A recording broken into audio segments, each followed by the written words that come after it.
come here to chew bubblegum and kick ass. And I'm all out of bubblegum. Alrighty, we are back. Round 2 for the day. Hopefully my microphone doesn't act up today. It did again when I first booted it up. Started doing that auto mute thing. And then I heard something about a dragon. Yeah, I don't know what's going on. Apparently there's a troll loose for a virus in my computer, apparently. Very interesting. Very interesting. Anyway, welcome to the show. We have a vote going right now in chat. Do you prefer fixed or open setups? Vote away.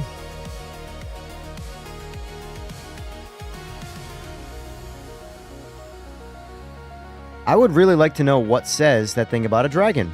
That is so strange. Second time I've heard it.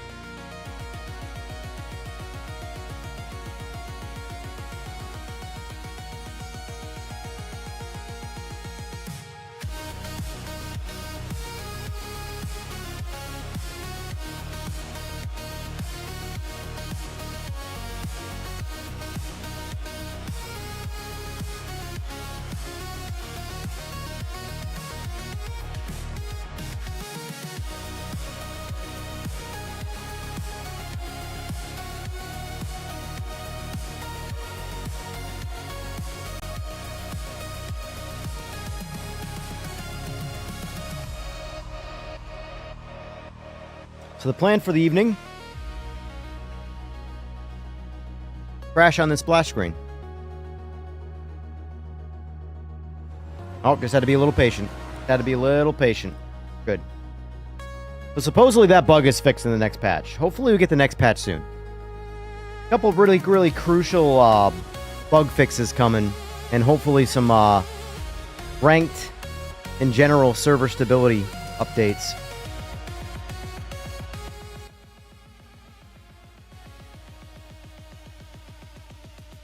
So far, we're 10 votes in, and we're 5-5. 50-50 run.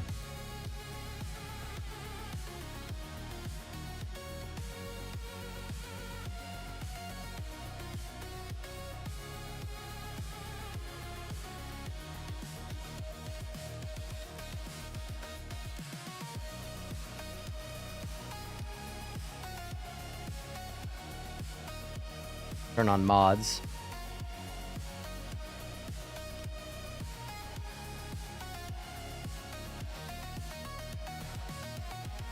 Turn damage off. And chat's quiet today. Whole bunch of you watching and no one's saying anything. I feel like I'm by myself right now.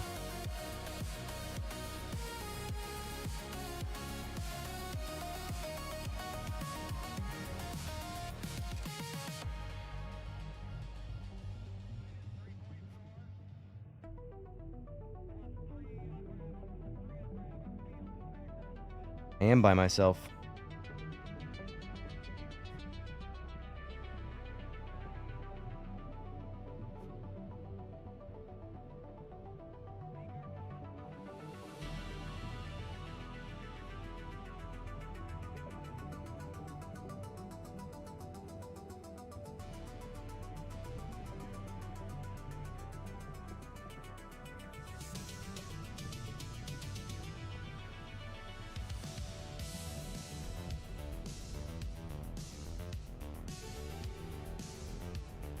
I wonder if this thing about this dragon is me unplugging and plugging back in my microphone. Let's see if we can get the dragon. Dude, it's the weirdest thing.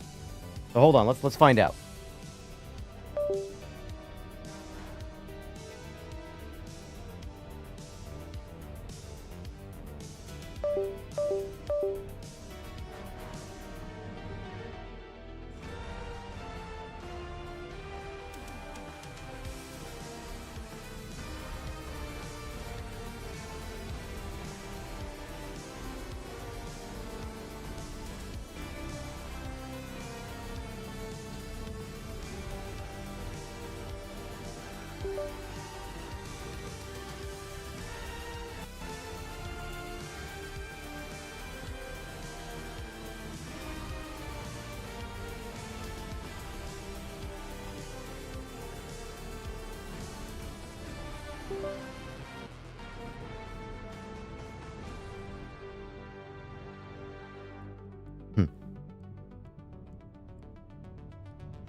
Apparently that freaked my camera out.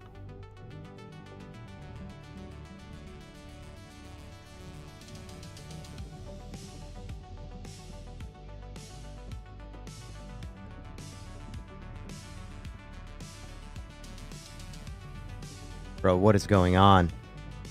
Unplugging my Stream Deck freaked my computer out. Alright, we're back. So weird. One of those nights, isn't it?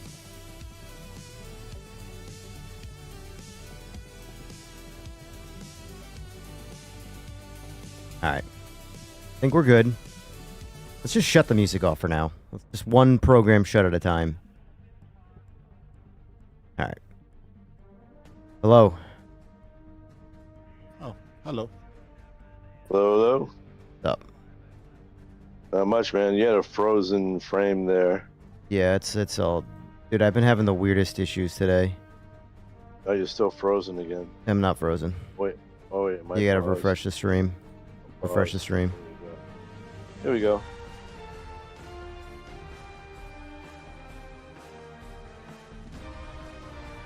Yeah. Yeah, man. Ready to do some racing. I lost a bunch of Where you people. been? A bunch of impatient people, man. Where have I been? Just living my life. Yeah. Living my life, not one lap at a time. Really?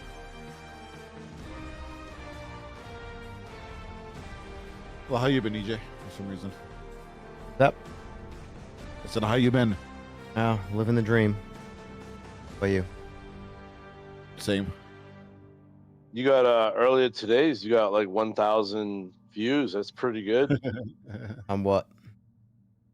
on your YouTube stream from earlier this morning. Yeah, I mean, 1,000 for me is kind of the... My lives here. That's pretty much all I do, lives, honestly. I don't really spend the time making videos. I don't know. I can't join. It says full or failed. So it was Late too to the late. party. It just kicked off. Yeah. 1,000 earlier, 1950 on the other one, 65, 25. Yeah, games do fairly well. The videos do terrible, so I tend to just not want to make them anymore. Excuse me. Right. When EGR tells you to be quiet, you be... Nice, Matthew, nice.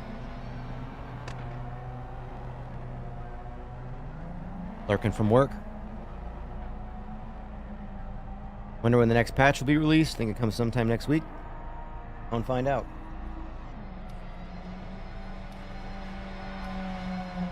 Video game politics is usually what slows all that stuff down.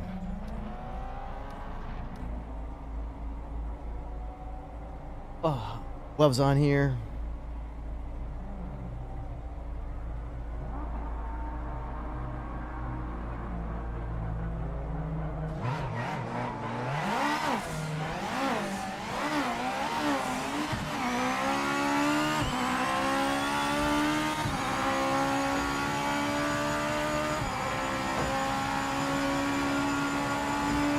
I might yell for a second, so testing! Alright, I didn't freak my microphone out. I've encountered something today that I've never seen before in all of my streaming years, and that is...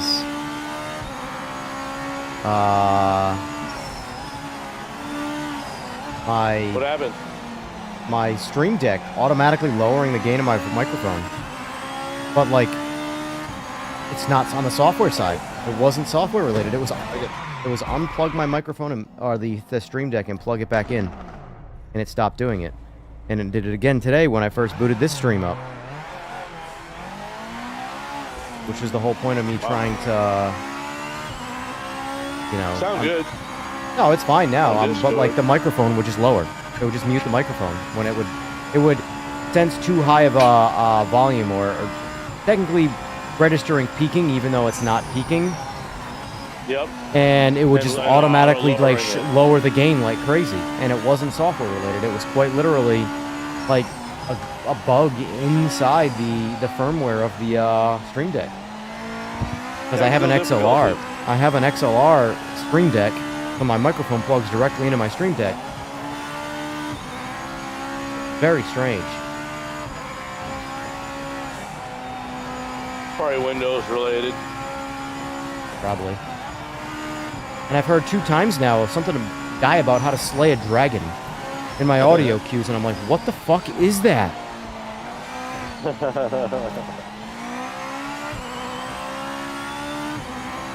So I was wondering if it was baked into the Stream Deck, and when I was plugging it back in, it was doing it, but... Oh, man, USBs are the worst. The absolute worst issues. Like, right there, my camera freaked out because I unplugged my Stream Deck. They're not plugged in. They in no way work off of each other. But yeah, my webcam decided to just take a shit when I unplugged the Stream Deck. My mouse stopped working. Wow. Yeah. USB. All USB Yeah, bullshit. Windows. Oh, it's 100% Windows. Is it 100% Windows? Yes.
How many laps are we doing on this one?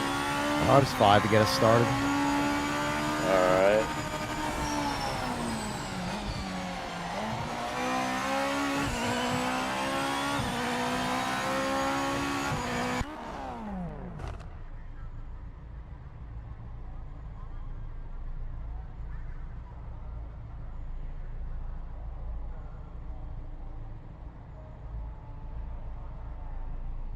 Damn, my best lap is like 221 right now.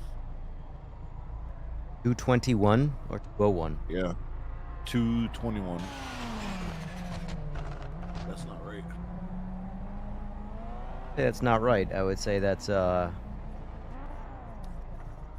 some work to do. Oh, never mind. What track are you on, Bathurst? No, Mount Panorama Circuit. Yeah, that's Bathurst. Yeah, that's the one. These tracks are so weird with names. Yeah. Well, typically the names are either completely fake or they're using the location or the name of the track. Oh. Bathurst's location, Mount Panorama is the track. But everybody calls it Bathurst. I mean, why would they do that though? Well, it's called it's in, is it in Bathurst or? I'd have to absolutely solid answer Google, but Yeah. Something like that. I believe It's either in Bathurst or it's the name or Let's see here. I'm sure chat could straighten us out. They're very quiet tonight. I don't like it. Yeah. Still, it's quite early, you know, No, I know. for your usual streaming. Well, that's normally why I don't like going live early, because no one's around. It's 9 o'clock is a weird time to start. I'm around. Yeah, you're one person. Fway said he was going to be on at 9. Where's Fway? Not around. I'm here.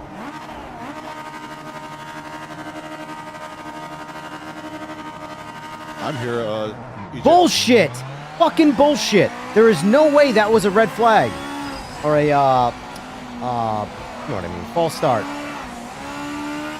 What the fuck, man? Unbelievable. Fair to go, buddy. I even hesitated on that. Like, hesitated on that start. I do not believe you.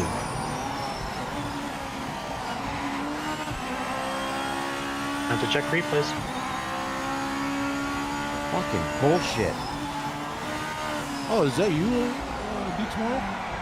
Hey, yeah, that's me. Oh. Like, there's no recovering. There's no recovering from a 15-second start penalty like that. No recovering. I am in dead last place right now.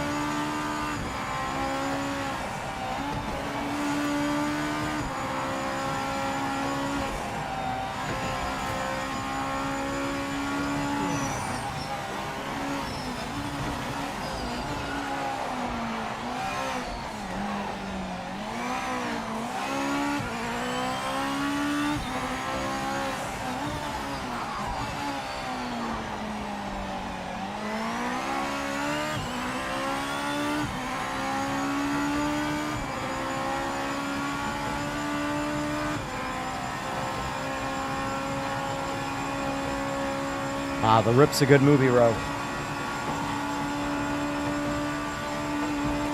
Anytime Ben Affleck and Matt Damon get together, you're gonna have a good flick on your hands.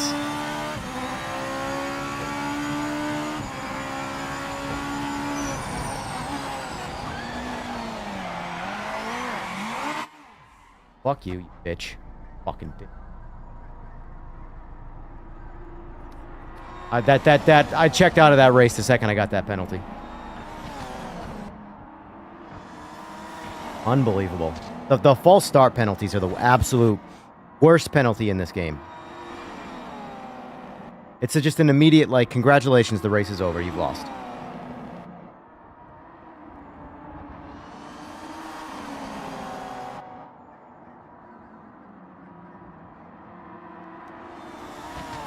Guess I'll get the music going again.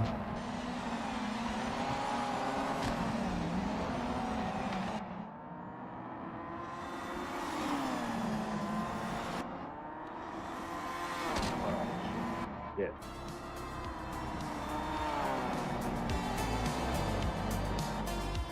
Eighth time? What's the 8th time, Cruiser?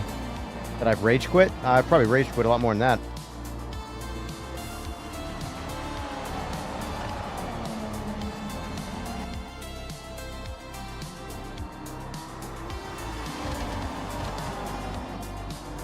Do we know what the real time penalty is? A real penalty is in general for a false start in, say, IMSA? Drive-through. It's a drive-through. The drive-through? Yep.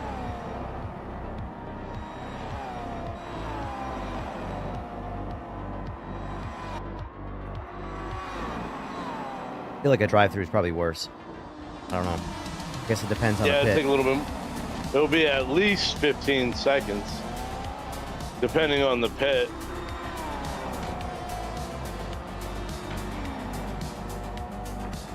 And these are long pits. They can fit 30 some odd cars in them. Oh, never mind.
So how was your guys' Easter?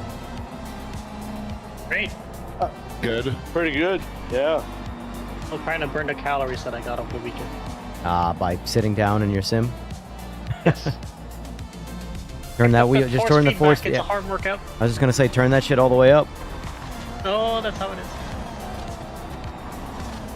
All 7 of it. All 7. All 7 Newton meters. Nice. I don't have a strong wheelbase.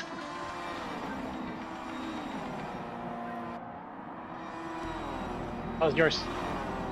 It was fine. Also, I saw the announcement on Instagram. Congratulations. Oh, thank you. Thank you. What'd I miss? Technically, I am now engaged, Oh, but I hate congratulations. saying those words though because I don't know. I'm weird. I always call her my wife, regardless. But yeah. Right.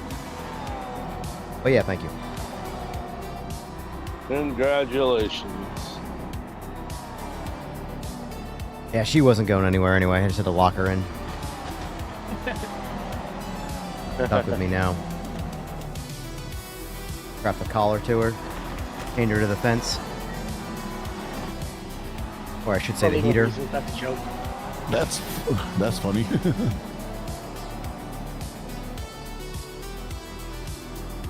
Appreciate that, Ro. Who joined? It's gone, Phyllis. Oh, look who it There is. he is. Fucking There Slowpoke. it is. There's Fway. I'll be on at 9, 18 minutes later. Yeah, well, you know. when I'll the wife starts already be talking. playing, blah, blah, blah, you know. Gotta listen, you know. I got my fancy new heel guard. I saw. It's saw so you, blingy. installing It's it. so blingy. It goes right underneath the pedals, right? Yeah, it just replaces the previous heel guard. Did I put a picture up in the... I thought I put a picture up in Discord. You might have. Probably missed it here. Rig. Yeah, I did. Go to the sim rig section of my Discord, you'll see.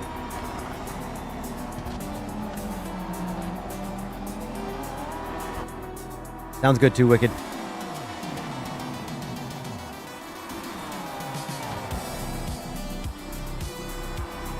RGB, everything. With the heel guard, love to see it. It's actually got a really cool feature where it, if you can have it be, but it's for the part that I would use this if it weren't for the fact that it was one or the other. So you can use either the gas or the brake and have it with how much pressure you put on it, how much it like lights up like a bar.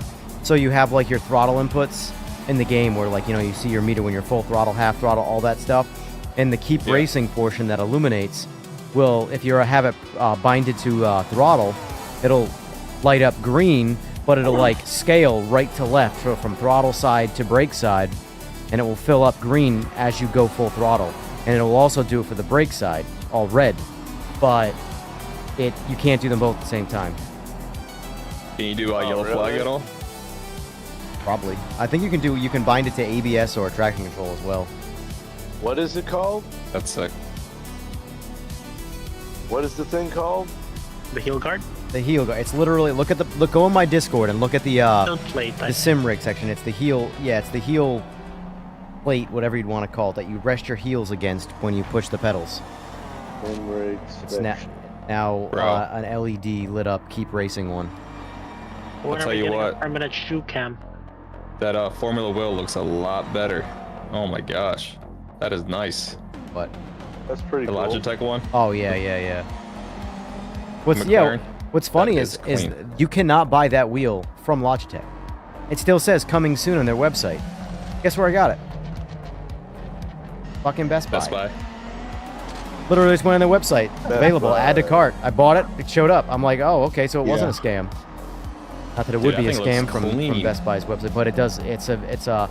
I mean, I still think my FX Pro is a lot more comfortable in hand, but I mean, it should be. But Two different price points, so. yes, very different price points. But for the Logitech, I'm loving that rig now. So I made an adjustment to my brake pedal. I swapped out one of the spongy elastomers with a stiffer poly one. So now my brake feel feels a bit harder to push, which I like. And now with that wheel, I'm ready to get back on the road and do some travel racing.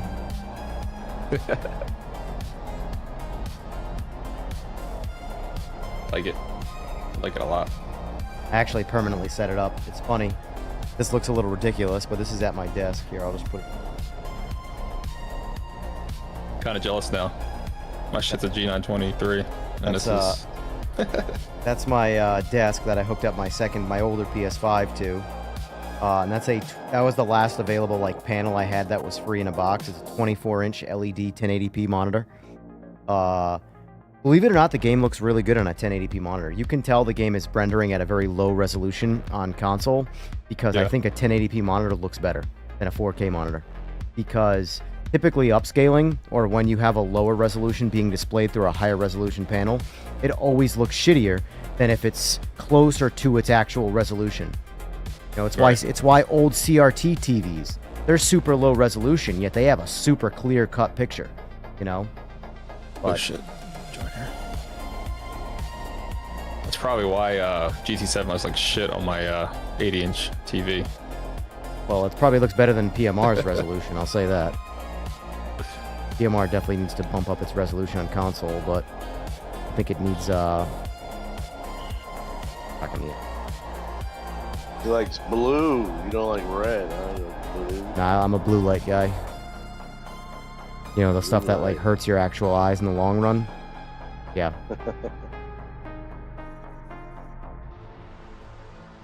Blue lights.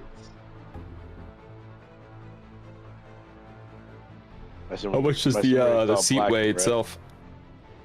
That whole The whole rig? Just the play seat without the That I don't know. It's heavier than the other collapsible one that they make, but not much heavier. If I had to guess, the whole rig itself is probably like...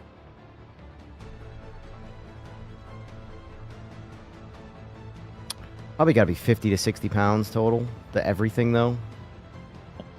It's hard to tell. I'd have to... Yeah, everything. Wheel, pedals, everything hooked up, travel rig ready to go.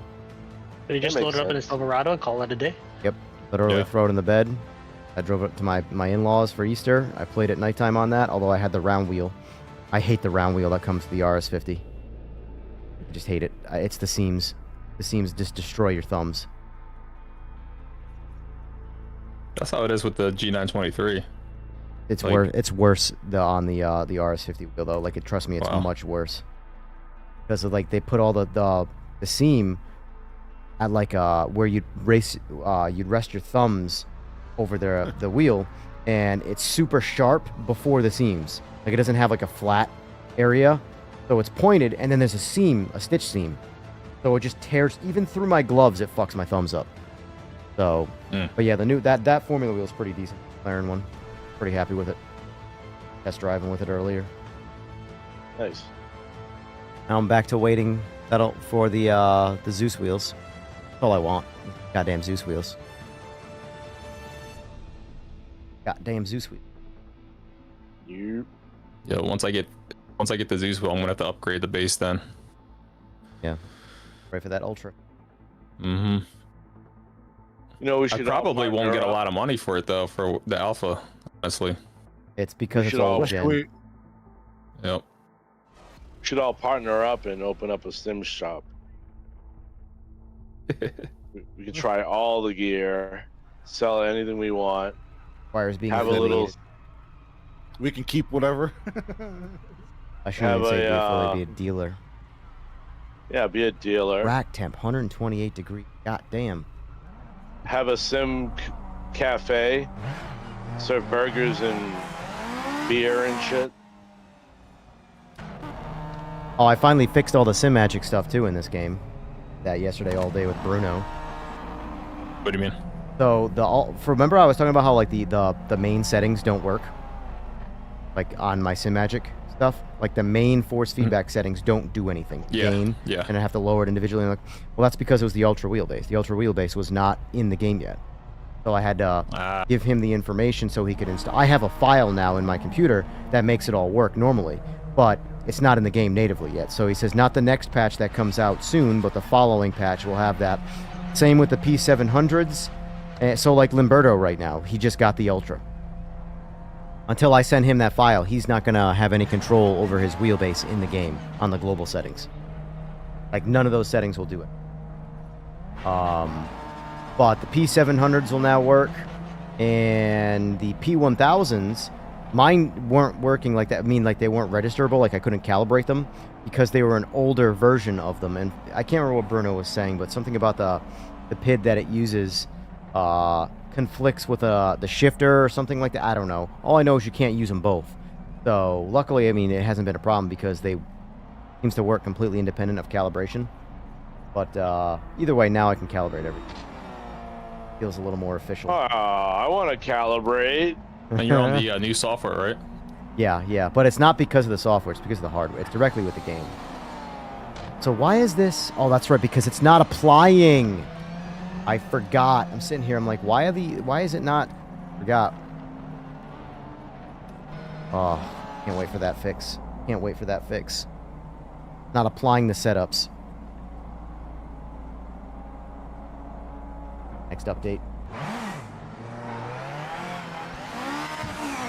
Just so many stupid little problems with the game currently that makes it like annoying.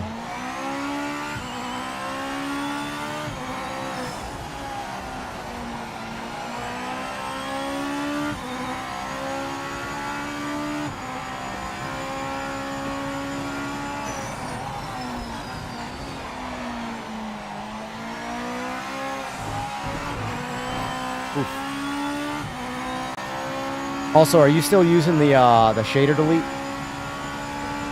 Yeah, I turned it off. You're back to the Well, should I original? put it back on? Well, no, it's up to you. Your preference. I didn't like the way it looked with the rain. Oh.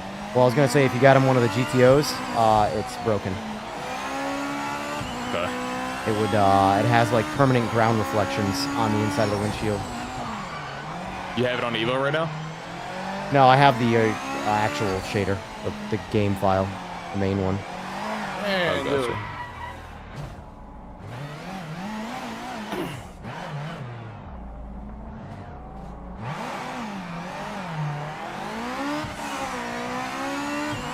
Yeah, I ended up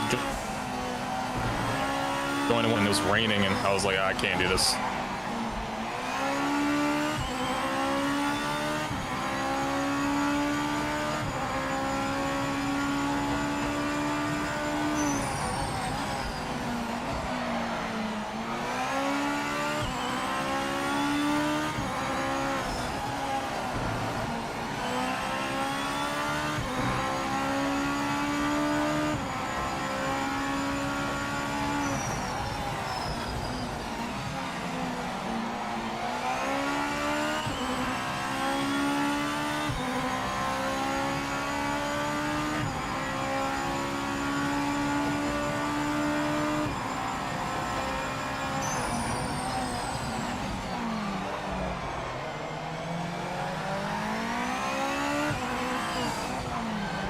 This is a curvy fucking track.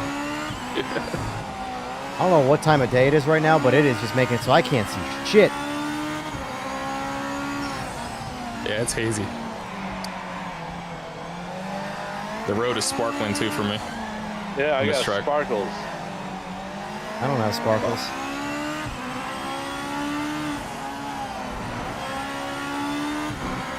I'm on AMD. Never mind. It is an NVIDIA issue.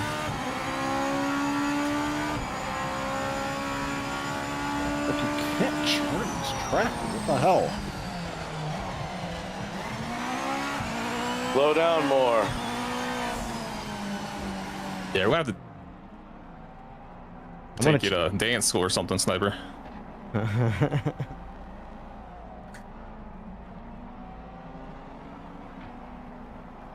Get him gentle with those toes. Yeah.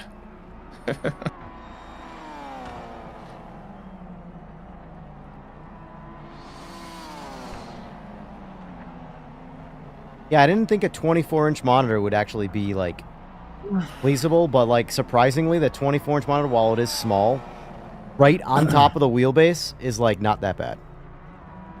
Well, that's what the professionals use, right? For like FPS shooters. They've bumped that up, but there was for a long did? time the 24 Yeah. inches. I want to say 27 is probably, like, the gaming sweet spot now for FPS guys, but it was 24 for a very long time. The idea is just your eyes don't have to move as far to see things. And process more on a smaller screen than you can on a bigger screen. But technically, if you just put it further away, aspect ratio is aspect ratio. Really the same shit. But I think you it got depends. it close enough where it's not an issue. Yeah, it depends on like again too. If you're one of those gamers that puts their face in the screen, then the smaller screen's better always. I'll never be one of those guys. I'm good. They gotta be lying. There's no way. Saw one guy like pretty much kissing the screen. Yep. It's like, what are you doing, Smell dude? the pixels at this point, my gosh. I'm racing hood cam right now. I'm gonna regret this. I'm totally gonna regret this. It shouldn't be much different. 5 laps. Don't forget your That's what I'm fuel. doing. Don't forget your tires. You can change tires now. I keep forgetting that.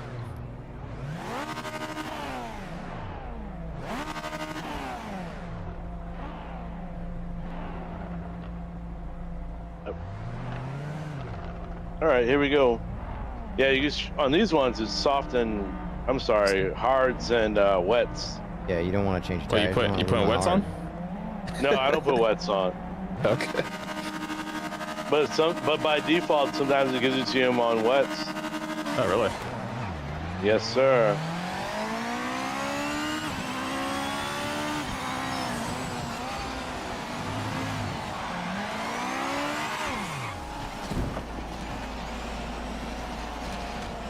I can just tell it's gonna be one of those fucking nights.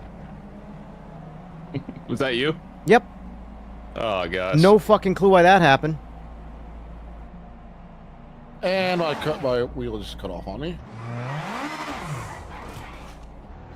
Fucking Christ, man. You want me to take out the pack? Let's see, catch up. No.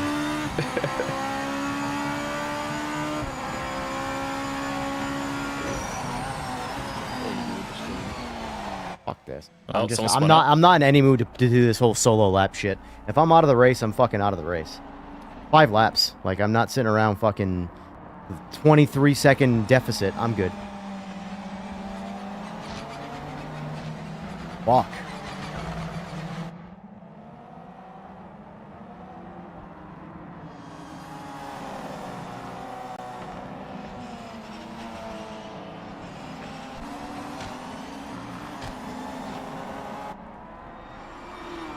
That's a real teammate offering to take out the pack. I think he's just looking for any reason to hit people. It's the best feeling. Yeah, you suck. I don't know this track either, so it's like I'm just casually driving. Sunday morning.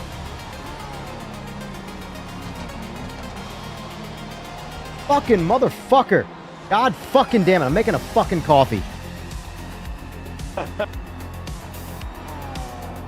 Oh man.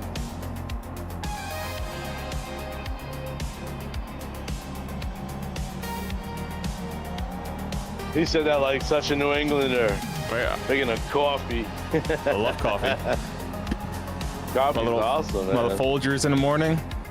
The best part of waking up is Folgers that in Folgers your cup. in your cup, huh? Yeah, dude. Yeah. You guys remember that Folgers ad that went viral? No. It was like made a spoof out of it that the sister was just hitting on the brother. If you guys have time, it's a pretty funny video.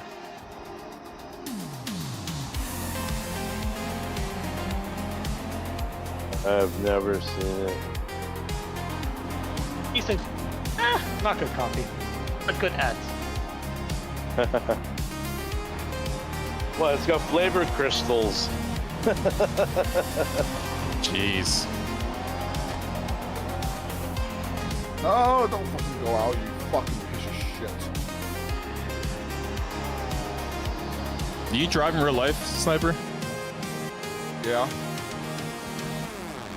Just do the same thing. Do the same thing like as if you're driving. Soft on the pedals. It's not that, it's my freaking hard foot. Heavy footed, okay?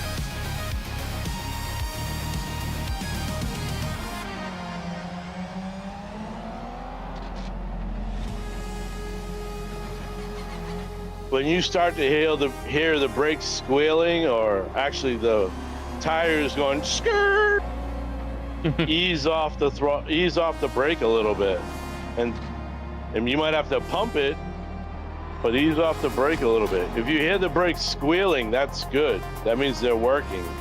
But if you hear the tires skidding, that's too much. Can I just have an audio clip of the skirt? I wish. Did you try lowering the brake pressure?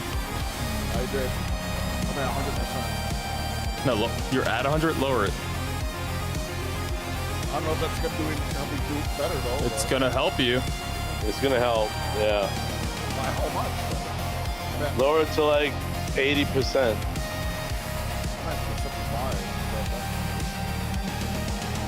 Okay. I usually run no less than 70.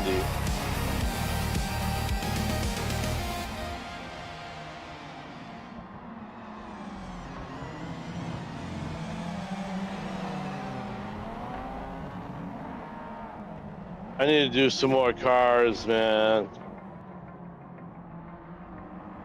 The Evo's a demon, like it's fast and it's fun, but You like the older cars, don't you? I like character, man. I like really feeling I'm how gonna get unique into these cars feel. Gonna get a GT after this. I want to get one of the Corvettes.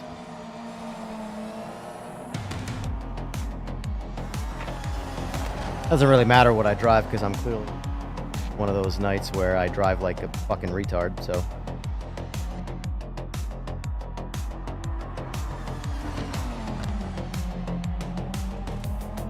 Yeah, but you always be stuck there. If you quit, you should keep going, get warmed up.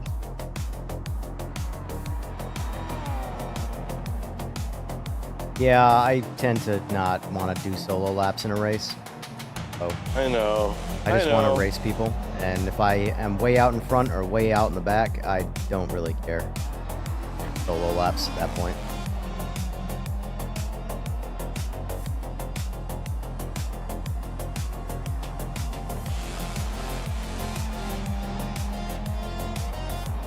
Like I got fucked up, but I'm in the back. I'm doing my laps just to get the feel of the car, get myself acclimated with driving these things.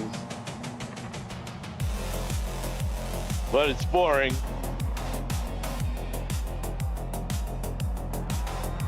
You get the motion all squared away? Yep. What I say? It sounds like.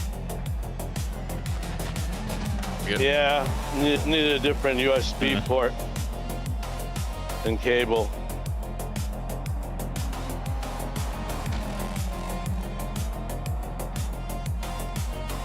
If these cables deteriorate or what, but I seem to go through them. And when I switch cables, it seems to fix issues. I think maybe the shielding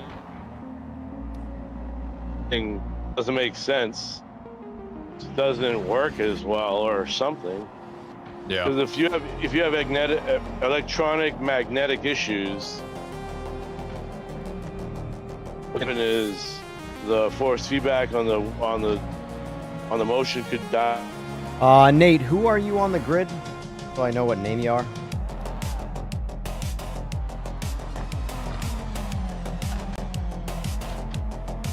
Don't see anything that resembles Nate.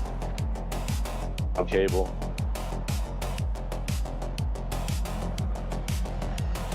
Gotcha. Oh.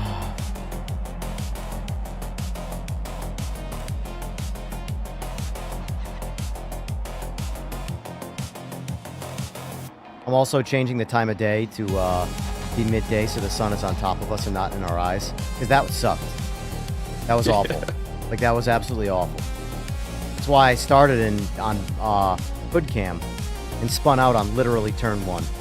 And got parked in the grass facing backwards. Like...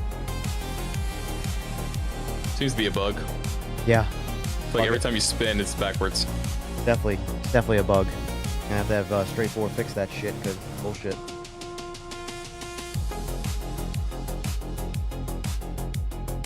People would behave more if I think they saw they were getting penalties for their driving behavior. Yeah. Yeah. Yeah.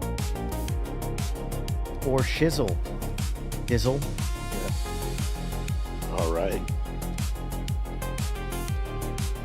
GT. I went and tested out the brake pressure and it's still the same. You lowered it? Yeah, I went to 70%. And you still locking the brakes? I mean, I'm tapping the brake, like you know. What's your pedal set? What do you mean? Which pedals are you using? I'm using. Oh, what's that pedals I'm using? Ace Attack. Yeah, Ace Attack. Oh, okay. Alright, boys, take your pick. Short track on Sebring. Actually, I'm going to do a bump up the lap count. Short track on the seat. I like it. Is there a password to get in on this in Discord? No. No. Should I go more than 70%? If you're locking the brakes, are you locking the tires up? Well, you either are or you aren't. Like, are the tires locking up and then you're just plowing off the track? It just is like making a squeezing every time Lower the brake pressure until that stops happening. Or You have a heavy brake foot. or let's calibrate your brake and make it so that when you give it only 50%, that's like you set it so that's the maximum amount, and that way when you give it a little bit of brake, you'll have the little bit of brake. You have that bar that EMR has that shows the pedal input. 50 should be 50 on that bar. And if you just lightly tap it, that should just be a good 1%. I don't think PMR has that actually. I don't know. Yeah, it does. It has yeah. a calibration mode. I don't know if it does on my end. I'm not seeing it. I'll show you where it is in a minute.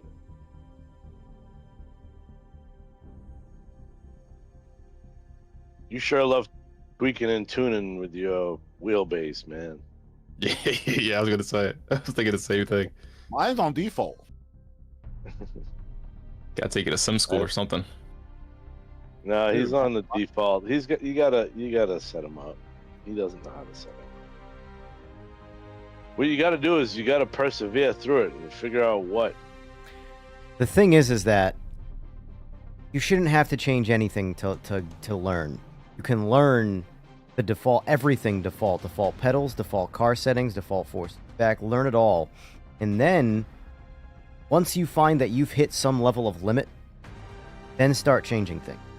But the immediate chase that everybody does where they want to start making things easier through settings and looking for some magic numbers to make everything just work better, that you're not learning anything. You have to learn, because it doesn't matter how easy or hard something is in the game, there's still some level of being able to learn it and get better at what's there, regardless of how hard it is. So in your case, the real fix for locking up your tires when you're braking is just hit the brakes less. Like, literally don't stab the brakes, just gently place your foot down onto the brakes. You lower brake pressure, so you can mechanically make that easier. So if you have like a lead foot for braking, you can just stuff the brakes and there's not enough brake pressure to lock the tires up. But you don't need to change that setting. You can just learn, but that just requires practice and practice and practice and just gentle inputs. No. It did sound Also- like that was what he was doing. It just wasn't. Also, make sure you're downshifting too. Use some of that engine brake. I got That'll help. Okay. Might have to change your shoes. I don't know, man.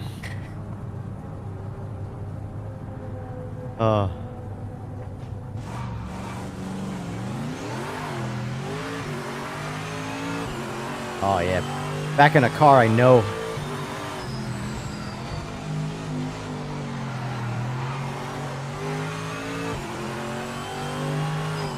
Murcielago is fun. They're all fun. Got some character to it. Oh, hello.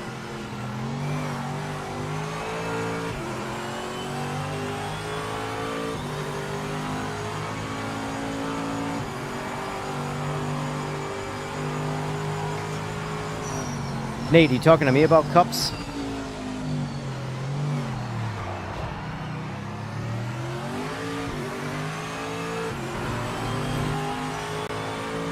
I gotta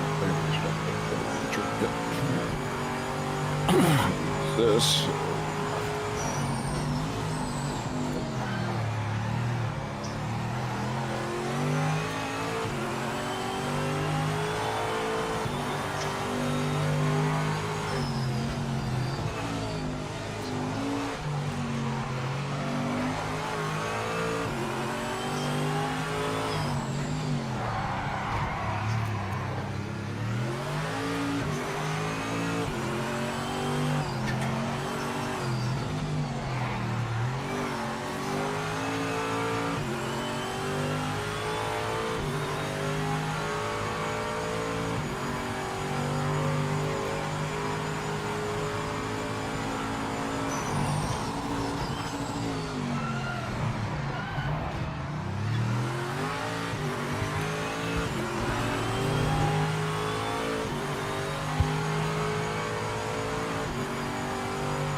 Come on. What the?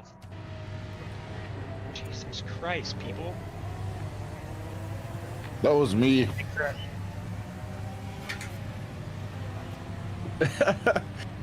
I can't saw- do it. That was me. That was great. I'm just gonna start the back of the pack. I killed you. Qualifying sucks. It just sucks. Like the worst part of racing. I mean, I like qualifying. It's just. I like have qualifying when you're the spatial only person on awareness. the track and like nobody's in your way and you're not in anybody else's way, and it's just you go as fast as you can and set an actual qualifying time. Not you're just in another race before the race. Good morning, Eagles.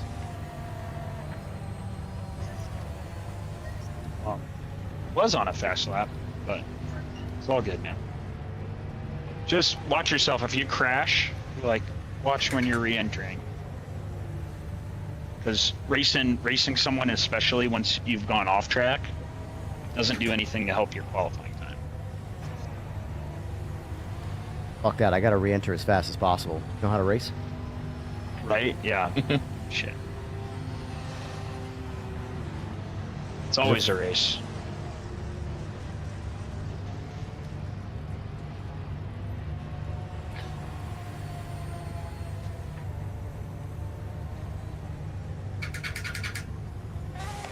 Oh my gosh. There we go. Oh. Oops. Dropping that to 80%. Laps. 10 laps. Oh, this sucks. I'm gonna Curious. This is gonna do an experiment here. This car is gonna be a complete fucking turd burglar in a straight line. But we're just gonna see what happens. Complete turd burglar in a straight line. But we're gonna see what happens.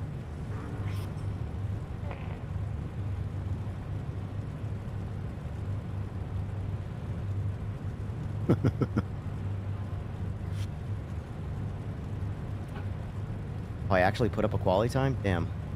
Bitch. Oh well. Fix the race engineer. If you're like in multi-class. I got me one of those there times. Got you one of those there qualifying times? Got me one of them there qualifying times. What's going on, AJ? Berg. Alrighty. Let's see if tactic works out for me. What'd you do? Win the car. Nice. My tires are at 1.2 bar. My rear wing is at max. Thing is You got ripping flat up tires, to huh? grip. Oh yeah. Hey, it works in real life. At least when it comes to getting grip. You have a good start. Well, there's not enough straight in this track, really, so my How many laps is it? 5? 10 laps. 10.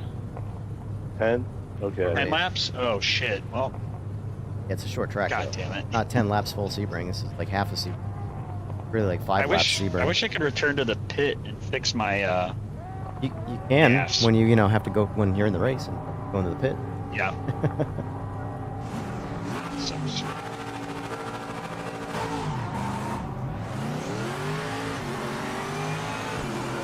Keeganberg. Gotta hit on lap 1. Just throw max Oh, fuel. hello, Corvette. Corvette. Was, What the that guy. fuck was that? Wow, Corvette. Of course, oh, look at that! I'm facing fucking backwards again. This fucking game. Who is Alright, this somebody- Corvette that's hitting me? Heck, All right. That's not me, I swear. King Sniper, I'm sorry. Someone just teleported.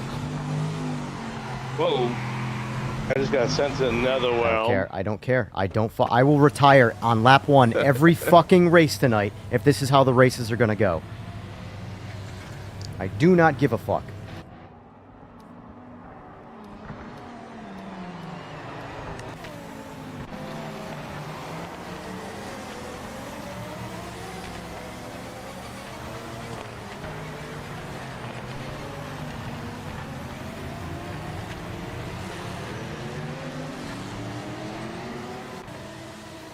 I think it was this one, Boone, but I could be wrong. With the yellow Corvette? No, I saw a black Corvette dive bomb turn 1 pretty hard. Okay. I probably don't have the livery. Yeah, he went right in front of me and hit somebody. I he got blew by me. hit off track. But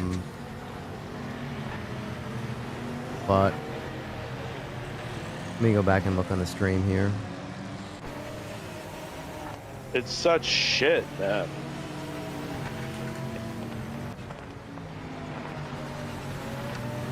Not gonna win the race on lap 1.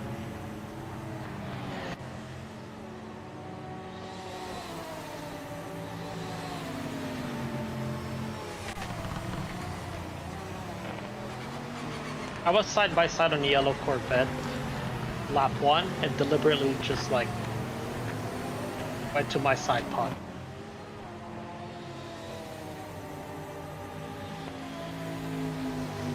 Yeah, I mean, he didn't slap on the brakes until he started hitting people in the front.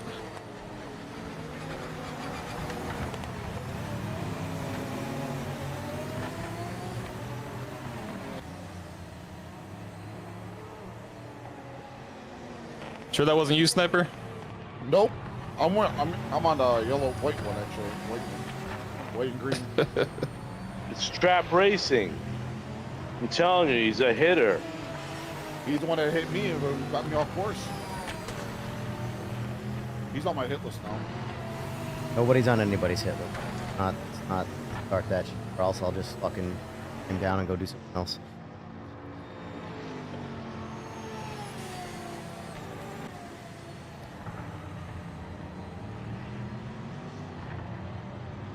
All I want is clean fucking racing. I just can't do it in this game. It just can't be done.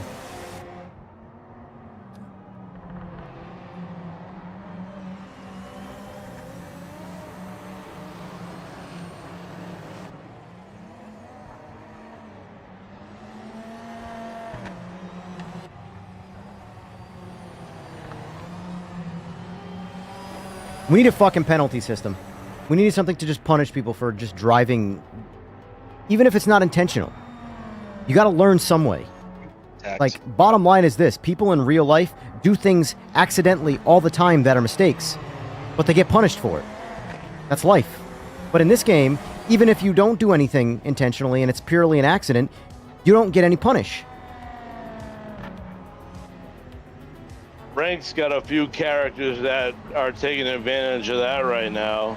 Well, I couldn't even care less. I will not even waste my time with ranked in a system where it you know, promotes.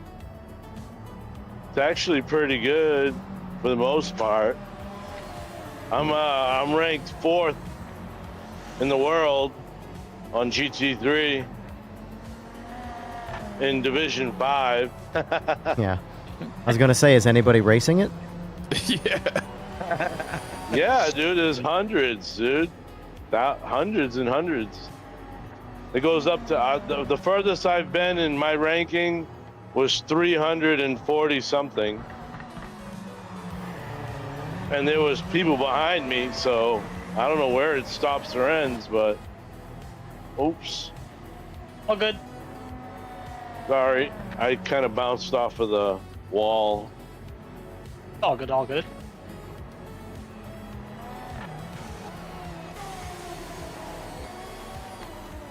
You kind of helped me stop touching the grass, so thank you. Yeah. This is a different track, though, for some reason. Yeah, it is. It's a short version of Sebring. I'm not used to this kind of thing.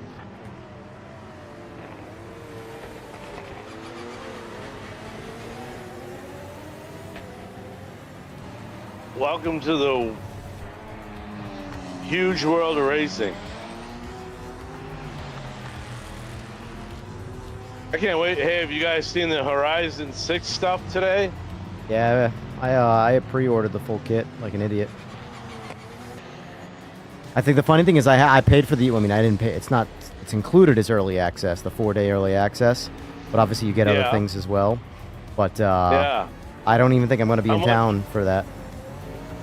Oh wow, how much is it? The full package for everything, every DLC, all that stuff on day one is $120. I'll go get it. But I just don't feel like well, as soon as I saw that, like, the extra content, if you buy the main game, or if you buy the $100 one, to get the extra stuff that's not in the $120 one, it costs another $50. I was like, that's just, I see what they're doing. They're incentivizing you to buy the highest tier to sell more shit up front. You know, which I get it. It's a marketing tactic, but they basically make it so that if you know you're gonna there's a potential chance that you're gonna want all of the DLC content later, you're gonna pay so much more money for it. So you need to buy it all at once. Yeah, I think I'd rather go that route. Yeah, I bought the whole thing. Bottom line is the $20 is not like spending an extra $20 right now. It fucking, you know, big deal. Spending $50 later for the same shit would piss me off. Oh, that's. That looked all right. That's tracks to your left, Seaberg. There you go. Yeah, tell me about it. Does PlayStation still have to wait 4 to 5 months after initial release? Most likely. Yep. It doesn't come out right away. It comes out it's a Microsoft exclusive, so it's Xbox and PC.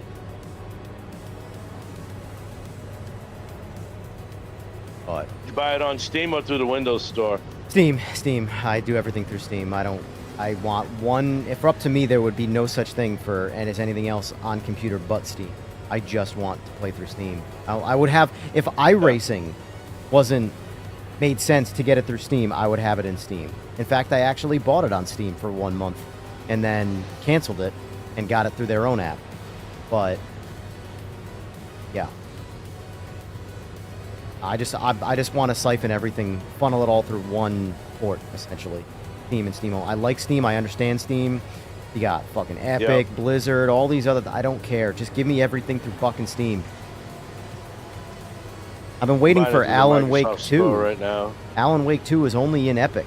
And I've been waiting for it to come through Steam's. I'll buy the fucking game again just to have the license on Steam. You know? Wow. Look what you get in this bundle, though. Come on. Quite a bit. Oh yeah, you get Horizon 6 bundle? you get the whole game. You get everything they have coming out. Got Horizon 6 Car Pass, Horizon 6 Expansion 1, Expansion 2. Oh, it's the same as before, and the VIP. And Yeah, the I'll buy car this pass one is like when I I get- think what a new car every day added to your collection. 30 days, 30 new cars. Yep. Although I will say Geek Street. I mean, I watched a lot of the reviews today because I was mainly curious about the wheels. And Geeks, this might actually answer your question. Geek Street said it feels the same on wheel as 5, and I'm like, fuck. Yep. So it might be a controller game for me. But I don't know. According to a couple other guys I watched, they said the physics of the cars themselves, at least on controller, feels a lot more realistic, whereas the cars are, you can't brake as late. You actually have to drive the cars more. I'm like, that's good. But if you don't get any of that communication through the fucking wheel, that sucks. So Kareth and game, what's that gamer? They bought Race Department. What's that fucking? Oh well, anyway. Overtake. Overtake GG. Overtake and Kareth said it feels better than 5. Yeah, Kareth says it feels better than 5. Physics felt good. But does it And feel each better than car 5 on wheel? felt- That's the thing. And they were playing on the wheel. All right. One was playing on a Logitech RS, and the other guy was playing on Moza R21. And all they capping. both said each car had an individual feel to it. So that's very, very. The amount of cars that we're gonna get, that's very, very. I don't want the good. driving to be the best experience. I just want it to be good enough to where it doesn't distract me from enjoying the game. Because I know it's not going to be a racing sim. I'm not delusional. But, like, I want to do some drifting. I want something to occupy my time in, like, a single-player format. Missions, stupid shit, you know? Something that might be entertaining to do on stream. And but you can do it co-op. yeah. Yep. Like, I want to be, but if the driving is like 5, where it's just fucking painful the whole time, like, you know how many times I almost streamed Forza Horizon 5 and I said, fuck this game. This game sucks on a wheel. You have to tune the shit out of it. Yeah, but even if You tune it, once you tune hit it by dirt, just you're deleting done. it. Tune it by just deleting it. No, I'm talking the wheel. You have to tune the wheelbase settings a lot. It's like 2 weeks of doing that, and then you're like, okay, this is all right. Yeah, you did, Tier Nizzle. Jim, you did. Sure. I don't know what that was. Watch turn 1. Show you on the stream. Come on, you bitch. Yeah, 104, I think. That's what I mixed up. Yeah, let's watch turn 1 on my screen. All right, hold on. Watch this Corvette. Hysterical. So this black Corvette right here. Yeah. Watch him in turn 1. I hit the brakes because, you know, it's a turn. Brakes. And he's just like, nah. And then either Fway or hooked it. I'm thinking it's probably Fway. Just punted me off the track. Give me the old punterino. Let me say, rewind it. Right here. As you can see, I'm going by the grid layout here. I'm turning in. The Aston Martin. Someone from behind me No, hit it wasn't me. Fway. Fway No, got it wasn't ahead of you. Fway. So I think it was cooked it. Hit me in the back, which punted me into, I believe, maybe Seaberg. Are you in the Lambo there? Yeah, Yeah. Seaberg. So I think I got hit from behind based off radar. This is Fway right here, who I'm close to. This right here is cooked it. Yeah, so he hits me, which pushes me into Seaberg, and that just Where's the yellow? right there, yeah. Yep, and that's my end of my race right there. The yellow car is the black car that passed them. The Corvette. Oh, So that's what happened there. So again, Corvette T1 full throttle. Don't need no brakes when you got fucking gas pedal in cars. Although he is on the brakes, just way late. And then I get hit from behind, which pushes me into Seaberg, which pushes me off track. And then at that point, that's the end of the race, boys. Or did I touch you? I don't know. Either way, that's been just racing this game lately. I mean, I can't even say this game. It's just online racing. I'd love to say it was better in LMU and shit, but it's not. Not. And it's not even a matter of shit's like an accident or not an accident. It's a matter of there's nothing to punish people to warrant people to maybe slow them down and drive more cautiously. Because it's like not everybody's trying to be an asshole. They're just, you know. There's one thing you can do, and that's to create a club and select your members who have the same driving spirit you do. I'm serious. I went through the same bullshit. My plan is to start a league, and it's going to be application process, and you're going to actually have to run some laps soundly. Because I can't be continuing to do this and enjoying it if it's just non-stop Hunterino and reckless driving. League, you can. Yeah, Jim, it looks like you had issue penalties. You had some like auto tank ability on your Viper there. Made it a 10,000 pound brick because that vet just bounced off you. Kept going. Have a good night, Nate.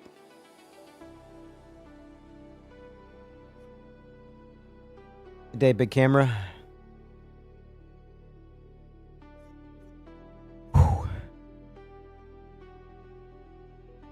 And folks, if you see the vote here in chat, please vote. Please vote. Built Ram strong. It's true. Can't dodge it. Ram it. Apparently the motto of online racing. Fixed or open, huh? Yep. I figured this was going to be a real tight race. Open. We're losing right now. Going back and forth. Open was winning for a minute. Now fixed is going to go back and forth all night. I knew this was going to be a tight fighter type. Yeah, I'm more of a fixed guy. I'm a casual, so I like the fixed. That's why I like fixed. I don't want to get out of the shop where I'm setting bikes up and working on bikes just so I have to think about it in a video game. Just want to get in the car and fucking do something. But I get it. I'm not saying take it away. Never said take it away. You need the addition. Little checkbox for fixed setups. I like setups, personally. I like trying out how different people can handle the car and get it set up. But I have no issue if you're doing like a league or ranked that you fix the setup so that it's on your playing ground. So, just option for like a hybrid, but I love setups. I sometimes like them too. That's like a fun thing to me. Try to learn how to make the car faster. But if you want like an equal playing field, although we'd be okay with I don't know why your mic is real quiet right now. Are you far from your mic or something? I probably have the mic monitoring down. I switched controllers. Sorry. Let me see if I can fix that for you. Yeah, see if you can fix that for me. Yeah, it's fine. Yeah, it's better. Is that better? Yeah. Yep. Yes. Okay. On this one, I just had to turn up the mic monitoring. I didn't want to have to hear you guys listen to my clicks if I could help it. All you gotta do is turn off or activate. What are you using for your mic? I was gonna say you can just activate noise gate, so a certain decibel triggers the mic. Discord has crisp. If you enable that, that should do a lot of noise filtering. Yeah, that's what I use. I think, yeah, I think I have that set up in. I don't know if I can do it on the Xbox. I know I can do it. If you can do it. I've never actually done it on. I've only ever done it. I've done it in both Discord and Streamlabs. In fact, they're done separately. I want the stream one to be a little bit harder to hear things. because it's I what's think- going out the recording essentially. This controller I think is better for like actual gaming, but it's not the headphone jack they cheaped out on, because I can like, it's getting a lot of interference. There's a lot of noise in it, so that's what you get when you're trying to max in different controllers, so you have volume and bass quality. I forgot to change the hey shit. Getting sun glare pissing me off.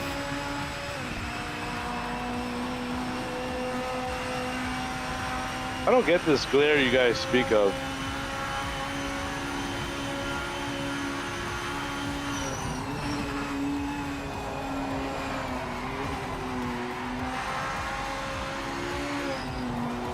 I can see, I just want to see better.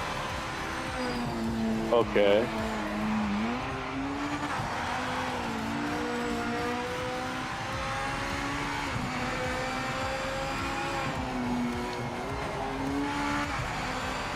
If my mic picks up too much, just let me know, and I'll turn it down or mute myself. I don't want to be a distraction.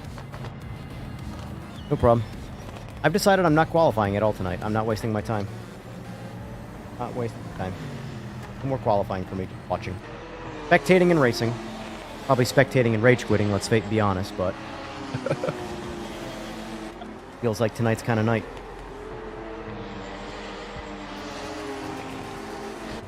I feel like I'm at the perfect time of my like mindset where I need a good single player game to play to like reset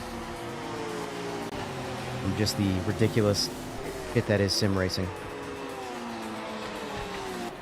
Set the record straight type shit, you know?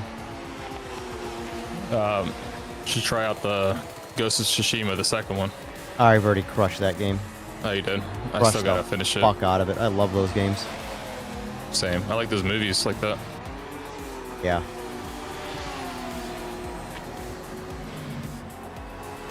You ever play any like grand strategy games? Nope, not for me. Define brother-in-law loves that strategy. Define strategy. So like Paradox games like Crusader Kings 3, Stellaris. Get into StarCraft. It's an awesome game. I haven't got into that, but I've played a lot of Stellaris, and it's super customizable. And Yes, has a lot so of is it replayability. StarCraft. Yes. Yeah, you can keyboard shortcut everything. I don't have the attention span to play those games. I gotta be either It's something that you shooting can or sit- driving. I mean, that's fair, man. Like, it's a different kind of thing. That's like something like you want to kill a couple hours and know you're going to come back to it a week later, a month later. Yeah. Kind of come back to it. Like, you're not going to finish something in a night. There's a few niche ones that you can kind of like do a whole evening and like play around, but those are a lot harder to come by. But for solo playing, you can get really in depth and kill a lot of time with some decent role-playing elements. Oh wow, there's actually a lot less people playing Forza Horizon 5 today than I would have expected right now. I would have expected today's hype for Forza Horizon 6 maybe would play 5, but... There's only 5,400 people playing on Steam right now, guys. 5 is kind of boring, I'm not gonna lie. I hate 5. 5 is my least favorite of all. In fact, it's the only Horizon game that I've genuinely disliked. Like, the whole time I played it, I'm like, this game fucking sucks. Yeah, I think they fell short having Mexico as a map. Everything sucked. Just everything about it sucked. Well, when they brought over British cobblestones in Mexico, like they just copy and pasted, it kind of breaks the immersion. It That's was what I'm just... afraid of 6. 6 was- kind of looks copy and paste in some sections. I know, I saw some of like the farm stuff, and I'm like, man, Yeah. it's the same way. Like, I felt like they really cared when it was like in Britain. I'll be very Or interested to Horizon see... 4 was the COVID game, like the game for COVID. Horizon 4 was that. And then when 5 came out, and COVID was kind of like lifting. It was just kind of lackluster. I'll be very curious to see what frame rates are generated on PC with 6 because I don't know if anybody saw the pre-release. They locked it into resolution mode on Xbox, so it was max 30 frames. 30. frames. I would have been fucking per pissed. sec. That's lame. I would have been fucking. I'm like, I'm not gonna play this. But it looked good. It did look great, but so does a picture. Like, and I'm not gonna play a video game that's a slideshow. I mean, I'm sorry, but I know this is gonna sound like first world elitist problems, but in 2026, I will no longer play a video game at 30 frames per second. Period. I just won't play the game. It's really that simple. Especially a fast-paced moving game like a car game. I'm totally cool with 60, but 60 is the new minimum. Yeah. So they locked it at 30 frames on the Series X. For Yeah. the pre-release.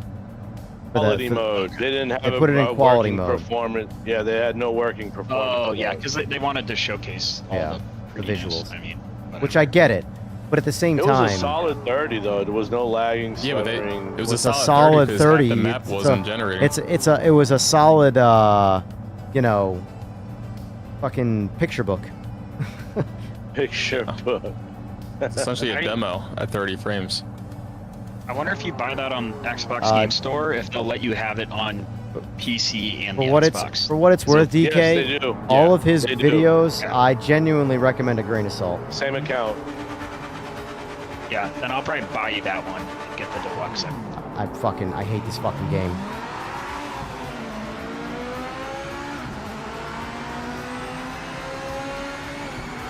Get it? No, I got a 15-second fucking penalty. I don't know what's going on. I'm like sleeping on these lights too. I'm looking at the countdown and doing what I always do, and I'm red lighting every fucking time now. No, I don't hate this game. I'm just emotional. Oh, sorry, boys. I lost it there. That never once happened on the on practice. That was weird. That's weird. Oh, you. Oh, he almost got you. You almost got hit, Evan. I'm sure. I'm sure. He's about like 5 inches away. Oh shit. I push someone the right way. I wish someone would push me the right way. I always get pushed the wrong way. I've got no excuse. I spun myself. Don't know how I did that. Just got on the gas and the car went whoop.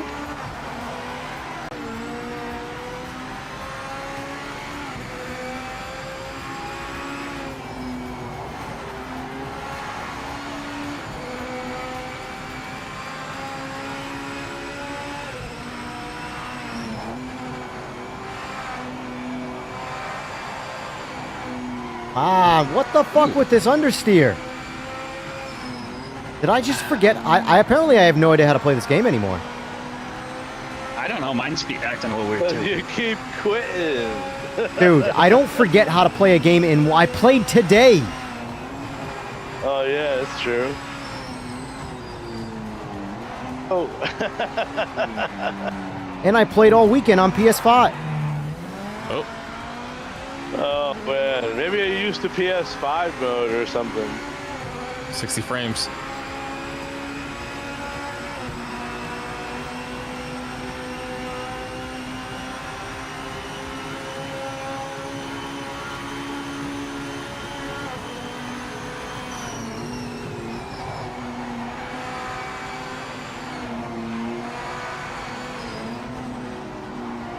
I mean, it's all pointless. I got a 15-second fucking penalty, so...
But DK, let me run this by you real quick.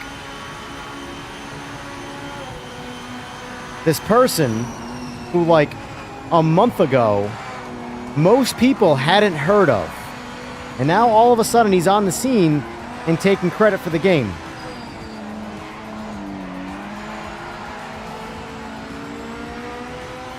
All I'm saying.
Is the Corvette that's about to pass, is it black or yellow? My screen? Yeah. That's behind you. Black. Yeah, that was definitely Spoon then. Definitely what? Spoon might have been that guy at turn 1. No, it was. He's been fine ever since, though, so, because I, like, watched him a lot in that race, and that was, like, his one major, like, I don't know what he was thinking there. But, been fine since, so I haven't seen him do anything else yet, so.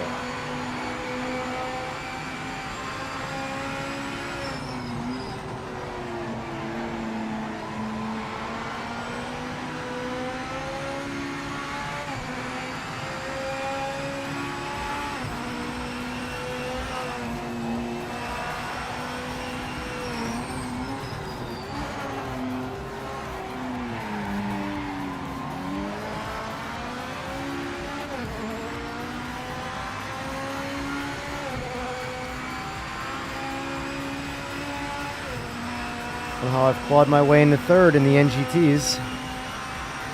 Doesn't really matter. I'm gonna be in last, but hey, the small moral victory. There's somebody 15 seconds behind you. Oh, never mind. I just decided my car did not want to turn anymore. I'm trying. Spun out twice.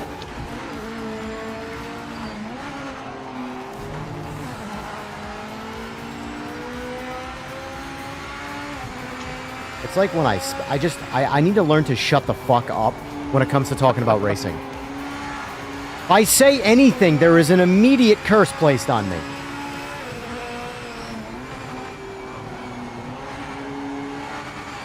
I don't remember this car being so fucking understeery. I think the Evos have just ruined this entire game for me. And I have to, like, stop driving those cars. I just don't remember this car having so much understeer before. Just put a giant snowplow on it.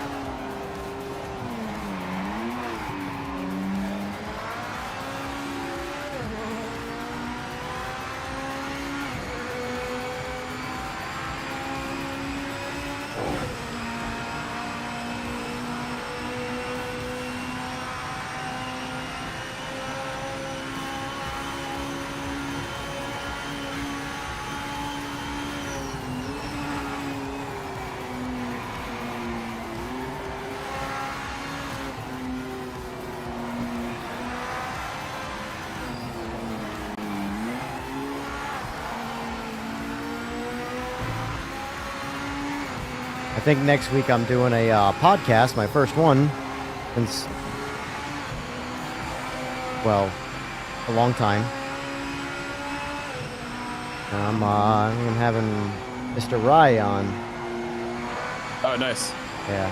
You couldn't get your one buddy? No, he could. Just I don't. It sucks because like I just don't want to talk about bikes. Yeah. I'm unfortunately like uninterested in talking about bikes.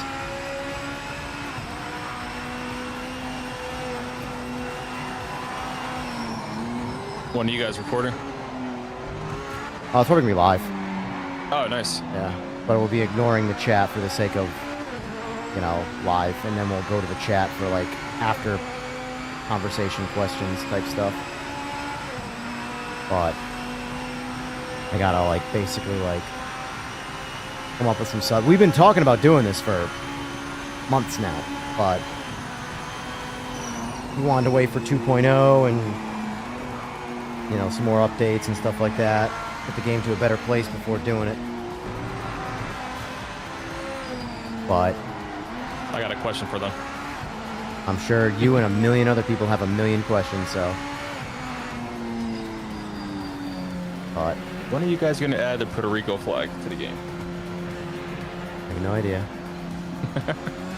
Quick question, is everyone Next. using setups? No, I'm not. I mean, I might change like 1 or 2 parameters here and there, like pull some gas out of it or something like that, but I'm not really changing anything now.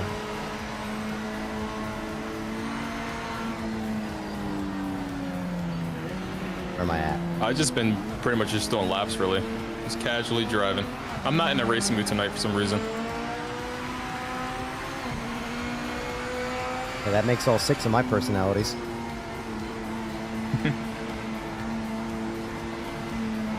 I'm in a mood to race, but like, I don't know, man.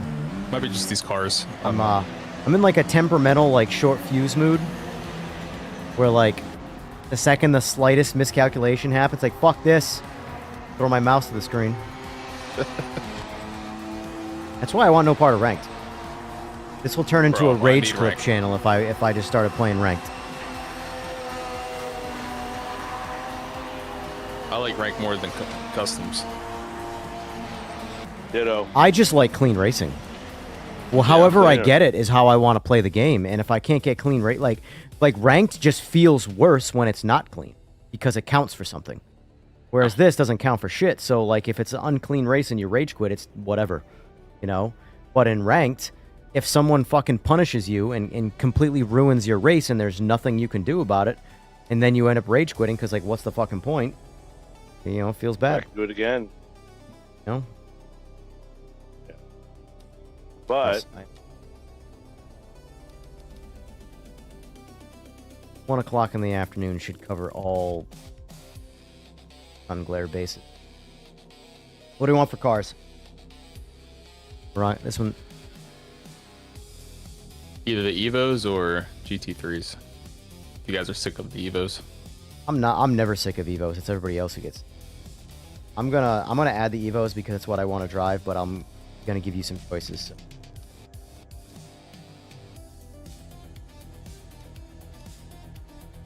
I just love driving these. I'll be completely honest with you. This is the only car. I mean, the NGTs as well, but these are the only cars that I want to race in ranked. It's just my kind of cars. Super high grip, super fast cars, all reactionary based racing. The reality is from a like racing standpoint, I like F1 racing, where the car is faster than me, and the car does everything great, and I suck. I don't want to feel like this car, like I'm going through a turn, like, God, this car should have better grip, this car should be faster. I don't want to think like that. I just want to get in a car, point, and fucking shoot as fast as I possibly can. You know? That's just what I like. So what other classic cars do we want? I got the Evos on here. I got GTs. I can substitute GTs for something else. You guys tell me. I'm It's going hard. ranked. What's that? Then we're gonna go ranked. You're They gonna got, go ranked? yeah, let me see what they got. But I'm getting beat every race, dude. It sucks. Well, imagine going into ranked and getting beat every race. No, well, I mean, I'm sorry, I'm getting down every race. Come on, Berg. Don't be like that. All right, so we're going to do Evos versus LMDHs and GT versus GT500s. I do like the GTs a lot too, Jimbot. I very much like the GT. I think I would put them in place of order of I enjoy driving them would be Evos, GTs, NGTs, probably LMDH after that. I don't have enough time with the GT500s to really judge them. You save it yet? I can't choose. Now I just did. Okay. Actually, I'm going to make myself a Bloody Mary, so I'll be right back.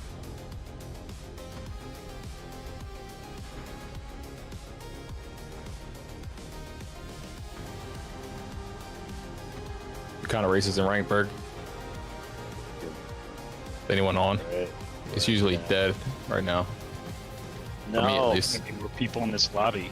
there's nobody in rank, man. We need to take over. That's the thing. I want to do rank, but no one drives it, and I'm not gonna race Yeah. 2 other drivers. F that. Well, to be fair, there's like 7 minutes for the next race. So it's Not like like a that'll lot of change. time. I could have did some earlier today. Wasn't too bad. They need to make it so you can register and do other shit. Yeah. Yeah. You know what I mean? Go practice. Yeah.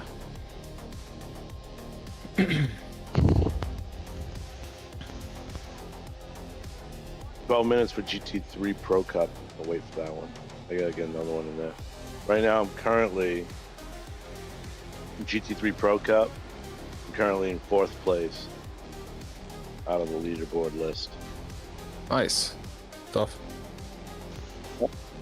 And I can improve on one of my scores. I got a 45, a 48, a 30.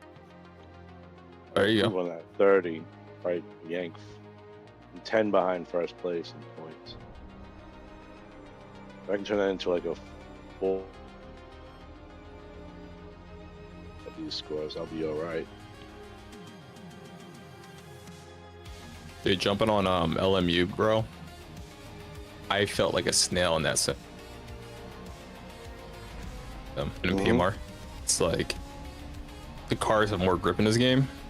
Mm-hmm. So yeah, it was frustrating, but like, yeah, a Understand. lot of. It's like it's ridiculous how much understeer it is almost. But I kind of want to get back to it and like fucking make it work. Yeah. I mean, constantly driving, you'll be like, okay, Right. you'll get used to it. But this is so next gen and so precision, it's hard to give it away.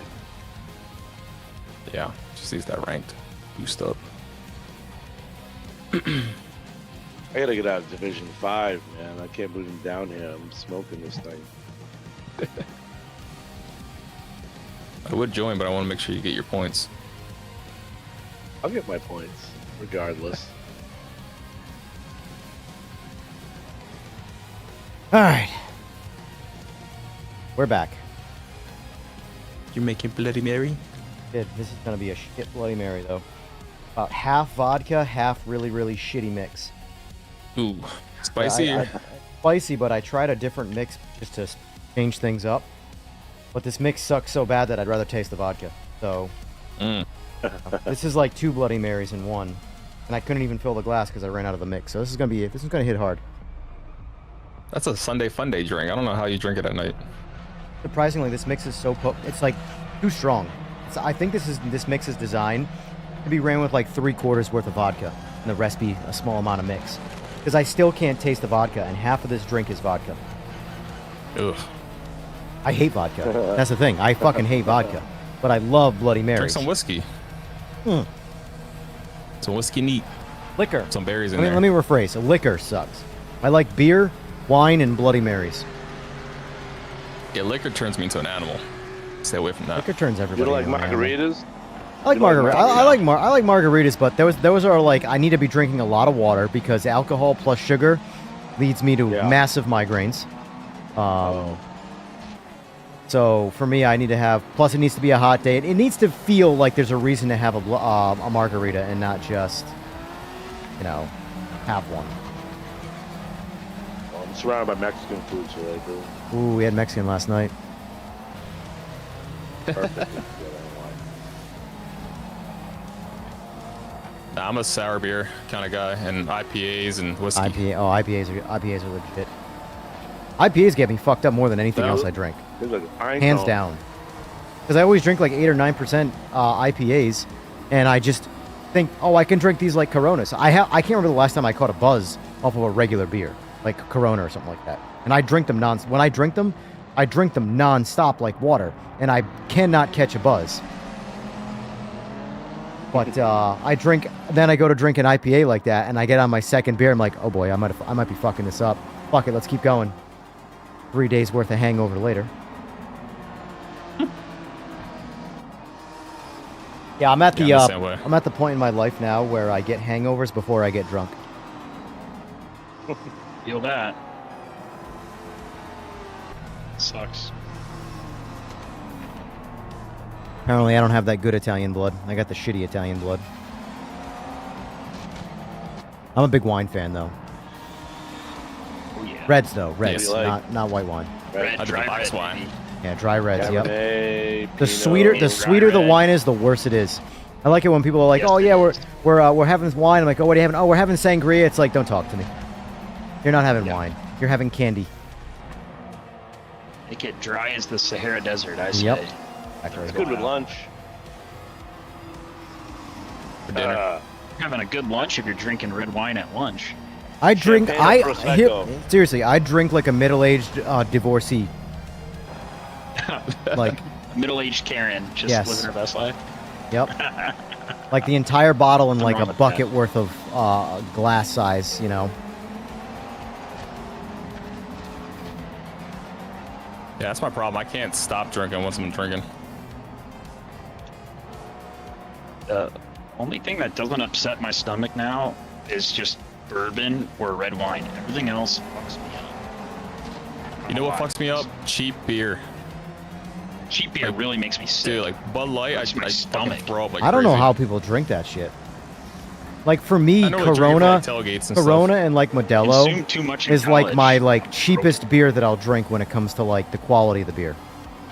Like I that's hate the Corona. lightest, shittiest beer that I will drink, and and usually if it's a Corona, Get a I'm gonna Modelo's. get a Modelo. Yeah, I like Modelos. Yeah, Modelo's 100%. For me, it's Modelo, then Dos Equis, and then Corona. Corona's like. Yep. Problem is that my father-in-law is a diehard Corona drinker, and I'm like, but he can't say no when he Oh, gives you no. one.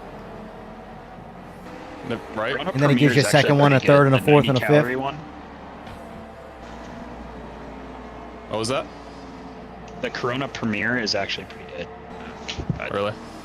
In response to the ranked, I do think that the next patch, if it fixes the disconnect problems, I think you'll see ranked pick back up again. Because right now, most of the disconnect problems are happening in ranked, not in customs. And they've traced it. They've said they fixed the problems. So obviously, once it gets to the public, they'll see if there's more problems. But ranked is struggling the most, which is one of the biggest reasons for an update. Corey, thank you. I appreciate that, sir. Appreciate it. Fun fact, I had the ring for 6 months. 6 whole months. It's like a little bit more lagerish Corona. Bro, I'll tell you what. When I went to Munich for Oktoberfest, I did Oktoberfest 2 days in a row. Never once I had a hangover, and I was drinking like a fish. Right, better water. From blondes. I don't know what I was drinking. I was just fucking getting hammered, but didn't have a hangover. Yeah.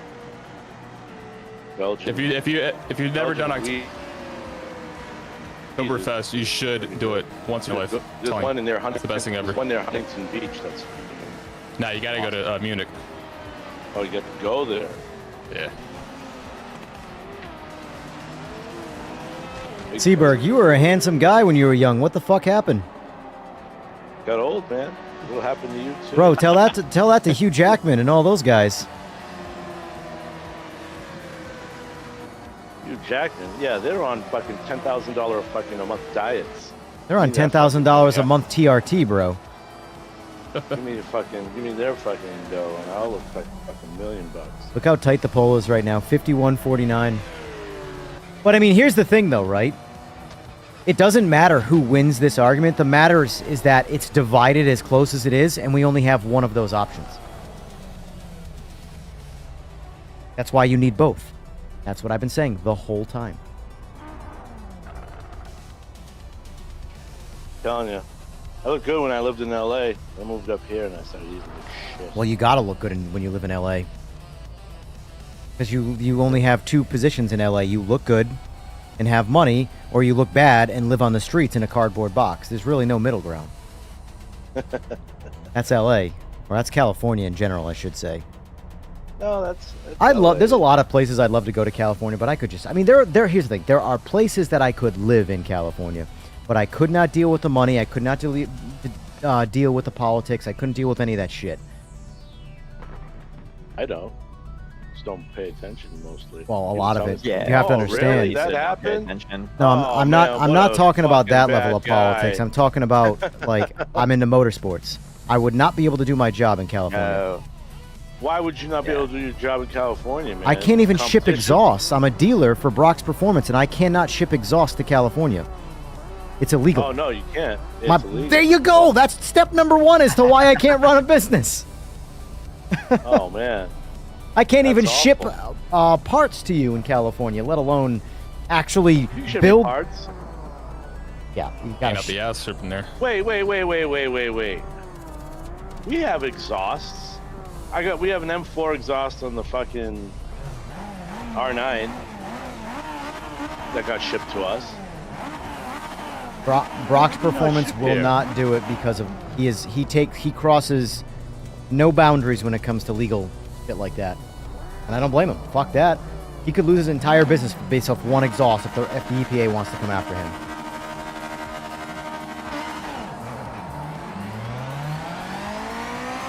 Get skinny! Oh shit! Oh shit! Oh shit! No, he's still spinning!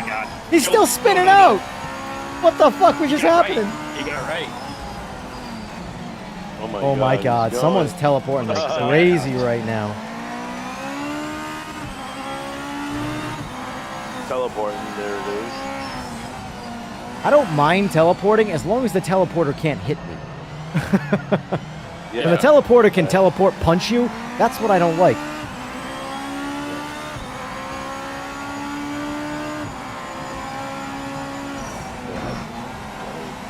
Whoa. What's going on here? Like gas brake, Two gas brake, gas teleporters. brake. Yeah. I don't know. They're all over the place. Got 11 in this GT3 6-lapper. Alright. That should give me my points.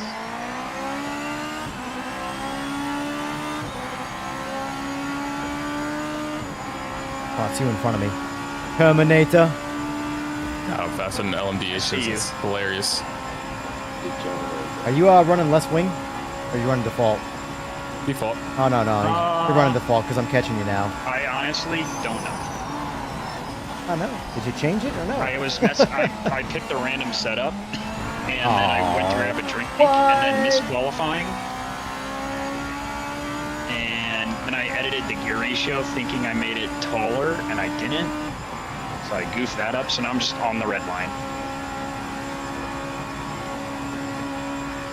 So this is the mistakes were made setup right now.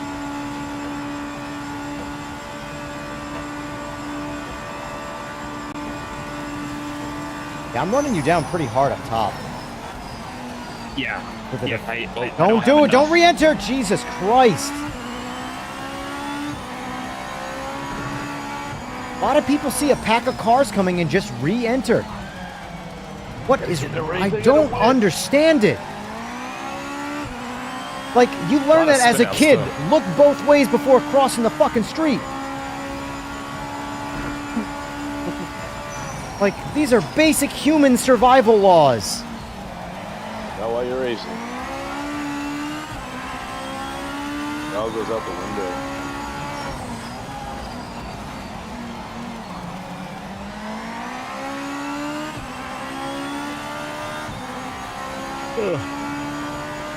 Yeah, I feel like I'm quick, but then I'm getting gapped on the streets now. I don't have enough. Woohoo, 13. Just buried at 177 in the red line. EJ saw that. Come on, that was not a track limit, you fucking cunt. God damn it. What is going on tonight? That was not 4 tires. That was easily just 2. The marker split the car. I don't understand. At this point, you just got a shotgun your Bloody Mary. I think so. Oh, Miley. Yeah, he clipped someone. That was probably netcode if I had to guess. I guess that was probably netcode, but his quarter panel clipped the fender of the car next to him and sent him off the track. Let me lock in here. Luckily, though, that penalty it cured itself. It just counted down on its own, and I didn't slow down at all, so everything happens for a reason, I suppose, right? Unjust penalty takes care of itself. That just means you're slow. There he is. There's the asshole I get to yell at. He walks in like Morgan Freeman and Bruce Almighty, with just some shit to say. I'm gonna take that as a compliment, right? It's actually, it is definitely a compliment. Yeah. High praise.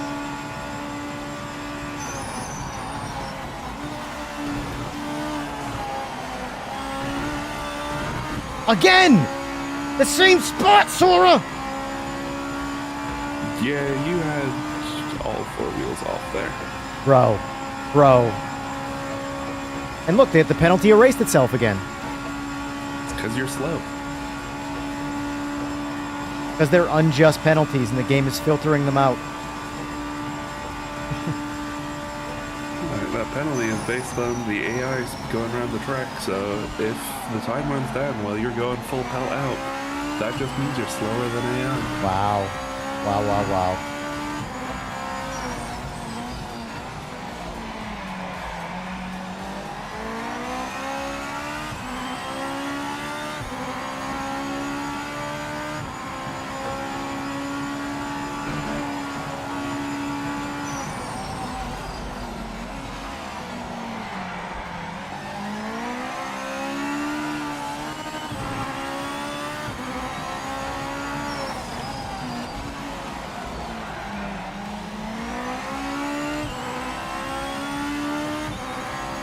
And if I was the race director giving penalties, every time Evan opened his mouth, there would be an additional penalty. Fucking wow.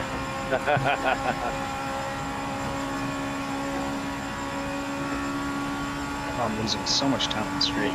It's bad. Curious when you set your wing.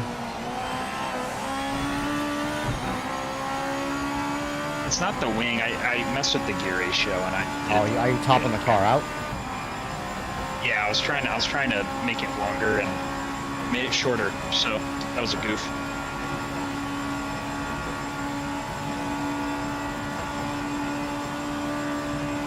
Or is the race director today giving me penalties? It makes sense. It fucking makes sense.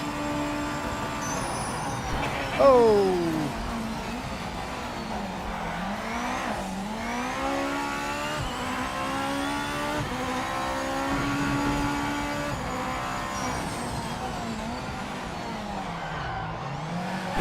What?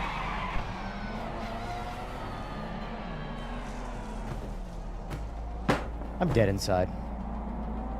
I'm just fucking dead inside. Why is it that whenever there's contact with me, I'm just facing the wrong fucking direction on the side of the road? Like 110 fucking % of the time. Because you don't know how to control a spin. Yeah, apparently. Fudge.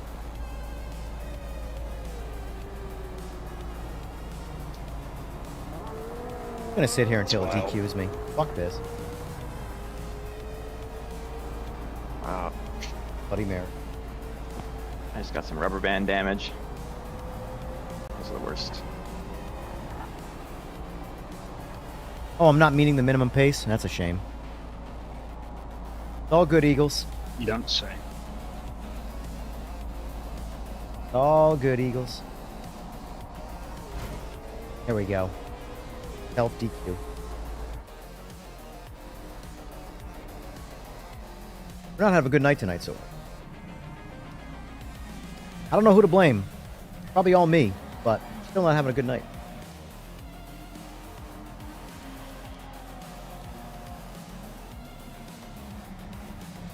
Oh. Luckily, the race is over.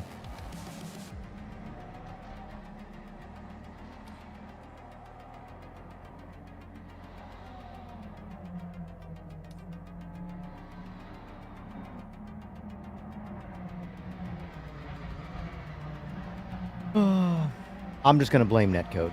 That's the problem. My driving is the netcode. Yeah, it checks out. Penalties, my driving, the contact, all the netcode. Yep. Too many ones and not enough zeros.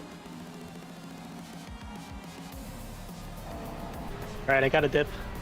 Have a good night, guys. You too, sir. good Nice night. being here. Have a good one, man. Good. Easy. Jumping in on these races, or are you just here to listen to me, bitch? A little bit of column A, a little bit of column B. Got it. Got it.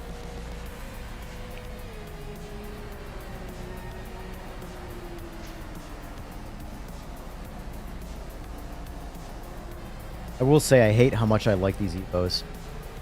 Because they make other cars that I really like not enjoy driving them. Mm-hmm. Yep. Like, I like the GTs and the NGTs, but when you get out of the Evos and go back to those, it's really hard to, like, sort of focus back up to how you should be driving them. I just want to drive them like the Evo. This time we're going to do full,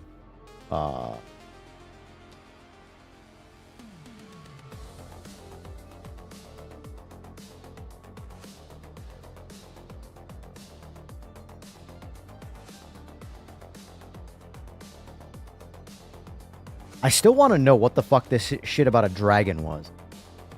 Like, 2 times today, whilst, well, before the stream and on the second stream today, but one time on stream, there's an audio voice that just tells me about some dragon that I have to go slay. And it's a super professional voice, like, with instructions. And I'm like, are there new, like, AI viruses that I don't know about and I have one? But... So 2 times, so that, you know what you saw earlier today about how my mic was doing this like auto gain reduction bullshit? Mm-hmm. It happened again before the stream started. I was checking it and I had to unplug my Stream Deck again and plug it back in. And when I plugged it back in, randomly after about 20 seconds, I was warned about how to slay a dragon. And I'm like, what the fuck is going on? 2 things that I have never seen in the history of me on computers have happened today. Do you remember what the voice line says? It's something about the most efficient way to slay a dragon. I am not exaggerating when I say that. I even typed into Google the exact words it said, and it just brought me to a bunch of video games that I don't play. So I don't know if something's baked into like Streamlabs or Discord that when I somehow unplug my Stream Deck and plug it back in, it plays an audio cue. But it's fucking weird. And I've never seen that bug before. Where my Stream Deck decided it was just going to do some... Because it's built into the Stream Deck firmware. Software wasn't doing it. It was 100% the Stream Deck. But I've using the Stream Deck for over a year. I've never seen that. April Fool's firmware, perhaps? Fucking Christ, man. I don't even know what these... That's weird. Wait, Season 5 of The Boys is out? When the fuck did we get ice cream? Is it all Show's out or hilarious. are you going episode by episode? I'm sure, well, it shows, looks like 2 episodes released. Probably today. Fine. Fuck yeah, I know what I'm doing when I get off stream.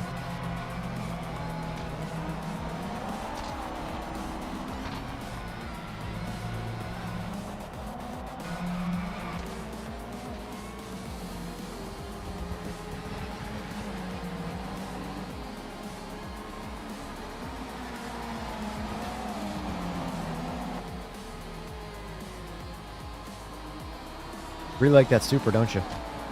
I love it. Yep. I've never driven it. That Surprisingly. is not true. You have driven it once. It's my dream car. Did I drive it once? After I mentioned that it was my favorite, you drove it once and then you switched immediately after. Oh. That makes sense. Had to immediately Yep. prove you wrong. I don't think I've driven the NSX at all. I've driven the... I really like the 400Z. Obviously, you like the GTR, but it's the GTR. I don't know. See, like, my thing is, like... This is how I know I'm a bad driver. They all feel identical to me. They feel no different. So I don't know if everybody else out there is having some placebo effect, and I am the only perfect person, or I am just that bad of a driver where I feel no difference from the cars. And I don't know about force feedback because I drive with a pad. But there's definitely a bit of feel difference between them. Real difference, personally.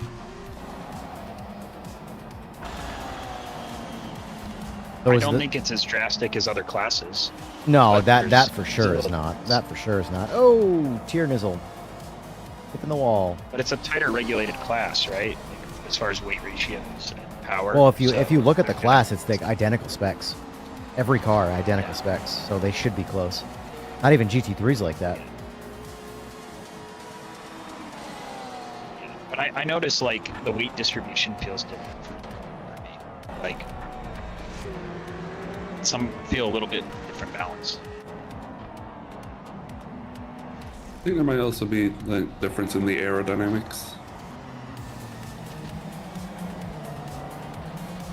The Civic was pretty good, I will say that. The Civic seems to be a pretty much a fan favorite.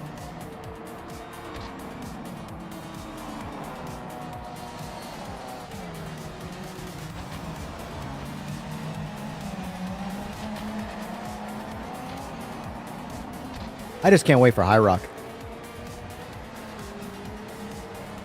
I'm gonna do that track literally round the That'd be clock, good. non-stop, lap after lap after lap. I'm gonna do 100 laps of High Rock. What is the max lap count you can do in this game? 155? 155? 255. 255. Cool, we're doing 255 laps of High Rock. I might actually do that. Says you give up. Oh, for halfway sure. through Fuck or yeah, I before. will. I will 100% give up. Gonna be last man. I think the winner's gonna be the person who quits last.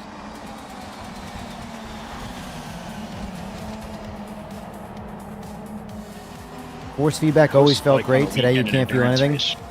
I would look over settings and stuff, Jose, because nothing changed in the game to make your force feedback not work today when it was before.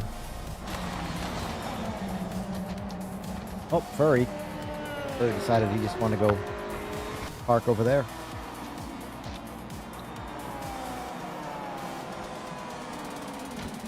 EJ, would you ever host like an endurance race? Like over a weekend or something? Yeah, fuck yeah, I would. Because I think that'd be a lot I'm of not. fun. I mean, I'm not an Even hosting endurance fan, class. but I'll host anything. Like I said, I was talking about earlier today, wanting to do leagues.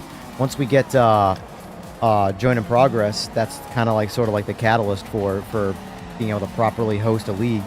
I mean, I can probably get it done without that, but it will just be much less problematic when, if think about it, like if you get like you go to have 5 races or 5 attempts and one person gets ejected at each time, like, Right. whereas they could just join back.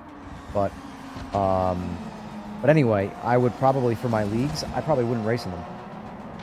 Because the way I want to do it, I want to, let's just say I get, I don't know, 40 people that want to do my specific league, which ideally, in a perfect world, I would like to do a fixed sprint race, 1 class setup league, and I'll have multiple leagues. And then I can obviously always switch it up, but for the sake of, first league attempt, I would do a fixed setup, and if I got 40 people, I would probably split that into 2 splits, and I would have like a qualifying day. So essentially, the first league day, whether it's streamed or not, would be everybody's doing solo laps, and I'm spectating them. And we divide, you know, if there's 40 people, 20 people go into one split, the bottom 20 go into the next split. And that'll be the league. But I'm also going to have to be I'm going to have to be the steward for penalties that aren't given out, obviously, by the game. So, like, if you bump someone off track and there's no penalty for that, as the steward, I'll be the one giving penalties. Obviously, we'll have a set rules beforehand, so it's not I'm just making shit up on the fly. But, like, you know, case in point, it's like if you have someone has a half-second lead on you, and it's positions 1 and 2, and you bump them ever so gently and beat them by a half a second, well, there's no penalty given for that. So if me, the steward, can watch that back and go, yep, he did in fact do that, that is a 1 second penalty. Again, these penalties will be all predetermined beforehand. That would now reverse the order back to the way it was pre-hit, you know? But I'm a human, so I've learned that if I am going to steward the race, I cannot be in the race, period. I have to be third party. That way I have no bias. Because even if I want to have no bias, if I am in the race, that gives me a bias.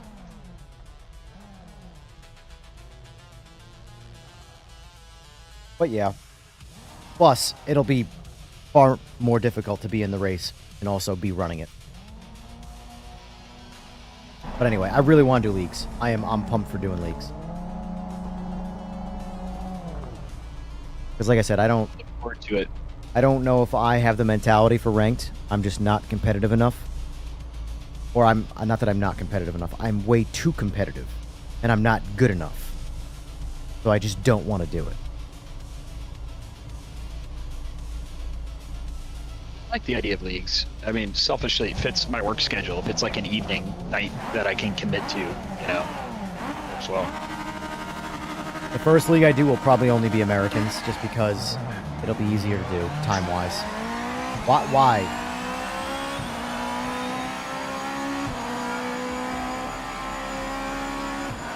It always is amazing to me how there's so many accidents on the straights at the start of a race.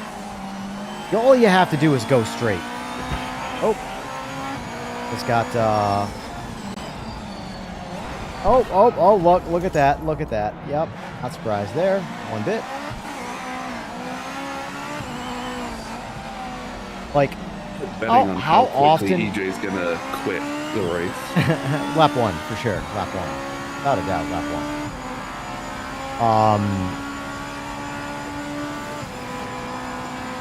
What was I going to say?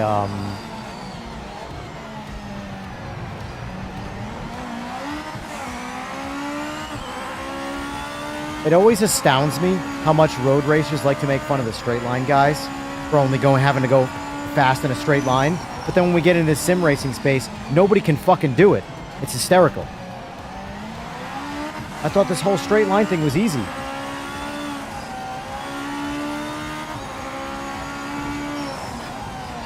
Alright, I'm done. This guy like fucking punted over it.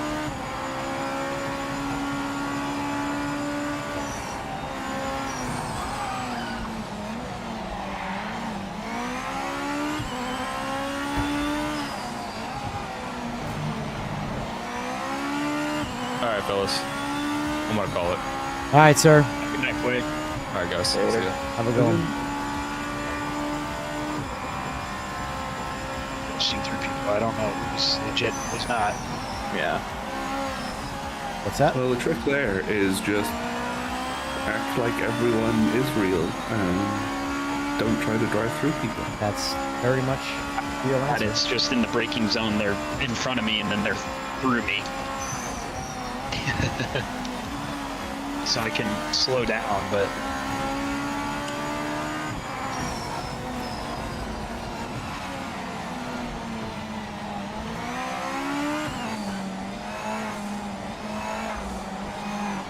Like, drive like it's your car in real life, and you don't want to bang it up. That's the reality of it. The most important part of the race is getting your car back to the pits in one piece.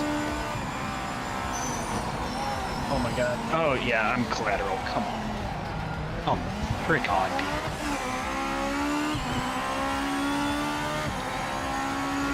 Just makes no sense. Lost like 10 positions because someone just Got pushed off the all the track way and across get a the track. penalty for it. I wish. I did. You got a Hypercar. penalty. Can't park there, mate.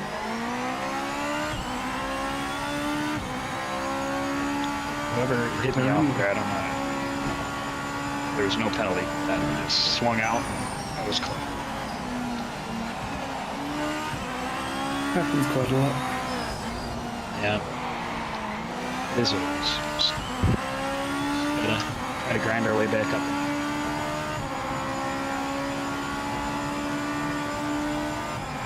I'm not fast enough to grab my way back up.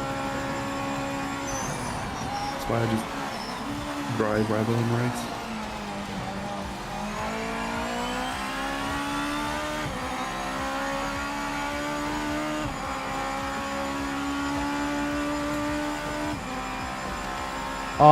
What's your question, Corey, about the tournament?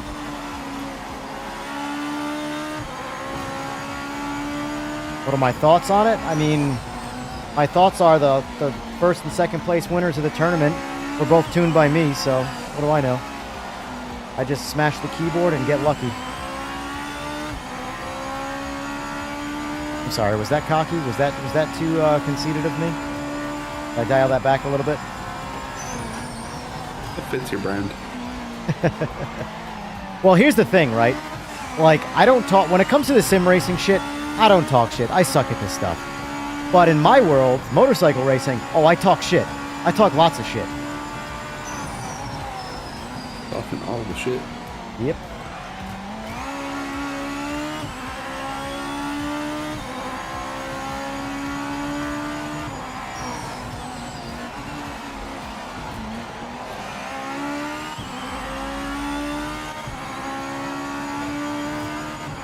But what's his name looked pretty good in there in that tournament, M1K guy. If I had a nickel for every race that he lost that he was coming back on the top end, though, well, I mean, I'd have a good amount of nickels, but he's definitely got some, he just needs to swing on it. The reality of it. I wasn't there for the tournament, so I don't know generally how it went. You know, no disrespect to the kid that won the bike from More Mafia, but I was happy to see that bike get absolutely desecrated up and down the road after the way the, you know, his little brother came after me. Imagine this, guys. This is for everybody. You are the brother of a professional motorcycle company, and you decide to email another company that is essentially your competition and talk shit to them through the actual professional channels. Whoa, Like, whoa. I'm talking, imagine being that clueless about your digital footprint. Oh, whoa, what the fuck happened there? Imagine being that clueless. Interesting. Imagine being that clueless about your digital footprint and not understanding how it works, and then denying it happened. It's like, bro, I have the screenshots. You think I'm retarded? This is my first rodeo. Yeah, Trav, that must have been netcode. Because we were like, I was behind you, and I was braking, and then you were like inside of my car. Oh no, I You were wasn't even outside of it. over there. I didn't show up until after you spun out. I was trying to go around you and I spun out. Okay, then that's. I was like way behind you. I was like 3 seconds. Is there behind another you. trap in the lobby? I was racing someone. Trap. There's Trap Marsh, who Okay, is ahead that's of who me I right was now, racing. so I'm assuming, yeah. Okay, that was. I don't know. I was right behind him, and then in the brake zone, and he was inside of me as we're braking, you know, same distance, and then. Yeah, the landing. Yep. It's just. That's the worst corner for us too.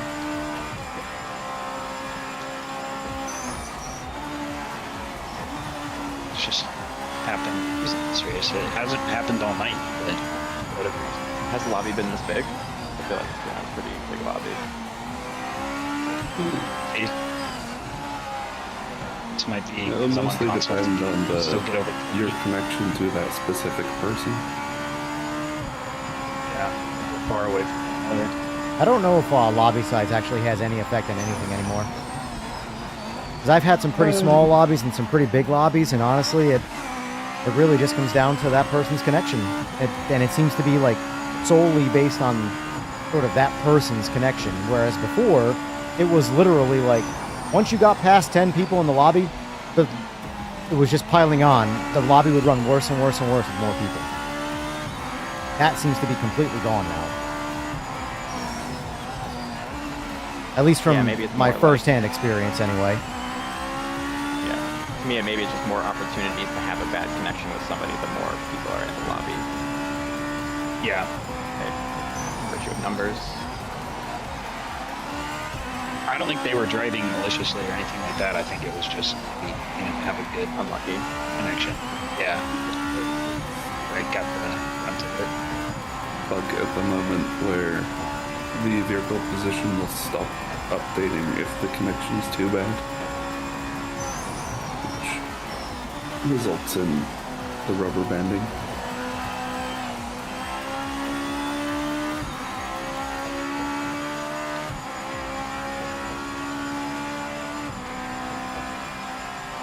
Yeah, Adam did go a few rounds. That was pretty cool to see. Always cool to see him win races with that bike.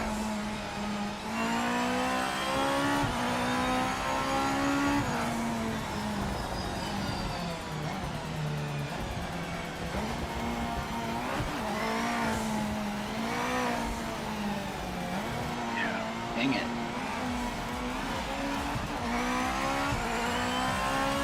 Uh-oh. Uh-oh, Jim Bot and Trap, they got beef. They got beef. Me trap? Which trap? Trap Racing, not you. There's 3 traps. Yeah. Now, see, like, I think you named yourself perfectly in conjunction with Trap Racing, because Trap Racing, he's racing, he's aggressive. Trapper Yawn, well, you're kind of yawning and just sort of there, and existing, you know? I'm lulling in the floating back. through time, you know? Yeah. There. I'm just teasing. No, it's a valid tease. Gotta Hey, get good to fast see O'Malley finish a race. He didn't get fucking crash. Like, crash desktop crash. Finished a race. Yeah, that is great. That's a rarity. I think if you tallied up an individual person's total crashes, I think he has the most. Kek. Huh? Pepkek. Heck. Problem exists between keyboard and chair. Thought You that's a haven't heard of error. Pepkek? I've heard problem in chair, not in computer. Picnic. Yeah. And error ID 10T. I'm just trying to spell that out. Track we wanted. Nords. Plus, I don't feel like dealing with all your stutter bullshit. I feel like National Silverstone. It's very wide track, very simple for the most part. Northampton. I'm gonna say, what's this Silverstone you speak of? Devil, and what in the tarnation is that? The track located in Northampton. He's living in reality. We're in the virtual world. You know, it's very deceptive. Mhm. Very deceptive. Feel lied to. Like, here's the thing. I fully understand. I get the licensing. I get the whole, I want to trick my brain into this being reality and not the digital fake world that it really is. But at the same time, shut the fuck up. It's all You wanna fake. know a fun fact? It's all fake. None of this is real. The game files are there. Just go modify the file name. Yeah. Write the name in the file. Don't give That's what I do up. with all like the RSS and VRC cars. I just change them to the real name. Like, there are legitimate things wrong with this game that you could actually ding it real legitimate points for. And that's what Yep. you, like, make a point to go after? Like, come on, man.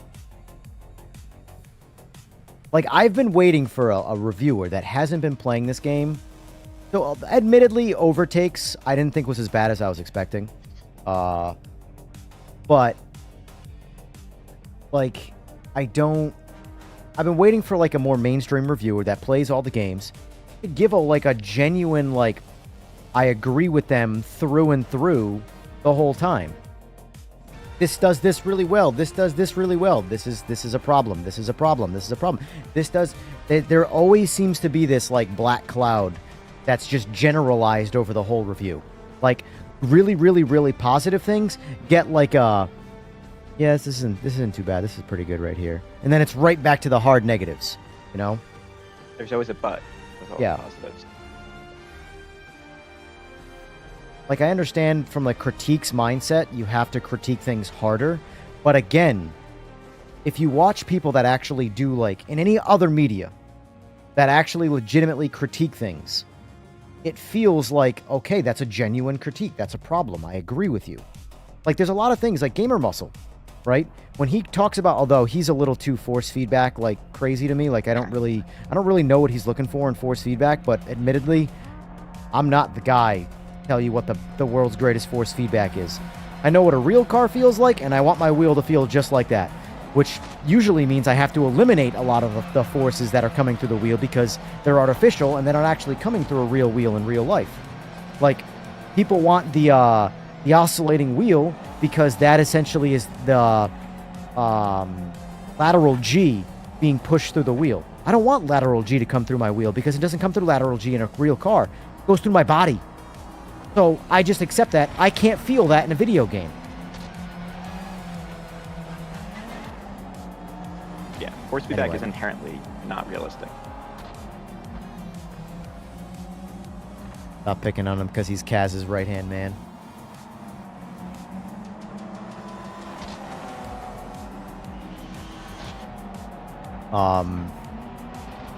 But I don't know. But, like, and all at the same time, too, I always thought Gamer Muscle had a better handle on computers than he actually does.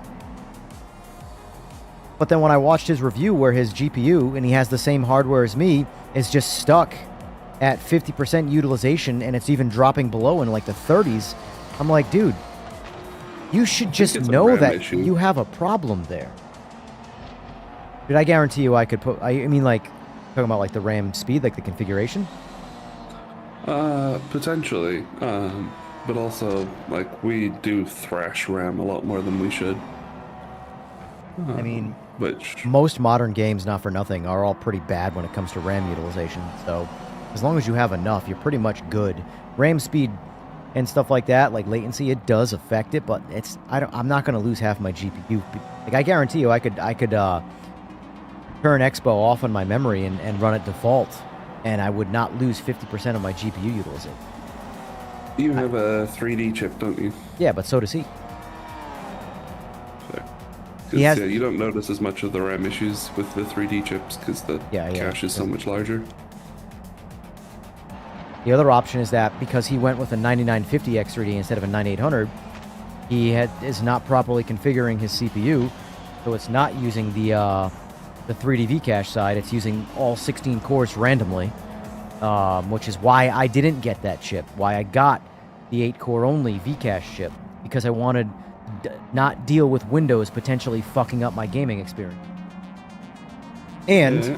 none of my programs actually stress my CPU. They all, my editing software, my streaming software, everything literally uses the GPU. I don't use a single program that is a primarily software-driven, CPU-utilized software. Except this game. Except this game. This game taxes my CPU more than Prime 95.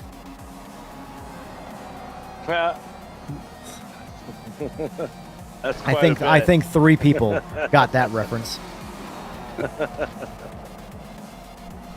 Oh, fuck Prime 95, man. That shit's for, like, just melting your computer. That's how you burn them in, man. Yep. Prime, you want to see something funny? Prime 95 and X299 Intel stuff. The 18-core chips and shit that was out for a little while there. Yeah. I had one of those. That thing sucked. It was a monster in a very niche way, but other than that, it sucked. Yeah. That was when Intel was in there. They were backed into their corner of, like, just throw more voltage at the problem. More cores, more voltage. That's how we'll win the race. There are people screaming in my house. Hold on, I'll be right back. Okay. NVIDIA learned from them. Yeah. Yep. It works, though. People, as much as efficiency is a bragging right, nobody cares if you have more efficiency and you're in second place. If you can be in first place and also get efficiency, then people like it. But if you're losing the race, but you're losing the race more efficiently, nobody fucking cares. You're losing the race. Yeah, you need to be aiming way down the stack if you're basically be the budget option and be efficient. Yeah, exactly. Efficiency is secondary. Ed, what are your specific crash? And are you on PC, console? I don't remember. Honestly, I'll probably ask you that same question 100 times. I don't remember what anybody's on ever.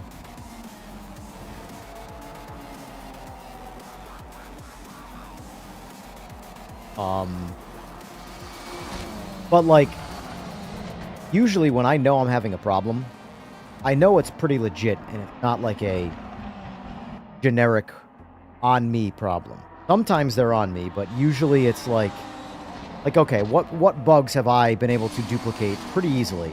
Flash screen crashes, ranked menu crashes.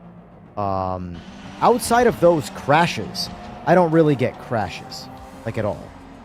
I can't remember the last build where I got a crash mid-race, like crash desktop. I get freezes in ranked, switching between the ranks. That's about it. Same, so do I. I think that's all related to the same sort of crash That's bug. just the ranked menus. That could be that. Like, because I talked to Ryan today a little bit about venting a little, but besides that, about the ranked menu crash, because it happened on stream today. As soon as I booted up the game, I went into ranked to see what race there were, and the game crashed. I was like, yep, well, that always makes the game look good when the first thing you do crashes it. Yeah. Project, man. What are you gonna do? I really wish PC and console support could be separated. I know it can't be, I get it, but I just wish it could. What a big venture, though. Everything at once. Well, because, like, let's face it, if it was a PC-only game with no, video game politics in the way, you'd have 15 patches in 2.0.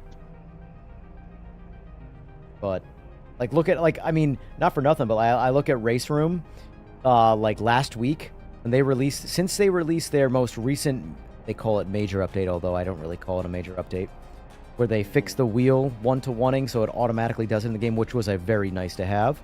Yeah. They added the 3 new cars. Dude, they had like 15 hotfixes inside of a week. It was ridiculous. Every day, there was a couple new patches where they just fixed 1 or 2 small, tiny little problems. That is the reality of being only on PC. And Right. correct me if I'm wrong, they're not backed by anybody, right? They don't have a publisher. They are their own publisher? Or am I wrong on that? I think they are their own entity, yeah. Because if they're their own entity, then obviously that makes it easy to do. One less chain of command to deal with. Which 1072? I haven't seen that, Sora. Look at that. I haven't seen that in a minute. Someone's ghosted on track. I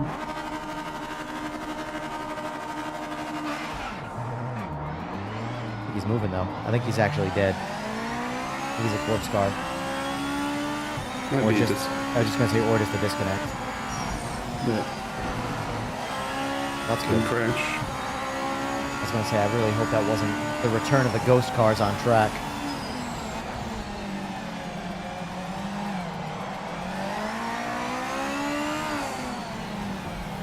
Oh, my bad. That is 100% on me. I apologize.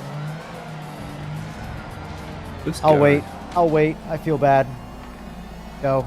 And then he complains about anyone making the tiniest mistake. I made it where he's- right. I let him go in front of me. And it was the most gentle bump. It was the most gentle bump. It just so happened I hit him in the right spot that spun him out. There's a kiss. And I let him go. Damn it. That's bad.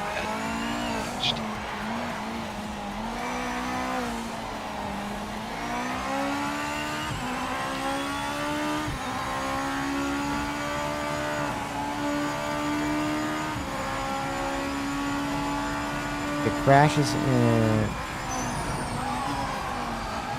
What do I get for reading chat? PC, AMD. What AMD card are you on? AMD. So it's weird. It's so weird. AMD cards seem to crash more. NVIDIA cards seem to have more graphical anomalies, with the exception of the Tron level ghosting of FSR.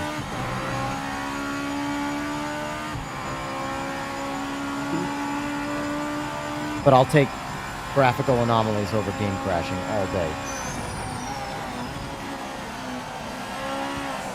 Unfortunately, like, as much as I hate to say it, I'm all about AMD, and I'm actually not all about NVIDIA.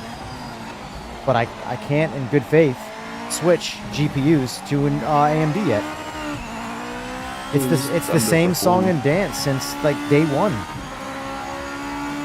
NVIDIA just gets priority support, always. Always. It's because they have more performance. Like, would you rather be developing on something that gives you more frames or less frames? Exactly.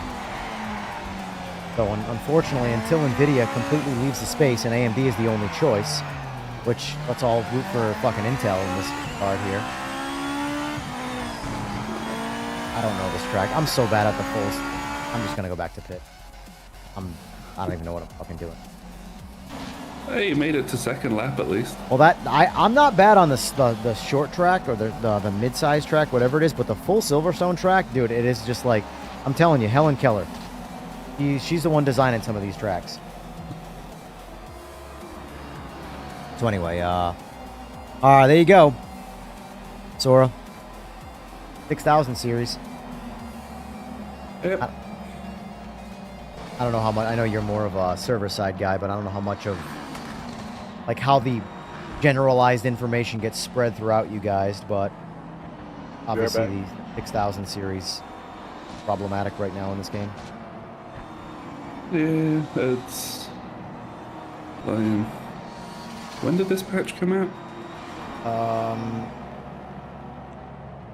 5th. March 20th. 2 weeks ago?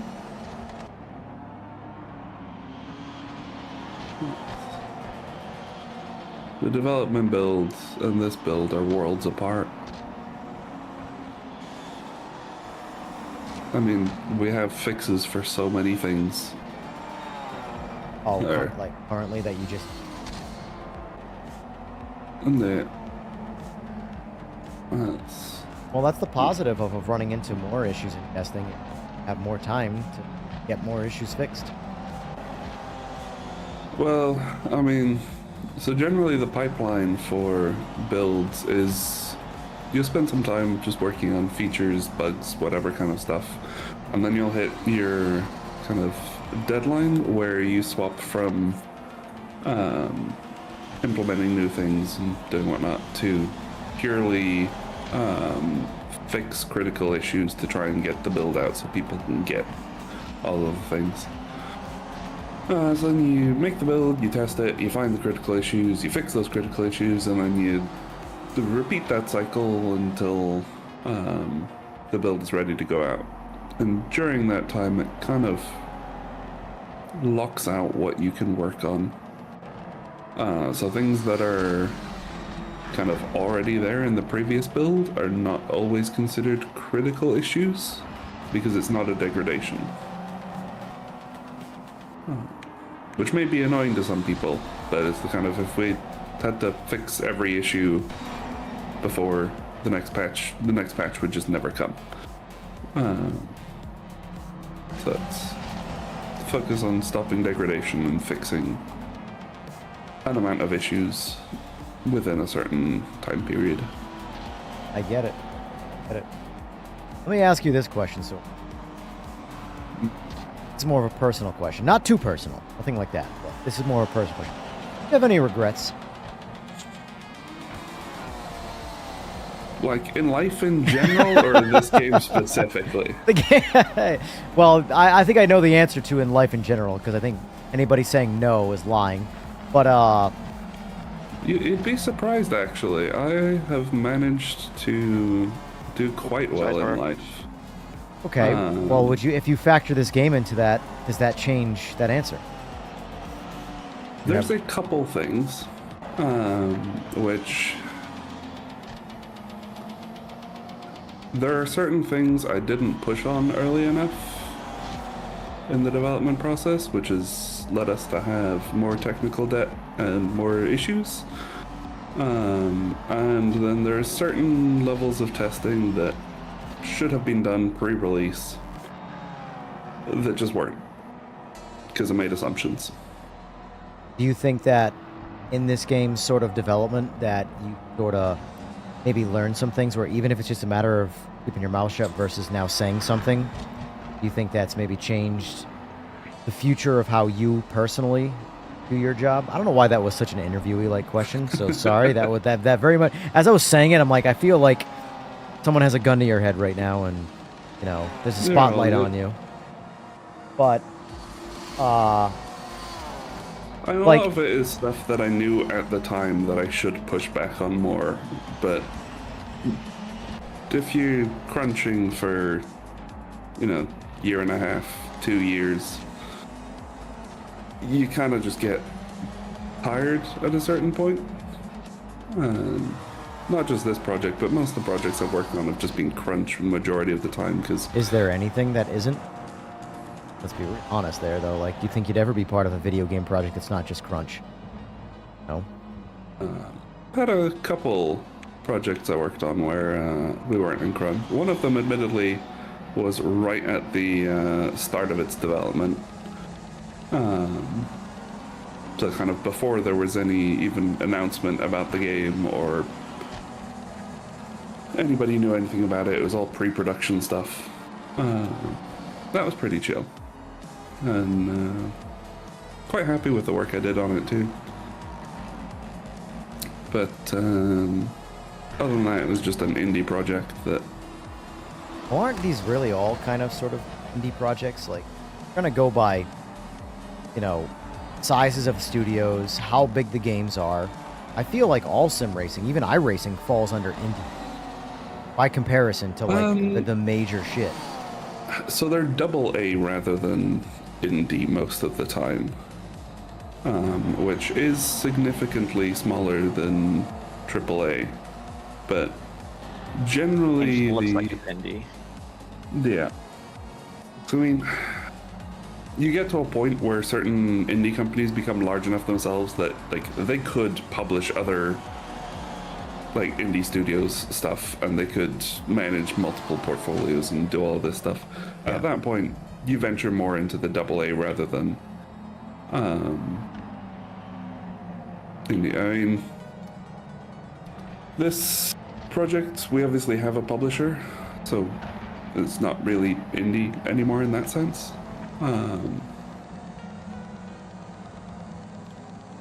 But it does, the lines do blur a lot between certain projects. There's no hard and fast ruling on what any given thing is. Most of this stuff, I believe, comes from real estate. So... And by the way, if whenever I randomly ask you some shit, you're more comfortable saying, go fuck yourself, than actually answering the question, you are welcome to say that. Don't worry, I will. Okay, cool. Contrary to what people in the sim space might think, I actually have much thicker skin than people give me credit for because of the shit that I have dealt with in the bike scene. Trust me. Send it. You won't offend me. I mean, I give you shit on the daily. Oh, you don't. The shit that you give me is like, I actually pull my punches for my return because I don't want to offend you. You should really stop pulling your punches. Well, your game sucks. Fix it. There you go. That was just opening the. I just turned the knob a little bit, more aggressively, opening the door. That was kind of weak. Like, all right, as long as we're on that, I understand where like the playing field is. I can play it accordingly. Yeah, don't get yourself canceled. But I couldn't. Dude, what am I going to do? Cancel my. Dude, like I said, I've previously stated on stream, since I started pushing the sim racing shit on stream, which was the beginning of November, I have made $500 doing. Which, don't get me wrong, I look at it like, wow, I made $500 playing video games, having fun. But at the same time, if it went away, I still get to play the fucking video games. Like, cancel me. Cancel me. I dare you. Let's do this. Let's do the dance. Let me just go add your account to the banned list. Fine. Buy the game again, because I'm an idiot. Don't forget to cancel my my PlayStation subscription. Or not subscription. Oh yeah, don't worry. Account. DJR Performance, by the way. Not that you need. Don't worry, I already have all your details. Perfect. But yeah, Maxi says that's cool. Sora is putting himself out there in the community. Respect for that. I think everybody in chat. Let's I don't know what kind. I don't even see this. This is how bad I am at streaming. Emoji the shit out of the chat with whatever you can do. I don't even know what you can do, but just do it for his benefit.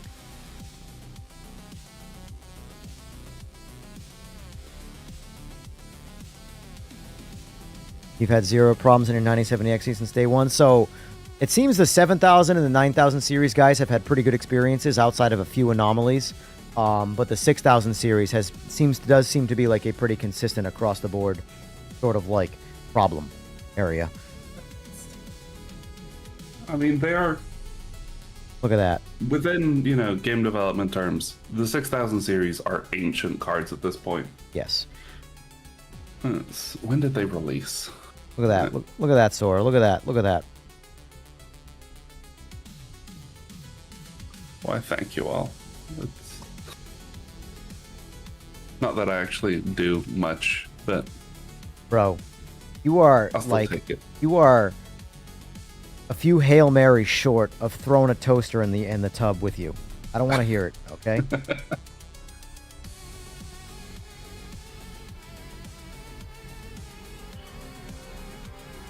Despite what it may appear, working on this game actually doesn't stress me out. It stresses me out when I just play it. So I don't even want to develop it. I don't even want to know what that's like. Here's the thing. It doesn't stress me out because of its problems. The constant, like, which don't get me wrong, that's a bit of a lie. There are some problems that annoy me. But the real stress from this game is like the same bullshit I see. I frequently, this is also too, like, I don't know what it is about the Discord that has me going back to it after I leave it. So currently I've left it, right? Mm-hmm. But every once in a while I go back in, I'm like, let's see what's going on in the Discord. And then I just stick around for a little while and I'm like, God. But you're a masochist. I am something special. I am the definition of that person who sticks their hand on the stove and burns their hand and doesn't learn shit from the experience. Like, I don't necessarily disagree with the complaints, but the problem is the complaints start feeling like these people just want to hear themselves complain and they don't actually care. And that seems to be pretty consistent to me. Like, at the same time... Go on. For the majority of people, like, if they didn't care, they wouldn't be in there complaining. A few people could maybe use... I agree and I disagree with that, but... some lessons on how to communicate problems. I agree. I agree. That's definitely, like, the biggest thing. Like, there are definitely some guys who I respect that don't know how to convey their issues in the most... just best way to deliver it, And contrary to what my people, it doesn't matter how right you might be in your complaint, how you deliver that message determines how seriously it may or may not be taken. Yeah. But there are people out there, though, that, like, for example, there was something that happened last week in the Discord that just attributes to me being like, why the fuck am I in this thing? So I got tagged because somebody was having a specific problem that I have encountered that I have constantly preached about how to fix. It is a game problem. The problem lies in the game directly, which, full transparency, you know what it is. It's the fucking discoteca, right? It's the lighting issue that seems to be related to shadows. But regardless, I was tagged that someone was having the issue, and it was driving them crazy. I responded with, it is part of the game. However, if you turn back to driver 59186, which I've memorized, I never thought I would memorize those specific. Wow, I can't say words. Specific numbers, but I have, because I've said it so much. Reinstall these drivers and run some level of anti-aliasing, even if it's just TAA, but do not leave anti-aliasing off. Run those drivers, run some level of anti-aliasing, and 99% of the discoteca problems will completely go away. This person did not care. They wanted it to be fixed at a game level problem, and I assured them that I have complained far more directly to you guys than he will currently say in the Discord. That you guys know about it. Sitting here in the Discord complaining about it is getting nowhere other than you want to be heard. I gave you a solution that right now, inside of the next 5 minutes, you could fix on your end. It might be a band-aid, but it will fix it. You want it to get fixed at the source. Well, that can't be done immediately. However, your experience can immediately get fixed and be better for you right now if you do what I am advising you to do. They didn't want my help. They didn't care. They wanted to bitch. They wanted to feel heard. That is all they wanted. That is the shit that I don't understand as a human. In any medium. Doesn't be video games, real life, whatever the fuck. Like, go talk to a therapist. That's where you need to go. If you just need to bitch and you need to be heard and you need to feel good about yourself when you're done bitching, the therapist, literally, they exist for that reason. But they cost money. That's true. Well, the game costs money too. Just ask the people who play it. But like the point is like, yes, I acknowledge that there is a game level problem. There is also an NVIDIA level problem. It's a combination. However, this is what you can do inside of the next 5 minutes of your life to make the problem go away on your end. But you don't care about that. You don't want the problem to be fixed. You want to bitch, and you want to be heard. Karen. Anyway, now that I got that out of my system, we can carry on. Feel better having bitched about it? I feel now? way better. And I'm so happy that I got to bitch, and you all got to hear me. See? See how that works? But the difference is I'm not ignorant to it. I'm acknowledging it. I needed to bitch. Y'all listened. I feel better. But I also attempted to preemptively solve that problem by leaving the Discord. Anyway. This is relationship advice. Yes. Sometimes people just need a bitch. Yep. Yep.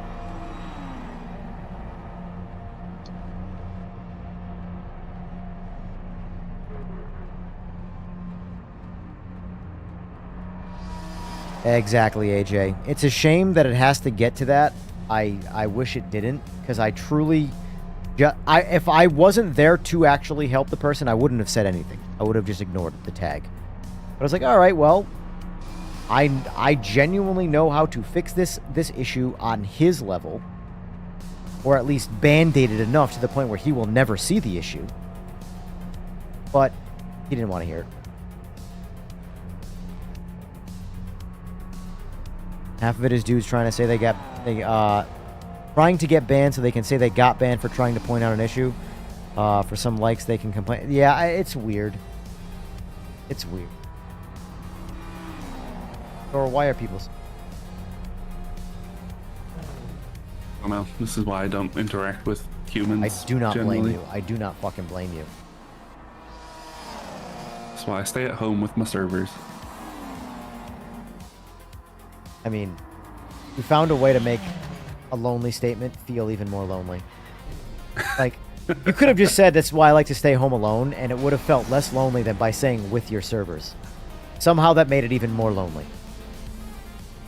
Okay, but like, What's your address? I'll send you a glitter bomb. Or a dick in a box. Let us all know your address right now. I'd rather not have glitter in the house, considering that will end up in the servers. Okay. The only thing I care about is my servers. Like,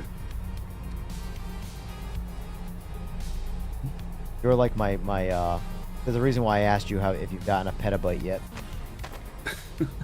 But a buddy of mine, his rack, he's so proud of his rack. The amount of people here think I'm talking about a pair of tits right now is probably hysterical, but he absolutely... how many U's has he got? That? How many U's? I have no idea. I'm not a server guy. I'm not a Is it like server a floor guy. to ceiling? Is it like a... I'm 5'5", at least 2 feet taller than me. I'll fix that. So whatever that's Either a worth. 42 or 48. But actually, I might be able to send you a picture of it. Actually. He was the person who really, truly turned me on to Tesla and how cool Tesla really is. Like, I didn't realize how aggressive the auto drive is on Teslas. I figured it was the most bitchy, like, stay in low speed lane, like, you know, type. No. That shit's aggressive. It's aggressive, yeah. No, dude, it's a good driver. Like, I'm like, yo, auto drive's the shit. I'm not gonna lie. I kind of want a Tesla now, so I never have to drive a car again. Because I actually think it's a better, like, casual driver than me, by like a lot. I'm not distracted. Like, the algorithm is not. Sorry, I am distracted. The algorithm is not distracted.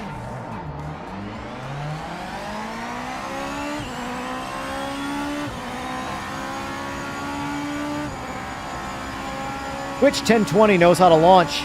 Oh shit, oh shit, oh shit. Oh, fuck it. Just... Bad. I'm just gonna stop and get pushed to the pack by everybody else behind me. Whoa, hello.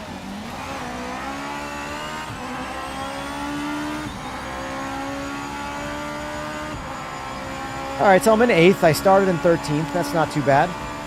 Not too bad. Turn 1. Killed some people. We're good. It's awful rubber banding up. I hate how much I like these cars. So the other day I did jump in Gran Turismo to get in the GTR GT2 car because that's the most like comparable car in Gran Turismo to these. And that was actually ironically my favorite car in Gran Turismo.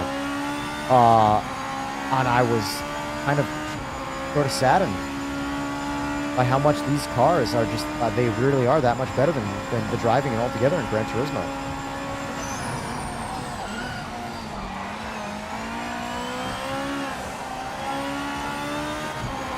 Yeah, but, like, the licensing, man. Bro, you ever heard of Takamiya? Because I'm talking to you, and I've never heard of it. That was like a dad joke. I don't know if it landed at all, but... Either way... Wow, that dude just reversed onto the track. Yeah, oh my god. Holy shit, man. He literally went off track, threw that bitch in reverse, and grandma sent it out the driveway. Just like, we're coming back, and I'm not looking anymore. I am too old to pay attention. Holy shit, that was good. I'm glad I at least passed it before it got to me. I'm not even mad. That was just like so bold. Crazy things to think about doing. Right?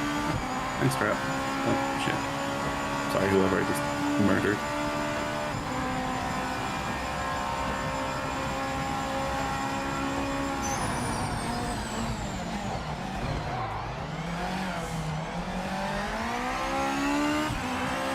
I've learned Too Wicked, he likes orange. Too Wicked in chat, when you get a chance, obviously you're driving. Is orange your favorite color? Orange is my favorite color. Orange is not a popular color. Unless you're a Halloween lover, but like usually like off-color type favorites are like purple or pink or something like that. Like admittedly, I'm a big purple fan. But Here only in New York, we have a lot of sports teams that are orange and blue. I'm a big purple fan, but only because it requires you to have a fast vehicle. There is nothing like more devastating to a race loss when you lose to something that's purple or pink. I don't know what I was doing.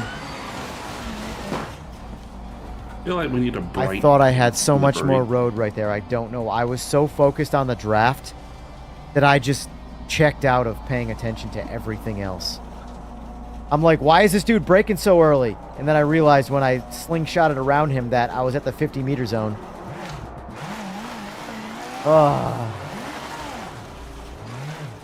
Hold on. What's the best point to merge out right here? The point where everyone else is coming by. Just right on the apex.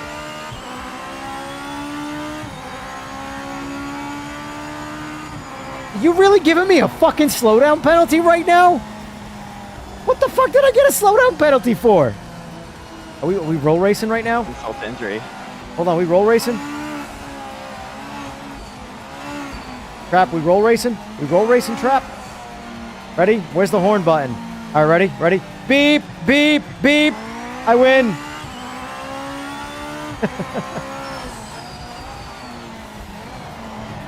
Oh, that's funny. That's it, Sora. We need to code in some horns so we can do our roll races. We not have horns? Of course there's no Not yet. horns. What? Bro, if there was a single horn on a race car, I would be ashamed at the teams building the race cars. That's weight. That's weight you don't want. Alright, fuck this. I'm going back to the pits. I gotta piss anyway.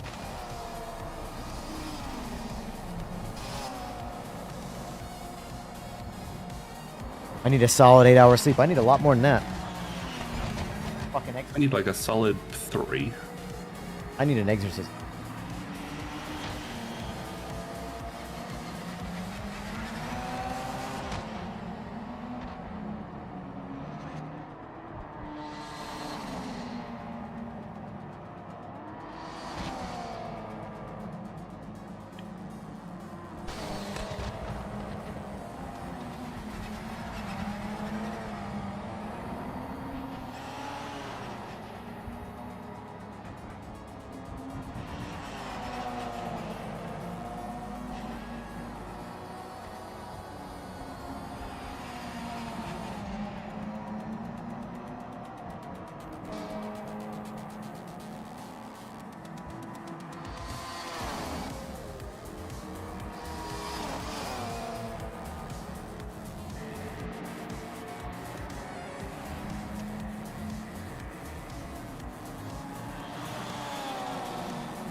All I know is my new Simagic, like, LED kick plate is so cool.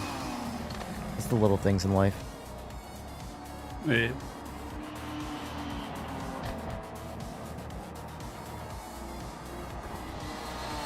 Is Simagic the one you're partnered with now? Yeah. So basically, I only say lies about them now. Can't possibly say the truth. You should get them to send us some of their shit. Probably can. They're surprised. I will say that, like, they're like. I almost get like desperate vibes because of how easily they just like. They sought me out on my Instagram. My Instagram only had like 200 people following me. My EJR Racing Instagram page, not because of YouTube. And they reached out to me on Instagram. And then they had me contact them on Discord, and next thing you know, I was an affiliate. They give away affiliation pretty easily. Like I tell people all the time, like, hey, if you're in the computer world stuff, like obviously if you're on console, like you can't use this shit, but if you're on PC, apply, reach out. They'll probably give it to you. They lost Super GT to Fanatec, so they're probably being extra aggressive on that. That's probably part of it, if I had to guess. Lose one big influencer, get a whole shit ton of small ones. But anyway, though, Moneyball approach. What's that? The Moneyball approach. Yeah, exactly. Ooh, good reference. Good reference. But I mean, I like their shit. Unfortunately, I bought all the shit before I was an affiliate. So that's my one argument for me actually liking it and not just lying. But their H pattern is what sold me. But anyway, though, yeah, no, because I talked to Bruno yesterday and spent most of the day just figuring things out. Because, like, I had been talking about, I thought it was 2.0, but now that I think about it, 2.0, and then like a couple weeks before that, I got this Ultra wheelbase. And the main force feedback settings, like global and all that, none of it worked. None of it did anything. But it's because it wasn't coded into the game yet. So not the next patch, but the patch after that. The Ultra wheelbase and the P700 pedals will be native. I don't know if we have anyone in the company that has their stuff. Kev might. He's got fucking 50 billion wheels. Yeah. But Yeah, because like the calibration, even though I calibrate it now, I have access to like calibrate my stuff. It still doesn't matter if I calibrate it. Whereas like the Logitech stuff, you absolutely have to calibrate it. It's so weird how some of that stuff is like that and some isn't. I don't know if it's built into like the firmware of Simagic where like it just overrides it whether you calibrate it or not. And Logitech relies on the game software to be the dominant. I don't know how any of that shit works, but I just don't get how some wheelbases, the game determines what the wheelbase does, and some, the game, it just doesn't fucking matter. For the longest time, the pedal meter, whatever the hell you want to call it, where it shows you your throttle inputs and your clutch and all that stuff, that all registered 0 on mine, yet it worked perfectly fine. But the Simagic, all I could do was bind it to accelerator, like the clutch, the gas pedal. I would bind it to acceleration, and it worked completely normal. It used the firmware level control for the pedals to determine throttle input in the game. But the game did not register any range of throttle on the meter. yeah, Couldn't tell you. I come from the mechanic world of, if it ain't broke, don't fix it. The shit works. yeah. So I'm not going to try and fuck it up.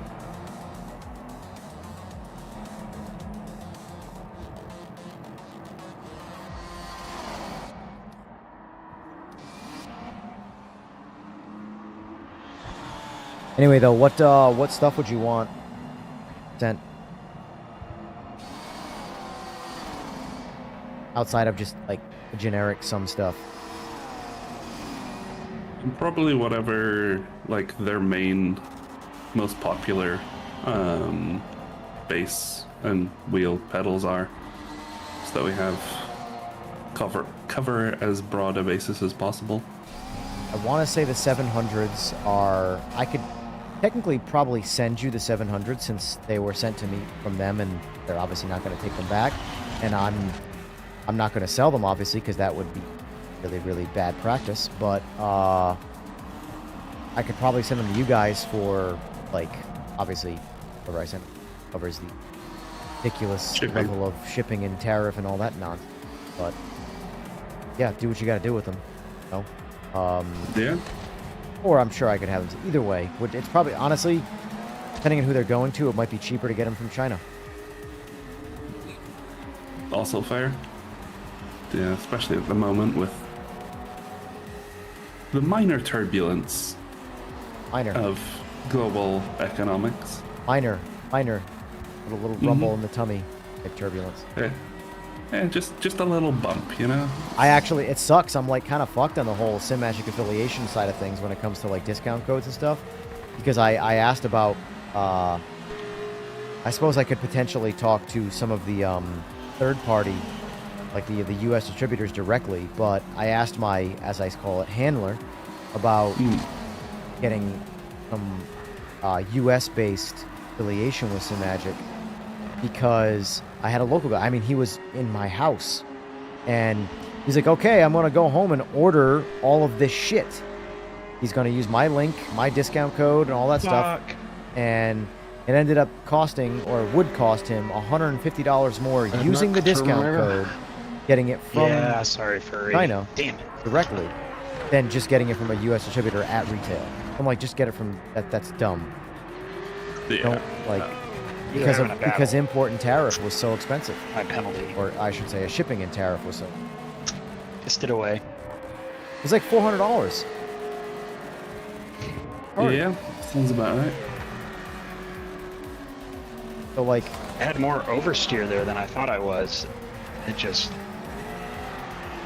I've been pretty good the whole race, and then that was just really bad. comments I here. could, Let like, me read some eke out. chat. Let me read some chat here. I totally checked out. I'll be on for the next one. Big up, Sora, as always. Yes, sir. I remember that situation, bro. Yep, I read that. Yep, read that. Using GTR to drive. Yep. Sleep. Yep, read that.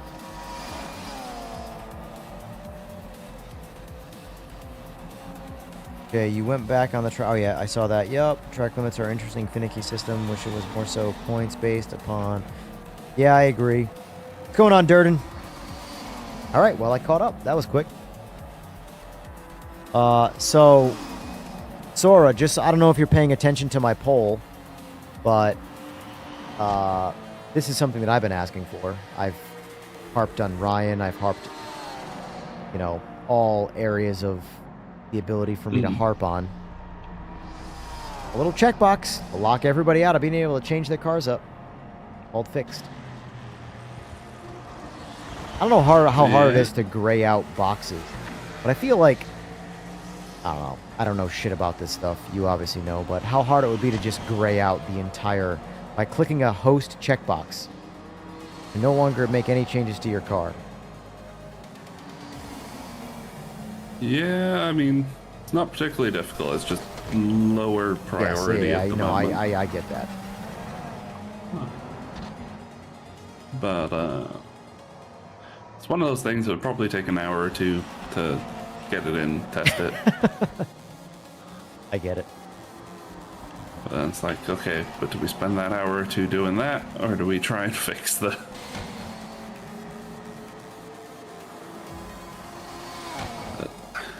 I get it. I get it. Got a room open? There will be in a second. Last lap. Will be in a second. Okay. You guys over there at Straight Force Studios have a nickname for the game? Project work in progress. Oh, I'm sorry. Did I fill in the blank? I didn't mean to do that. Sorry. I mean, we have the title from before we... GTR Revival. Before that. There was a internal title for the game. Oh, wow. All right, let me ask you this, Sora. Let me piggyback off of his question. And if you, by the way, you don't have to give me some, tiptoe mumbo jumbo shit. Just say, I'm not comfortable answering this, if that is the case. Do you think a name change would benefit this game? Getting away from Project? Or no? Realistically, not really. I think the people that are upset about the game are still going to be upset about the game. Potentially, it'd help with new people coming into the scene, but... Could you win with GTR 3? Well, I mean an never been all done new before, title. I but mean the no game- piggybacking off of any other previous title in the franchise of any kind. I mean an all new title. Call it Like- Dark Rainbow. Dark Rainbow is not what I would call a racing game ever, unless you immediately want to go out of business. You want to launch a perfect game on day one and sell no copies? Call it that. Is that a sequel to Perfect No Dark? No, racer. it's a racing game. Wait, what the fuck are you talking about? It's a racing game. Spiritual sequel. There you go, racing game. You should just call it racing game. Yeah. Racing game. Racing Game the Third. Oh, you know what you should do? Racing game 1, Hey, 2. hey, I got a racing title for you. You ready for this, or write this down? It's called We Racing, because there's no I in team. There's no team That's in this pretty game good either. There is no team. There's no team in development either. Oh shit! I'm sorry. What? Oh, I tease. I'm sure that's down the line where you could team up with somebody and do an endurance race or something way down the line. So much I to cannot do. comment on future features. But Yep. Towing the I can political comment on the line. fact-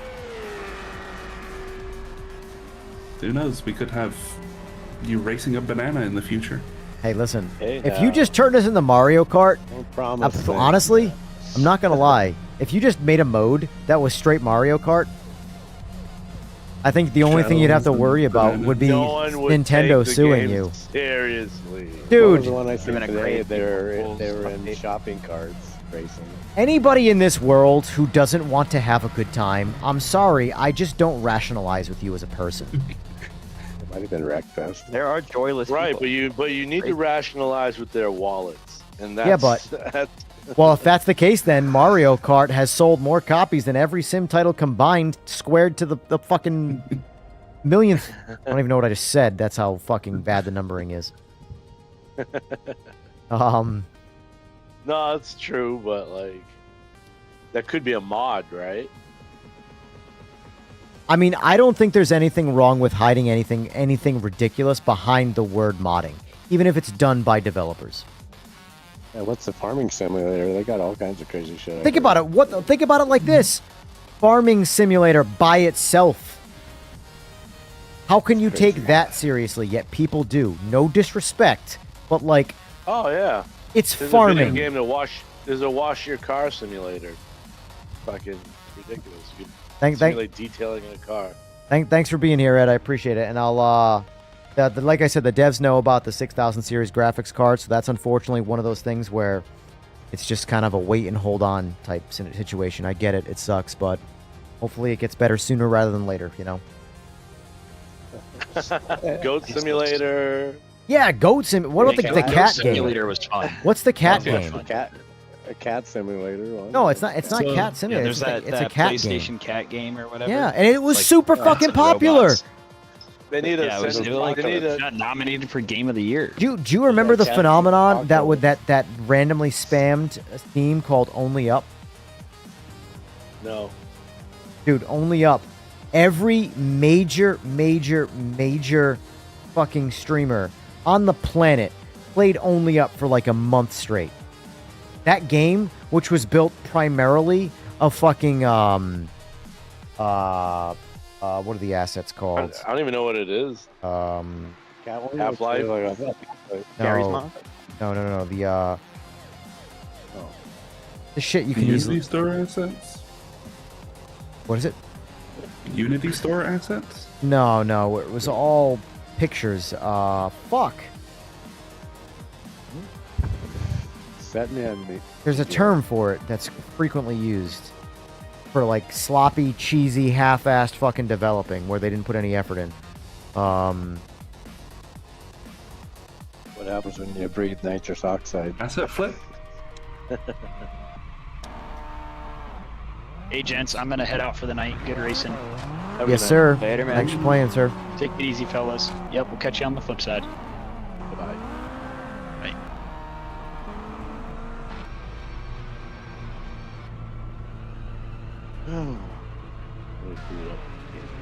Project. A name change would help keep people from calling my channel PMR and not understand when I play AMS2 all the time. Project Mayhem Racing. Right. Hey, he's got a good channel there. He does.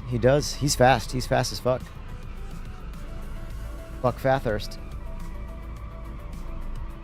Buck Fathurst, right? Maybe. Durden, you're Buck Fathurst, right? God, my old man brain. I should know the answer to this, but... Let me ask you this question, Sora.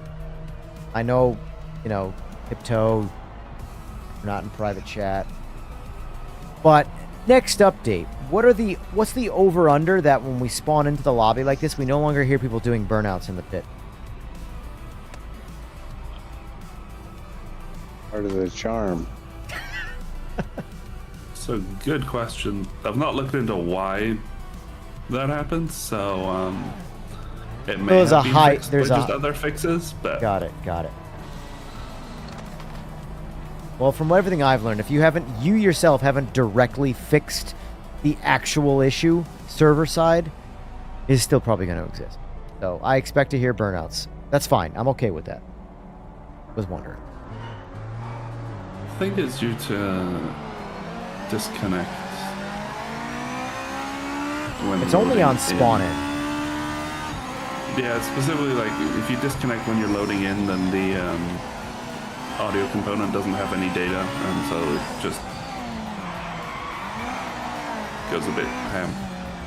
Oh, is that you, Sora? I think it was. I They just murdered smacked me? Fucking. Oh my god, of course. When you look in the mirror, is your nose just a dick? Like, are you just a giant dick nose? Like, is that you? Nah, it's the entirety of me that's just a giant dick. Got it. Thanks for clarifying. It's awesome. That's awesome. Prettiest.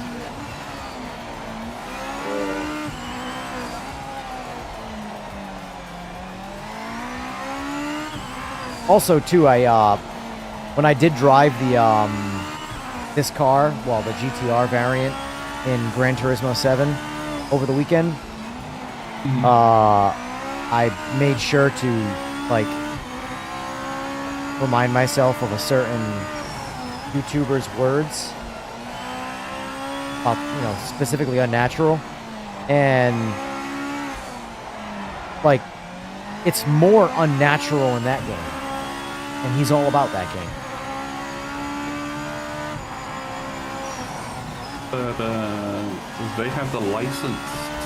Ah, that's right. Version. I forgot.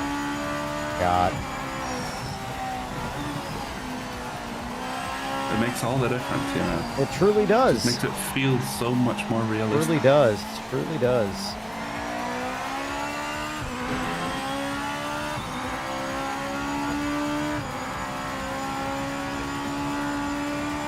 All I've learned that in real life, I'm just going to say his name, I don't give a shit. Kirith would prefer official stickers on his motorcycle than a good set of tires to go racing.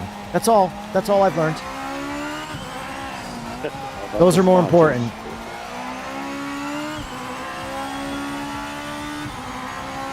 I don't give a shit. I hope he goes to the fucking expo in Charlotte. And I hope he points me out of a crowd. It's not going to happen, but I hope he does.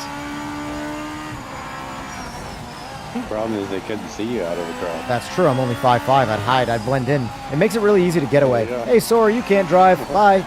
Oh, look, I can't drive either, but at least I can't drive lesser than you. I was so tempted to just reverse right out into the center of the road there. Dude, all you have to do is just fucking type in 3 buttons, and next thing you know, you're 10 times as fast as me, and your car weighs 60,000 pounds. Fucking hacker. The weight thing is unconnected, but Ironically, it's just you being bad at your job rather than good at your job. Oh, that too much? I don't know. Way harder if I worked in physics. That's true. So who works in physics that I have to message to apologize? Oh, look at this. Hey, Sora, look. Oh, never mind. They're not. They're fine. They must have been reversing because they were ghosted on the track. Thought I had you for a second. Oh well. So you thought? Park here. But no, the physics guys do a great job. There's a lot of work that needs to be done to make collisions work better. No, online. physics. Let's face it. I think physics work fantastic. Collisions are where there's a lot left to be desired. But Same team. Once more important things get squared away, I'll care more about shit like. Yeah. I don't know why I'm telling That's you like once- you don't know. One physics is solid, the other spec. Yes. It is technically 2 separate physics engines, so. Sora, in case you didn't know, I just wanted to let you know that the disconnect issue is extremely important, that it gets fixed sooner rather than later. I know you're probably unaware of this, but I wanted to bring it to your attention in case you haven't heard from anybody else yet. That was crazy. Nobody had told me about this. Like, I know. I tend to be more perceptive than others, so use me as a tool, an insight into the future, if you will. I mean, you are kind of a tool, so that makes sense. This guy, this motherfucker. I'd love to find you on track and hit you off track, but apparently, yeah, that just can't happen in this game. It punishes me more than you. Why is GM bitter? Is one of your most popular video is light bashing Kirith. I believe it. He's easy. Dude, not for nothing. I will say his full stop. His joke in the beginning of his second video was legit. It landed. It landed well. I laughed. I paused. I addressed it. I laughed. It was good. In case we don't remember what that joke was, it was the start of his second video with LMU versus PMR, or what PMR could learn from LMU, whatever the fuck it was called. I'm paraphrasing. He says something along the lines of, he wasn't sure if he wanted to make this video because when he checked Steam, there were only 40 people playing, so he should have just sent them a DM. I was like, not gonna lie, that's a good joke. That landed pretty well with me. Yeah. Then the rest of the video sucked, but he at least, he started off really well. Starting off strong. I very much like the approach of roasting things, regardless of what you think about things. Very much ripping the Band-Aid off.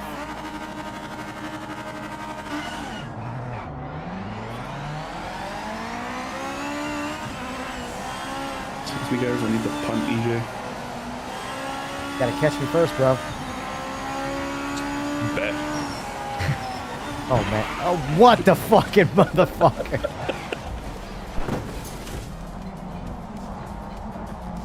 The shit that I put up with.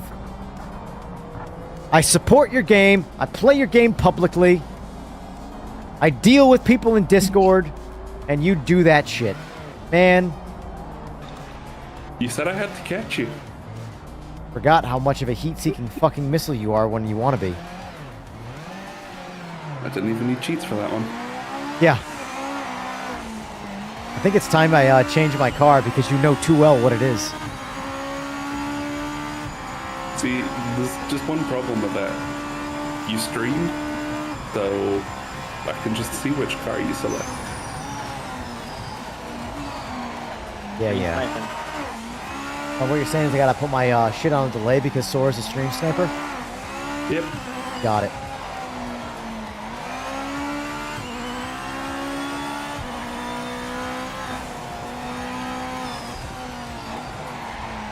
But what I was going to say, Trev, is where I do have a good amount of respect for Gamer Muscle that I haven't quite respected anybody else in the reviewing space of Sims, is that I know his opinions are at least his own. Because there is no way Kunos is paying him to advertise the original AC. There's no way. And he hates AC Evo, so... So GM is bitter because of no license? No license for what? Well, he's talking about Kirith. Kirith hates this game because of no licensing, or less licensing. Takamiya was deceptive because it wasn't called Okayama. And there are no way that these GT500 cars that he's never driven before could handle curbs. Or, sorry. Look at this guy. He's waiting. He's waiting like prey on the side of the road.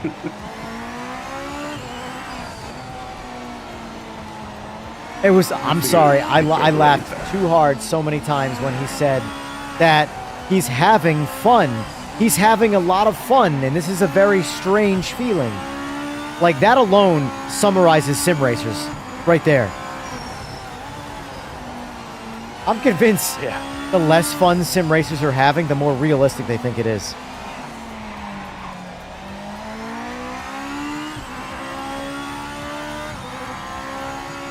But you know, real racing is boring. That's why nobody does it. Yeah, I know. Like, full stop. I think I'm gonna have like a custom-made hoodie. They EJR Racing. I don't like sim racers, in quotes, as my slogan when I go to the expo in May. I'm that level of petty. I don't care about approval. I will put up, I will do it fucking, what's his name? Change my mind guy. Fucking, what's his name? Charlie Kirk. No, that's not Charlie Kirk. What is that? Oh, there's nothing to change my mind. Oh, that's that's not Charlie Kirk. It's not his thing. His thing wasn't like the No, bait people. no, Mug Club guy. What the fuck's his name? Chat, I know you know who I'm talking about. Guy who does Mug Club. He's actually funny. Never heard those No words. disrespect to Charlie Kirk, but Steve Crowder? yes, Steve Crowder. Agree or disagree, I couldn't care less. But he's at least funny with his delivery of half of his shit he says. Anyway, he's the one who does the change my mind shit. Point of that was, I'll go to the expo and say, put up a sign that says, sim racing is not real racing, change my mind. Just to piss people off. There goes Sora.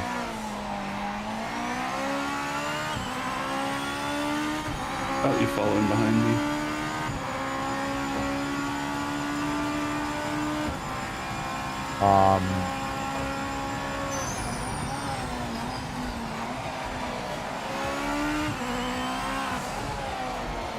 Yeah, I don't know. It's easy to be one of those guys. They can poo-poo on anything, and then once a lot of people are playing the game or turns around, then they just go, "Oh, look, it's great now."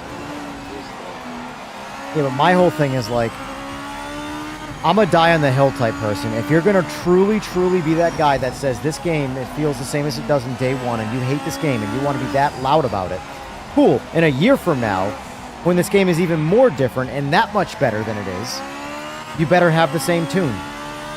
Don't change up because it's the cool thing to do now. Hate the game still. No, that's not. I know that's not. I know that's not going to be the way it is. I know that's not going to be the way it is. I've learned real quick in a short amount of time that sim racing is a very Me Too way of thinking. People only want to do what people think the cool thing is.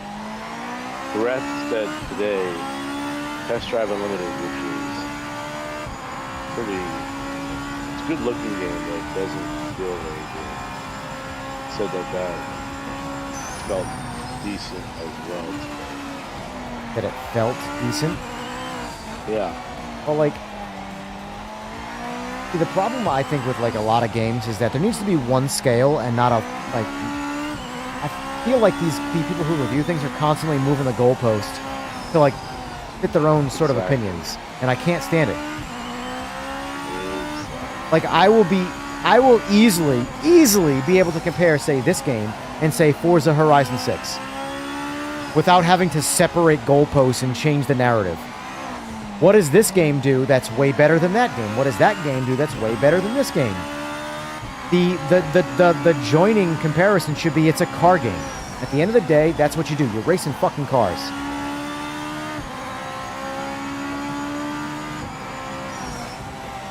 And pixels on a screen. Yes.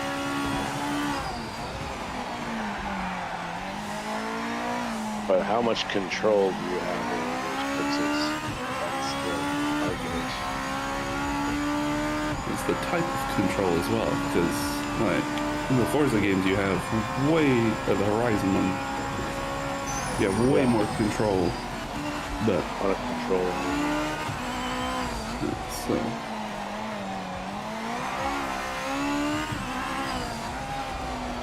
I don't, like, it's weird, man. So I'm like slowly glancing at chat every once in a while, and I see the conversation of, in quotes, like, hardcore sim racers. If anybody ever refers to themselves as a hardcore sim racer, like, me personally, I'm judging you in a not positive way. I think anyone that's spent over $1,000 in gear is going hardcore. But I don't look at it like, hardcore. Like, I look at when someone says I'm a hardcore sim racer, I hear you're a tryhard that takes this seriously like it's a real sport. Now, I'm totally cool with esports. I'm totally, like, I think the Gran Turismo esports shit, I think is really cool. But, like, the second you become, like, an elitist about it, and, like, you think that because I'm more into sim racing than you are, I just know more about racing than you. Which you might know more about sim racing than me. Full stop. That's fine. You know more about the thing that you're passionate about. That's cool.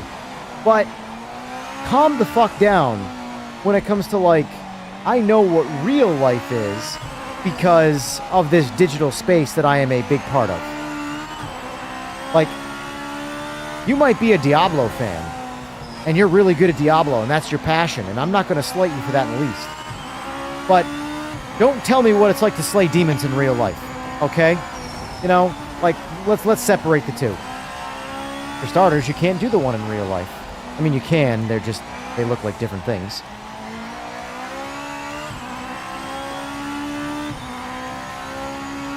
But I am very much a big fan of live and let live. That is sort of my thing through all aspects of life. Live and let live. Let people do what the fuck they want to do. If you want to race with a line on, fucking make that shit neon, pink, fluorescent, glow in the dark. I don't give a shit. Piss everybody off in the process. Use the shit out of that line. And anybody who tells you you're not good at blah blah, or you're not a professional, or you're not this because you're using that, tell them to go fuck themselves and go pound sand. That was a spicy Bloody Mary, apparently. Be in that order, or? You could pound sand and then pound yourself. I mean, either way, it's fine. Actually, it's probably better to pound the sand. That way you're pounding yourself with a sandy dick. Wow, I'm being really descriptive right now. But, Yeah. like I said, it was a spicy Bloody Mary. Painting pictures. Like, but when I hear hardcore sim racer, I just think you are the elitist mentality that doesn't let people do what they want to do. Nah, that's the elitist people. But here's the thing: you have motion and all this shit. That's. But no, but hear me out, Seaberg. You have a lot of stuff that most would consider unnecessary in sim racing. So, by that standard, yes, you are a hardcore sim racer.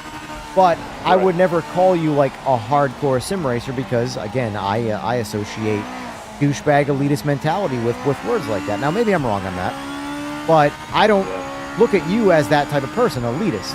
You're just someone having a good fucking time. But like, for an example of like someone I would call a hardcore sim racer is that dude who in that comment section of that video who was talking about the guy with the motion and the 20 plus Newton meter direct drive and triple OLEDs and all that shit, losing to a guy on a G920. Like, that's what I consider a hardcore sim racer who, let's face it, kind of a loser. You can quote me. You can clip that, quote me, and put it on whatever social media you want to drag me through the mud. I don't give a flying fuck. But yeah, because his hardcoreness is trying to supersede somebody else. Yeah, like you're putting someone else down to lift yourself up. The reality is that's a you fucking problem, not a them problem. That's true. There's trolls and everything too, right? There's the professional trolls that know they're trolls that are doing it to get a rise out of you. Then there's the people that are just ignorant that don't know they're actually trolls. Those are the ones that I have more problems with. The guys that are actually professional trolls, whatever. They know how to do their shit. I'm not going to slight them. I don't approve of it, but I'm not going to slight them. The guys that are ignorant to it, they're the worst. They're the fucking worst. Like, I don't care how much faster you are in fucking this sim than me. I'm going to go downstairs and get on my actual motor vehicle. Oh, I crashed. That's what I get. See, I talk shit. Karma took over there. But I need a break anyway. I'm going to go get on my actual bike, and I'm going to race you in real life, and I'm going to send you back into the fucking Stone Age. But you can beat me in this digital space, and you can have that, and that's fine.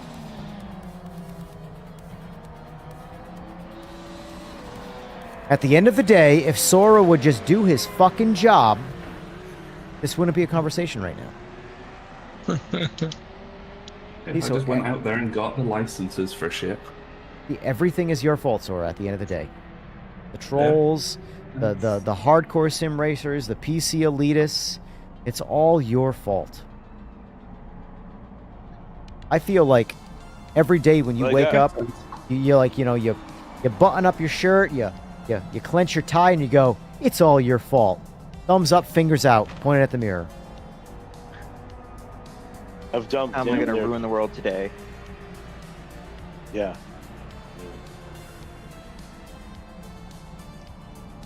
Also, I fun do fact. enjoy causing chaos. So. Fun fact about me: the more I talk shit to you, the more I like you as a person. That's sort of my thing. If I don't like you as a person, I pretty much just don't talk to you. The more respectful I am to you, the more I very strongly dislike you. Well, based off of your driving etiquette, you have a shit ton of respect for me. This guy activates fucking heat-seeking missile. I mean, when you say that I have to catch up with you, like, you're tempting fate. Like, Guy pulls out the fucking Matrix on me. He goes, "There is no spoon. There is no track," and drives across it and kills me. yeah. Pretty much.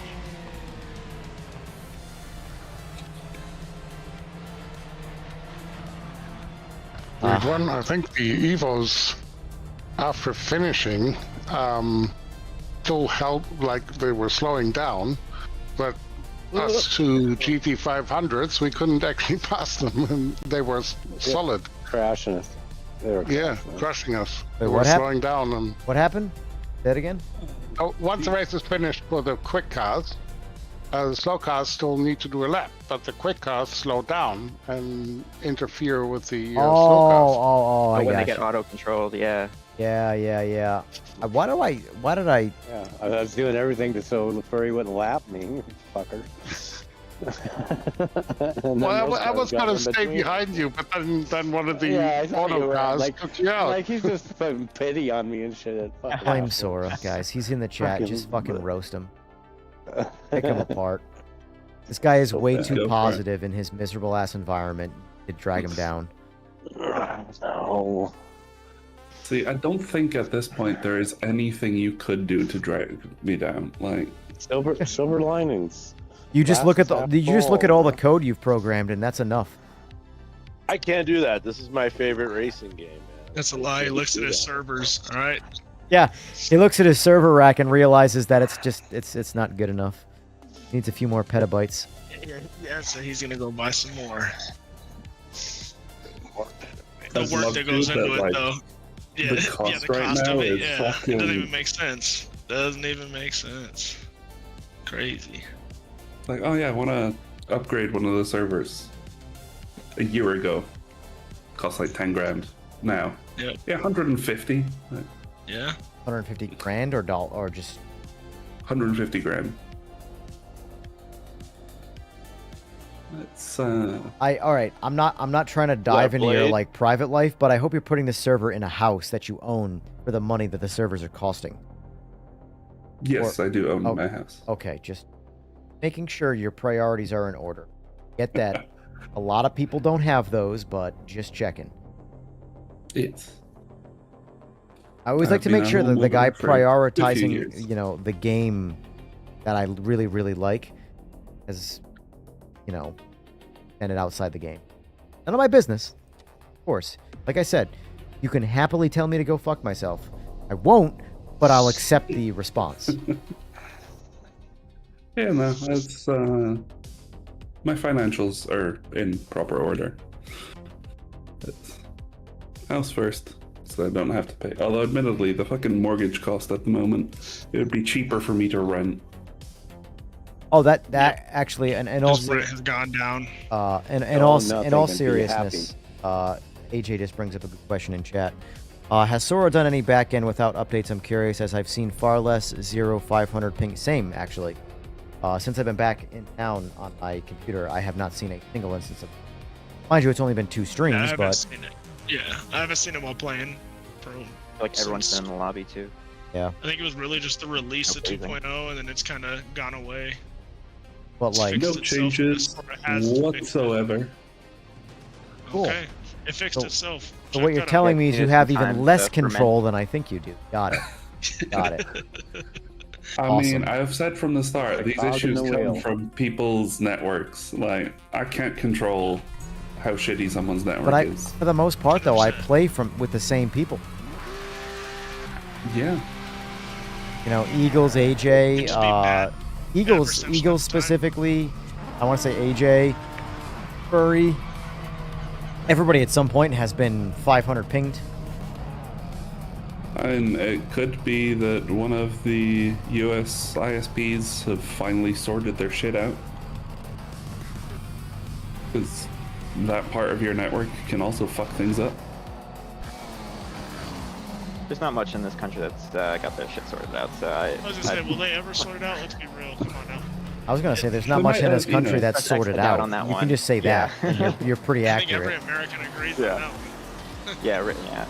It's funny. It's the absolute best time to be alive, and it's the absolute biggest clusterfuck America has ever been. And it's the best time to be Know alive. about it. Like, Ah, you used to just steamy not know Joe. about the crazy shit that was going on in Texas if you were in California, you know, in the same way that you do now. That's the information era, baby. Everything's out there for someone to see. Compartmentalized. I feel like 20 years ago was a better time to be alive. 90s and the No. 2000s were awesome. That's True. called old. Rose That's tinted. called ageism or something. Yeah. But, You're wrong. you know, Tomorrow's gonna be when I better was than in it high is school, today. you weren't always going to have a calculator in your pocket. And now we've got an algorithm in our pocket that doesn't even need to fucking punch in the calculator. You just use thought, and it goes, I got the answer for you. Like, I had to Google, what is... I already know. get it. Well, it was one of these 10 questions you were about to ask, and I guarantee you the fucking question was in there already, wasn't it, motherfucker? That's the worst. When it predicts the question I'm about to ask, fuck you, motherfucker. It's too smart. You just get in your Tesla and let it drive you. And you Yep. calm down. These days, you don't even need to start asking the question. It just sends you an email. It's like, hey, you've been thinking about Hey, Yeah. phone. you better It's do like, it. The fuck? We all thought the extended warranty reaching out was just annoyance. It was just a fucking Wait till beta AI's test for reaching out. algorithms. Yeah. It was just a beta Hot test. Magma. It was PMR 1.5, and now we're in 2.0. Magma. Hello, Laser No beam. magma. iRacing. That is what I'm doing at the moment, yes. Ooh. Oh, What have you been racing over there? Just Miatas and the M2 Cup tires. Racing tires. That is your biggest competition in iRacing. They fucked the Miata up in this Tires. one, man. It's fucking terrible now. Well, they made it much more parallel to iRacing's Miata or MX-5. Whatever, it was good at first. It was good. I had Well, yeah, fun driving it. here's the thing. The MX-5 in iRacing is super popular. And they just made it in this comparable to that. It's like a driving You gotta style, I get used to suppose. it. But whatever. Yeah, Yeah, we gotta yeah. get used to it. I don't like them now. That just tells me you don't like the MX-5 in iRacing. I guess we should try the modded ones. We probably like them better. Yeah. The modded Miatas. Well, originally, Download it. I didn't like them in this because they were just slow. Now But the they're V8 slow and one hard was- to drive, which is Yeah. what iRacing is. They're slow and hard to drive. So, but the thing is, like, that's the way they should be. They're the learning car. They're the car for. Might not be accurate to real life. Maybe it is. Maybe it isn't. I'm gonna go ahead and say it's not because I haven't driven that exact spec of MX-5, but I've driven my share of Miatas, and they seem a lot easier to drive in real life than they are in video games. Yeah, But that's I've beside the watched point. them, like, So you want one of those? people driving on Maybe. Hey, listen, F1. guys. Maybe when you put a 12-point cage in them, put them on some fucking hard slicks and some real suspension, they get way harder to drive. Maybe that's just what happens. I don't know. You know, maybe the production variants are just way better race cars than the race cars. That's my guess. But for that shitty driving, they need like those Formula Fords or whatever, those little fucking. The Formula V's or whatever the fuck they're called. Yeah. These. Those should be They're shitty. awful in iRacing. They're actually really fun in like race room and shit. They're terrible in iRacing. In fact, they make the MX-5 feel like it's on rails in iRacing. Yeah. Did anybody qualify? I didn't even attempt. I just watched. No, I limit on Radeon. Like, here's the thing. Like, what this is how I know that the guys who are actually programming for iRacing do know what realism feels like, and they just choose to not go that route. The GR86. The GR86 drives phenomenal in iRacing. In fact, I think it's one of the best driving cars in all of fucking games. And yet, people like the MX-5. And Forza Horizon. Because it's rookies, man. 1,700 horsepower and it's 4-wheel drive and jacked up like a monster truck. The Fucking BRZ. rookies. I've see that? I've seen some MX-5 at Laguna Seca, and those guys. I mean, it's fucking good racing, man. Those guys really push those cars to the limits. You can really bang doors on it. I don't know, Durden, if I've ever driven the MX-5 in AC. In fact, I have very little experience in the OG AC. Very little experience. I understand why the iRacing cars are people like them, because they're a challenging car. They're more of a challenge. Like, you could like time trial, solo, learning to drive them. I get it. And I'm cool with that. I just don't like the whole this is realistic vibe that goes with it, because it's not. They're way too difficult to drive by comparison to real cars. But I get it. I get it. And a lot of the backlash that PMR is getting with their MX-5s right now is because they made them a lot more like iRacing, where you lose the rear end uncontrollably in areas that you don't think you should. But they are a lot more comparable now to iRacing. Like I said, I've never driven them in AC, so I don't know how it compares. I just have no real time in AC. You know, only proof of concept for a modern game. Right. Well, no. They have iRacing Arcade or whatever that. Yeah. I feel like that. I wanted to try it because as like a casual dick around game, but at the same time, I didn't want to fall for the iRacing thing, because I did that with NASCAR 25 or whatever the fuck it was called. Yeah. iRacing. Dude, that was the most fucking... Listen, if you think PMR was bad at launch, NASCAR 25 was bad times 100. This is how bad NASCAR 25 was. I bought it on PS5. I got a full fucking refund after playing it. You know how hard that is to do on Sony? I got a full fucking refund on a game that I downloaded and played for a couple hours. That's how dog shit that game was. They went, all right, no problem. Damn. Yeah. So That yeah, game's even if bad. who knows how good it would be. And I think if I booted up Daytona USA right now, the OG, the Sega 32X variant, bro. Yeah. Let me tell you. That's peak sim racing. Way more of a sim racer than fucking Daytona 25 or NASCAR 25 is. I miss Daytona USA, man. I miss arcades. Thor, please tell me you've played Daytona USA. I don't think so. Oh my god. Get out. You gotta go find like a Dave and Buster's or something.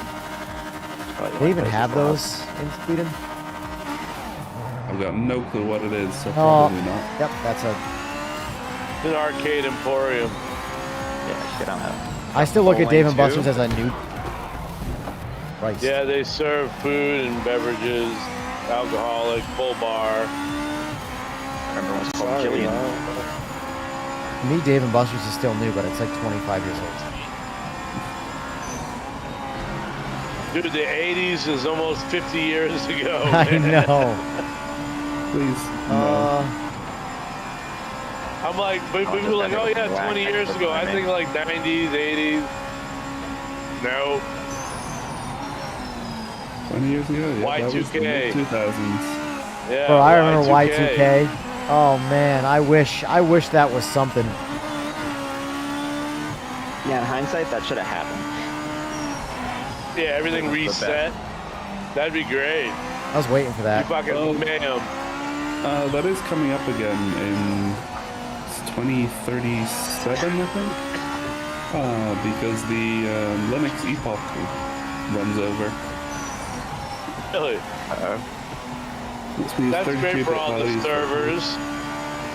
Yep. Any shit that's not switched to using 64-bit time. All I know is Y2K and COVID happened. I'm still alive and I got all my technology. So someone's full of shit.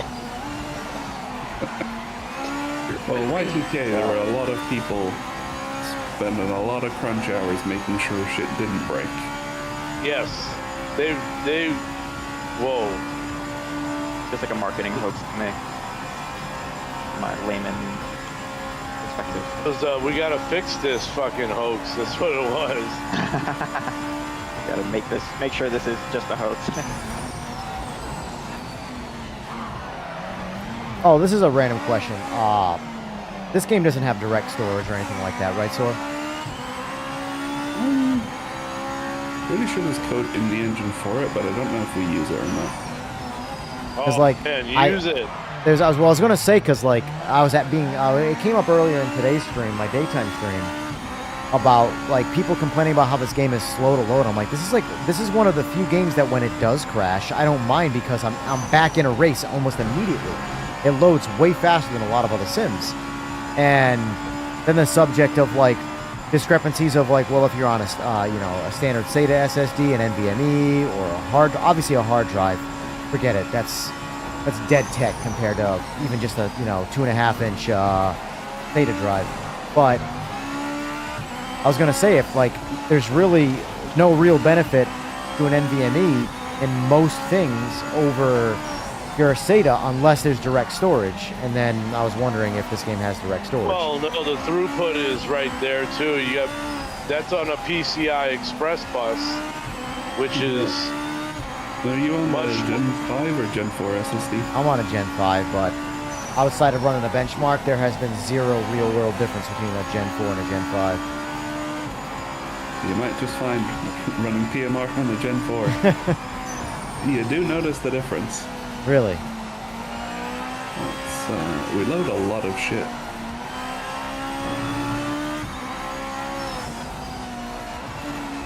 Yeah, because I'm on a Samsung 9100 Pro as my main drive.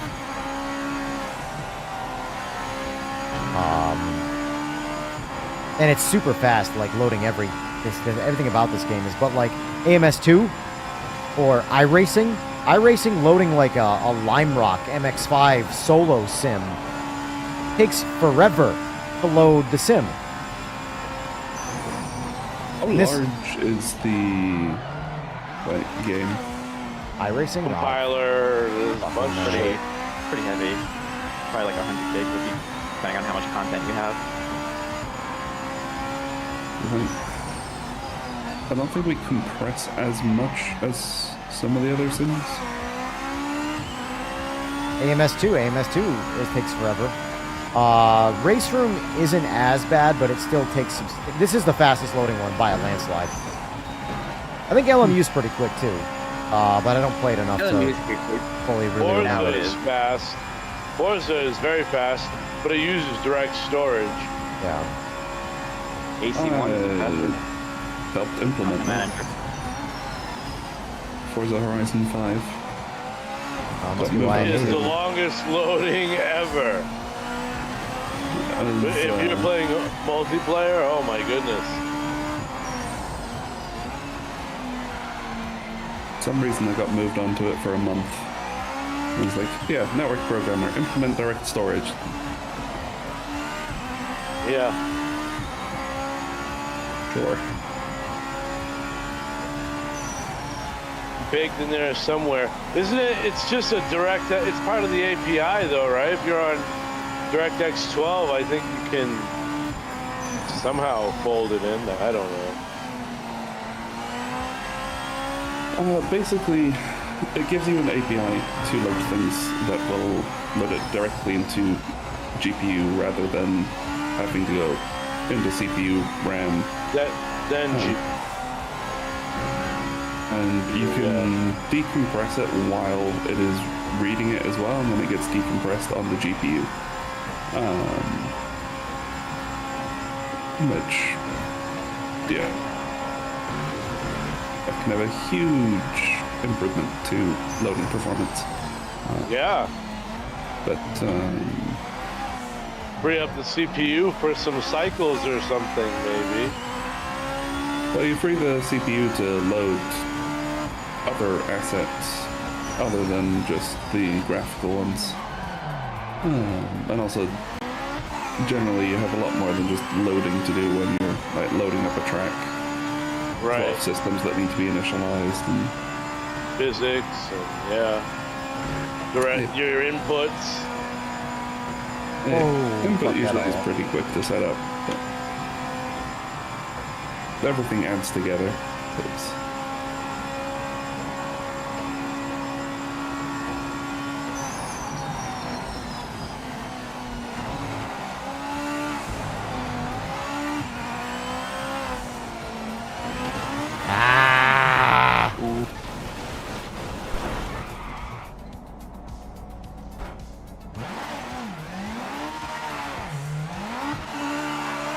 Alright. I give myself one opportunity to get back on track. And when I spin out a second time, then I'm fucking back to pits. Don't care. Don't fucking care enough. I really don't. I can't. Listen to me. The sin ate me alive. Quicksand.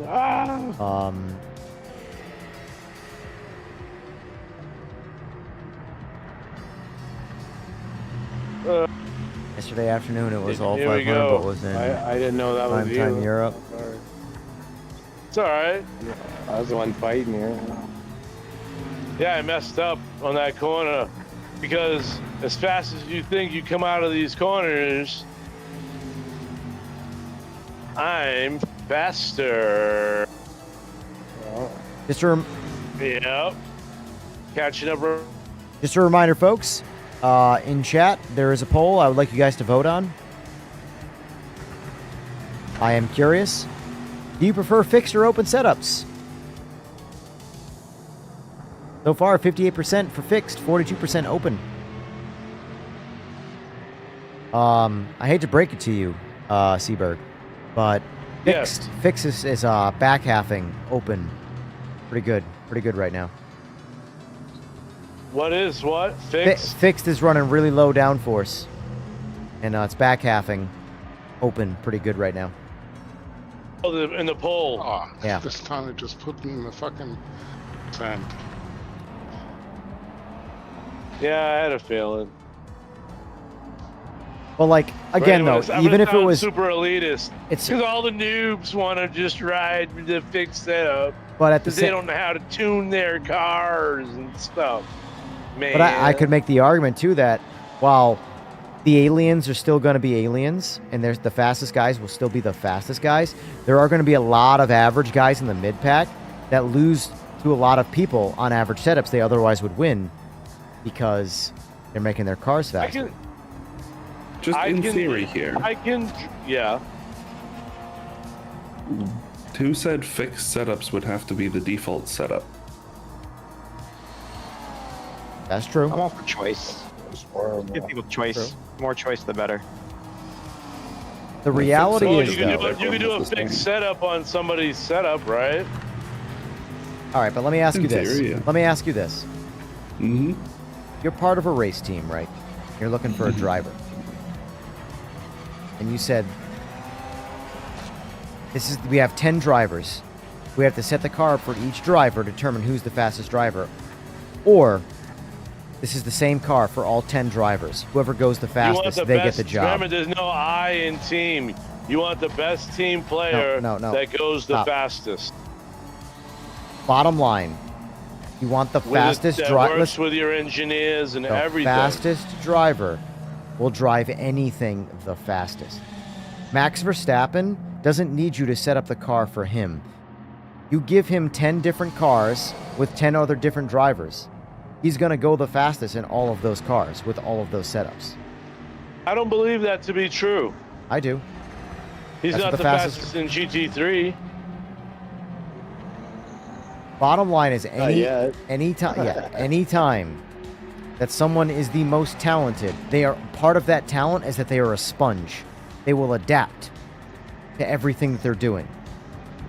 Yeah, you're talking about the most perfect driver, right? The perfectest driver. The best- You don't the- have- He raced, by the way. The best drivers will adapt to the car Of or course. bike or whatever vehicle whatever the motorsport is. Of course, but I if am you're trying to hold on. breed I winners- am speaking from my perspective in the real world was that I was not the best rider. I needed to build something to win races. I was the guy that if I rode the exact same motorcycle as the best riders, they would all beat me because I was not the best rider. However, my skill set in mechanics would, and their lack of skill set, I could build myself something that would always beat them. And I That was would an compete with inferior. them, right? But my point is that if you're looking for the best rider or driver, in this case, since we're talking cars, it's the same car. Whoever goes the fastest in the exact same car, they are the best driver. Yeah, but the best rider is going to want to tune his car, not drive a fixed setup. That's not true because most riders don't know what they're doing about mechanicking. They only know how to drive. Some of the most talented, can some of the most, work with an so in engineer. chat they're talking about feedback to engineers, which I agree is an advantage. However, some of the most talented riders, I'm just going to speak riders because that is my firsthand experience. Some of the most talented riders, I'm talking these guys are sponges. They could get on any form of motorcycle and do things you couldn't. They're like Tom Cruise trying to do his own stunts, but I don't know where that reference came from. But like these guys couldn't tell you their ass from their elbow on the mechanics. You try and say, "Hey, what is this bike? What is it?" I don't fucking know. I'm just riding it. That would be the if I had a nickel for every time I got the answer where I tried to make an adjustment for a rider that was good, and they would go, "I don't fucking know. I was just doing this, and I'm just riding it." I'm like, "All right, so just keep doing that, I guess." And that would be the end result because they had no idea how to communicate anything about the bike mechanically. Yet they were always the fastest, and it was all rider, all rider. That's the way when I was a kid and my dad was my pit crew, I'd just be like, make it go faster. I would have to just basically know what I knew about the bikes and the mechanics and just sort of ignore their lack of translation brain and just make it better for them. Where I knew that, okay, I know what you weigh, and I know how tall you are. Cool, I know everything I need to know about you geographically. Let me build this bike around your body size. And I know that these changes, based off of my experience, will make the bike go faster with you on it. I would just sort of not listen to them because they couldn't give me any reliable information. However, it didn't matter what I did. At the end of the day, like, for example, this guy Mahone, nicknamed Mojo. So one time out in South Florida, he came out. So we just had a 115-pound adult male, yes, world-class drag racer. I'm talking the best in the fucking world. All sorts of legitimate IHRA and NHRA world titles in drag racing. Come out and race this motorcycle for a buddy of mine, right? Then we called up our buddy Mojo. Mojo Dojo Casa House. I am Mojo Jojo. Anyway, we called him up. He's 160 pounds. The guy who's a world title holder is 115 pounds. Mojo has zero paper because he's made a life racing on the street all over the fucking country and the world, technically. But anyway, he's 160 pounds versus 115 pounds. Now, I don't know how much you guys know about fucking motorcycles, but let's talk horse jockeys, for example. In horse racing, someone's 115 pounds, someone's 160 pounds. Regardless of skill set, the guy with 115 pounds has a massive fucking advantage. Massive advantage.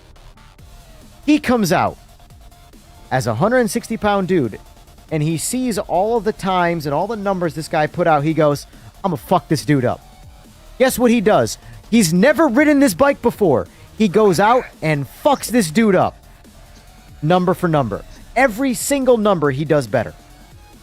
Because he's that talented on a motorcycle. And he has a physical disadvantage being 45 pounds heavier. Case in point of that long-winded fucking bullshit argument was that is purely riding the same motorcycle with zero adjustments, a way better. He's just that talented, where the better rider was able to outshine, even with a massive weight penalty, the guy who's got all this documented paper. Your talent. I've seen that happen so many times. And it's the same thing with, if you want to know if you're the better driver, even in a fucking video game, you race the same car. I'm not saying, again, take away the ability to tune cars. Not saying that. I am simply saying, hey, Trapper, right now, you want to know if you're faster than me, we have to race the exact same car. That's it. Oh, yeah. That's the answer to that question. You want to know if you're faster than me or not? We have to race the exact same fucking car. If you have to completely rebuild your car to be faster than me, you don't know if you're faster than me or not. That's why they say your It's teammate there. is the biggest competition. Anyway. They're the only one paying machinery. Yes. Anyway, that was a long-winded fucking tangent that I know 99% of people are going to go, this guy's fucking full of shit and needs to go to bed. But, point is, there's Sora driving like shit. So the usual. Yes. Being 6'5" and 250 pounds, I'm built more for feed than speed. Hey, there's nothing wrong with that, bro. At the end of the day, you could eat that jockey. But, on a motorcycle, you get fucked up. That's fine. You just need to torpedo them at the start of the race, and then they rage quit halfway through. So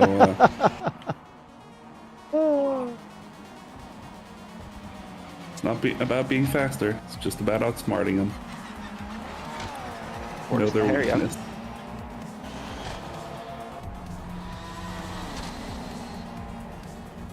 But, like, for example, in setups versus fixed setups, all the guys you see making videos talking about how they just shaved 2 seconds off their lap time with their setup, blah, blah, blah, this, that, and the other thing. Well, what happens when their setup car only loses to someone by a second and their setup shaved 2 seconds off their lap time? What happens when they both race the same car again? They're now a second slower than the other guy. That's a win-loss scenario. A swap right there. That a fixed setup just figured that out. Now, I'm not saying, again, the guys like Limberto, you could give them a broken car, you could give them a perfect car, you give them a default car. They're probably going to kick your fucking ass because they're superhuman. Those are the same kind of guys like the Mojos out there that I was just talking about. Mojo Dojo, Mojo, exactly. Oh, that's not the track there, buddy. That's a track. That's a track limit. I had already gone out of track, so it doesn't really matter. I don't know if you noticed, but that was all 4 tires past the white line. I don't know if you could pick up on it, but I'm just letting you know. All 4 tires did, in fact, go outside the white line. They very much did. Oh, hello. You have enough room. Deja vu. Niki Lauda was an example of a guy who, without his big brain skill set, would, I guarantee you, not have been nearly as fast. What we learned from the movie, it's not his brains, it's his ass. Yeah, exactly. Gosh. For example, I can almost guarantee you James Hunt was a better driver. But Niki Lauda was a much smarter person who understood the mechanics of everything. He could set the car up, he could build the car to where he didn't need to be as good of a driver to beat the best in the business. James Hunt was a seat-of-the-pants fucking pure driver. But zero clue as to what... He was more of a fictional character like Cole Trickle than a Niki Lauda who understood the mechanics of it. By the way, I am a big Niki Lauda fan. Because although Niki Lauda is a much bigger brain than me, from what I do in the motorcycle world professionally, I have a lot more in common with Niki Lauda than I do with guys like Senna or James Hunt, who are just pure drivers. That are just talented fucking drivers who don't understand the mechanics. Whereas Nicky Lauda understood the mechanics, and that was where he got a lot of his speed from. He understood like everything. Coleman Like, Godwin, racing. thank you for the subscription. I appreciate that. Yeah, and I'm not at all saying that I am Nicky Lauda by any means. That man's way smarter than me. I'm just saying I rationalize more with him, where he's able to use the mechanics to his advantage to become a faster driver. That was what I did in real life in bikes. I was not the best driver. I used my skill set in mechanics and being able to set bikes up to win races.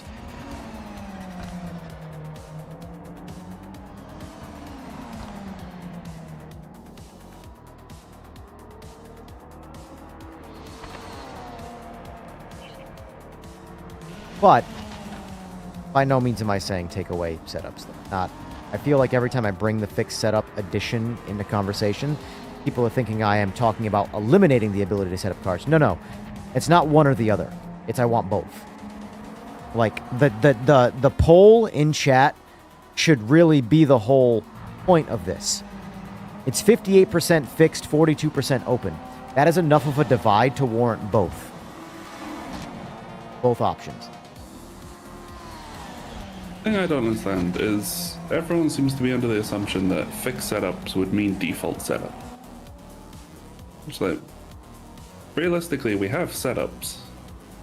So if we did make it fixed setups, why not just allow the host to select a setup? That would be perfectly fine. That would be perfectly fine. That's an excellent idea. Like a high downforce, low downforce, that to me seems more complicated from your standpoint to implement that, whereas just hitting a checkbox that grays out every setting change. But if you guys are able to do that, then absolutely kinda more what power to you.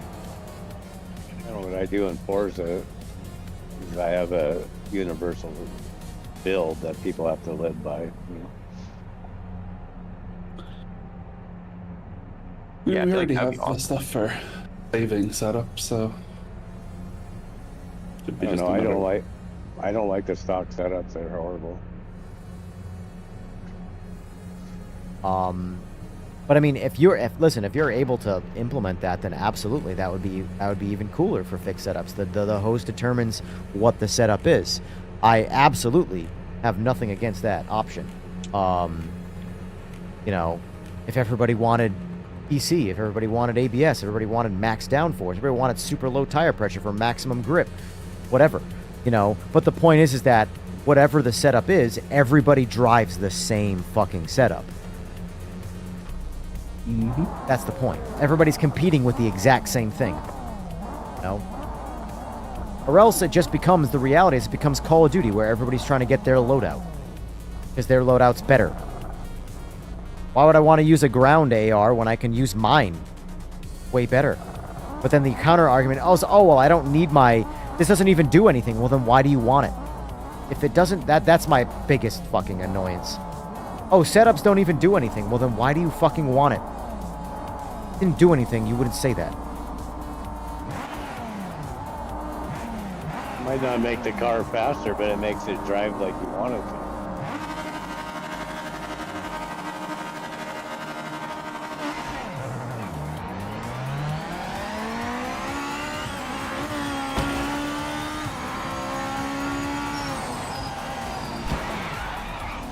All right.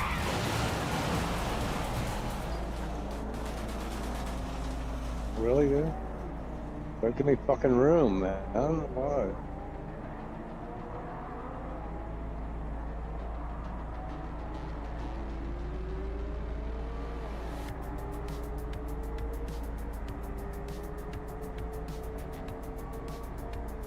Sometimes this game makes me want to drive backwards. Only sometimes.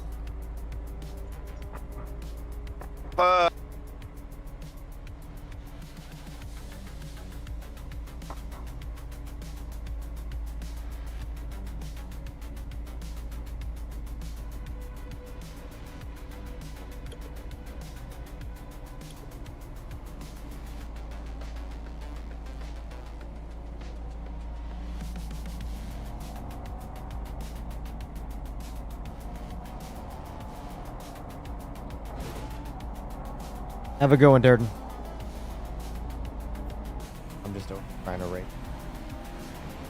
One thing for a bump and a nudge, another thing to just be like fucking straight up catapulted off track constantly. Just it's exhausting.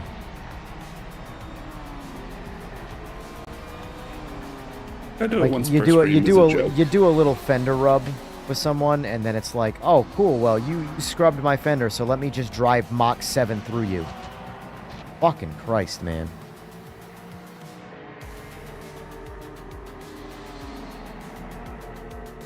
Yeah, Legolas. What I'm saying though about Niki Lauda is Niki Lauda understood what he was feeling. Niki Lauda's massive advantage in racing was that when he felt something, he knew what it was he was feeling. Whereas the average driver who had like that natural super raw talent had no fucking clue what they were feeling. They just knew how to drive it based off of that feeling. Whereas Niki Lauda would be like, oh, you know, I need to give it fucking 2 degrees of tow or blah, blah, blah, whatever the fuck. Insert random change to said car based off of what he was feeling. However, your average driver would feel something and go, I don't know what the fuck that is, but I'm going to drive the wheels off this fucking thing. And then they do. You know?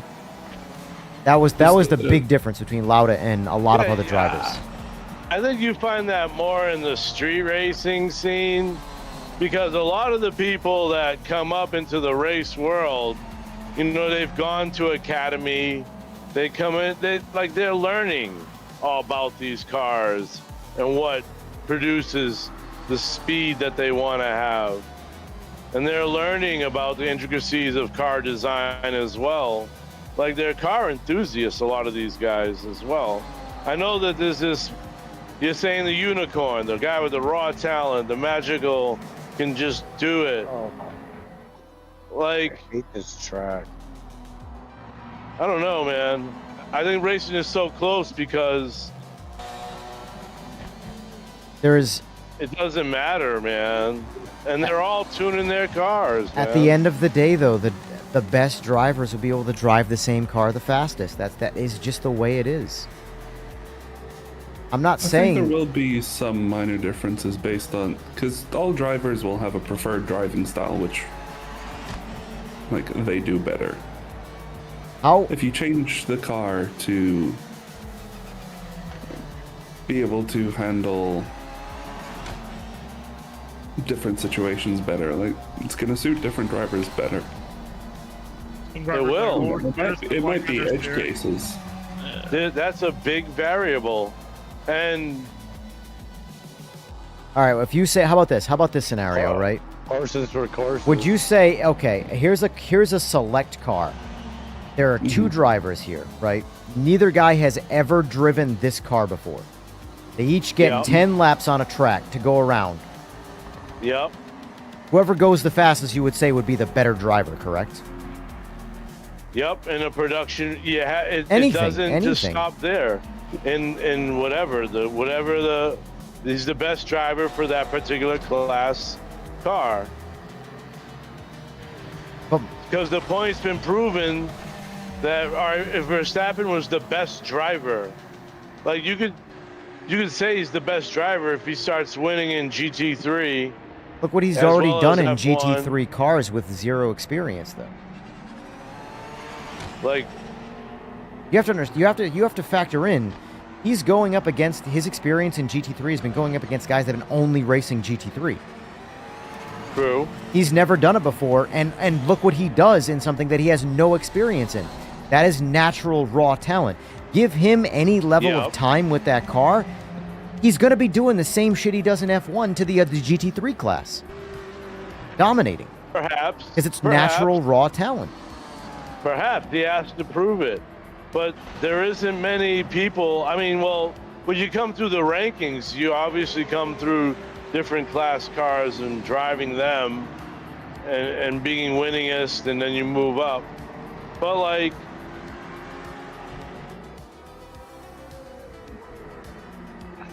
the fast guys are gonna want to be able to tune for their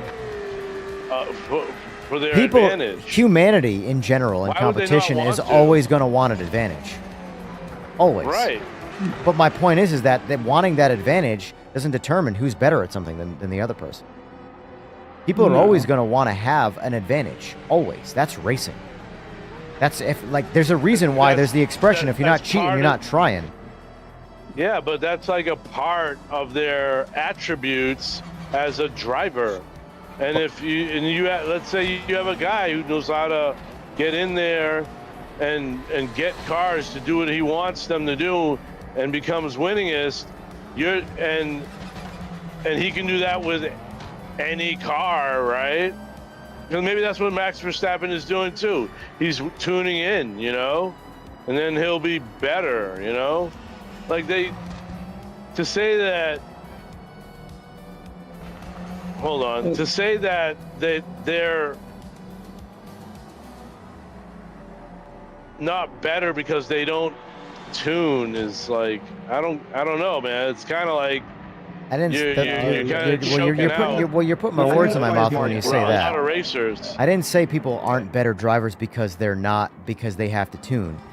I'm simply saying the fastest drivers will be the fastest drivers. No, Limberto's gonna whether he has a setup car or not, he's gonna be faster. The point is that there will be some people mid-pack that go from, let's just say, okay, this particular setup on this car chops 2 seconds off my lap time. But that person is only a second faster than someone else with a default setup car, fixed setup, whatever the fuck it is. So when that person who's 2 seconds faster now has to get in the car that slows them down by 2 seconds, they are now 1 second slower than this other person. Though that's what I'm looking for. I'm not looking to figure out. We already know most people who are the fastest drivers are going to be the fastest drivers no matter fucking what. Because they're the aliens. They're the fastest guys. And the slowest guys are going to be the slowest guys no matter what. But there are a lot of people in that mid-range there that are constantly when you have the average person jump in, they haven't even done a lap yet on a default car. They're looking for the next setup. What's the best setup to run? Those are the people that are going to get real rude awakenings when they have to race someone in the exact same fucking car. That's where fixed setups come in. You're going to determine real quick where you stand in the pack. Where a setup might skew that a little bit. You might go, oh shit, I'm 2 seconds faster with this, and I'm racing someone with a default setup, and I'm 2 seconds slower with that setup. But I'm beating them by a second. Now, if you got in the same setup car, you're slower than that person that you're now beating with the fixed setup or with a tweak setup car.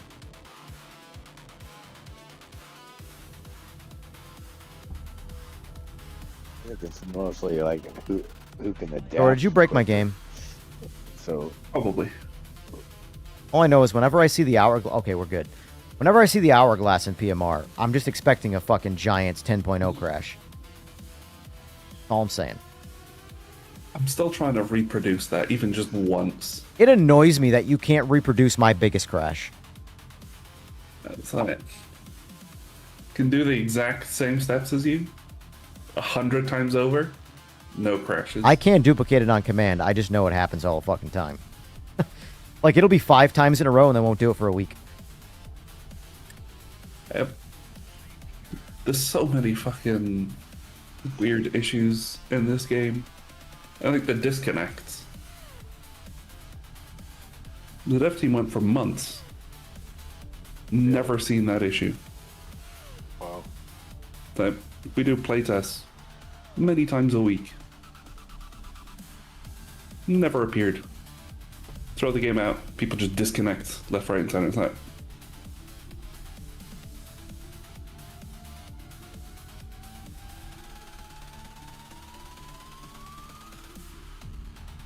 There's no way you could own every peripheral and piece of hardware either and test it all out. Yeah. All the different configurations. It'd be like a million different configurations. Well, you have not only like if we take the Real quick chat for the guy everybody talking about like setups being tuned for people's for needs. I get that, but at the same time, if everybody was forced to drive the same car, you have two choices. You either continue to suck or you learn to drive it. And the best drivers will learn to drive it. That is the reality of that situation. And the best drivers will learn to drive it that much sooner. So yes, there are driving styles. I agree. I have a much more aggressive driving style that certain cars punish me for. But at the end of the day, if I can't change that car's setup to my style, I have to adapt and learn how to drive that car to the way the car is preferred to be driven. And a better driver is going to do that quicker and easier than me. Therefore, proving me to not be, again, the best driver. So I think it is. There's so many variables. It's insane. Trying to I have the figure biggest out dick. That's the biggest what it variable. could I win forever. be. You do. What is up with what's going on right now with these? Oh, you got some new trippy Imola or Imola or Imola, whatever the way to say it is. Potato. Spectate angles. That was strange. I have no clue. That was weird. Like a Star Wars like spectate for a second there.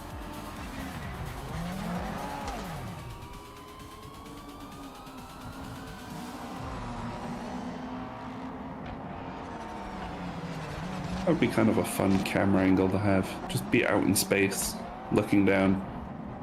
Can't actually see anything because it's all too far away, but... Yeah. They have that right now in the NASA live stream. Let's check it out. Did you guys see on Horizon 6 you can take a drone and fly it around? I do want to add a drone for spectate. I was gonna say, if Yeah, you're yeah. actually looking for ideas, I hate, and they're technically your competition, but I highly would recommend looking at Rensport if you haven't already. So it's I swear to God, if I was a fly on the wall and like the meetings that happen at Rensport, it would be like, all right, guys, so I've got these great ideas about community usability where we can have custom lobbies. Listen, Bob, that's all great, but I want to hear from Will over here, who's got some great ideas about spectating. Will, let's hear what you got to say. Well, here is all of these great ideas for spectating. You know what, Will? I like what you've got to say. Bob, we're gonna hold back all of your ideas for playability. We're really gonna focus on spectating right now. Rensport's like sport. I don't know where that accent came from. Rensport is hitting like home run. Rensport. I don't even know how they say it. Whenever the Mikkel guy from fucking Overtake says Rensport, I'm like, God, he rolls his R's so damn well.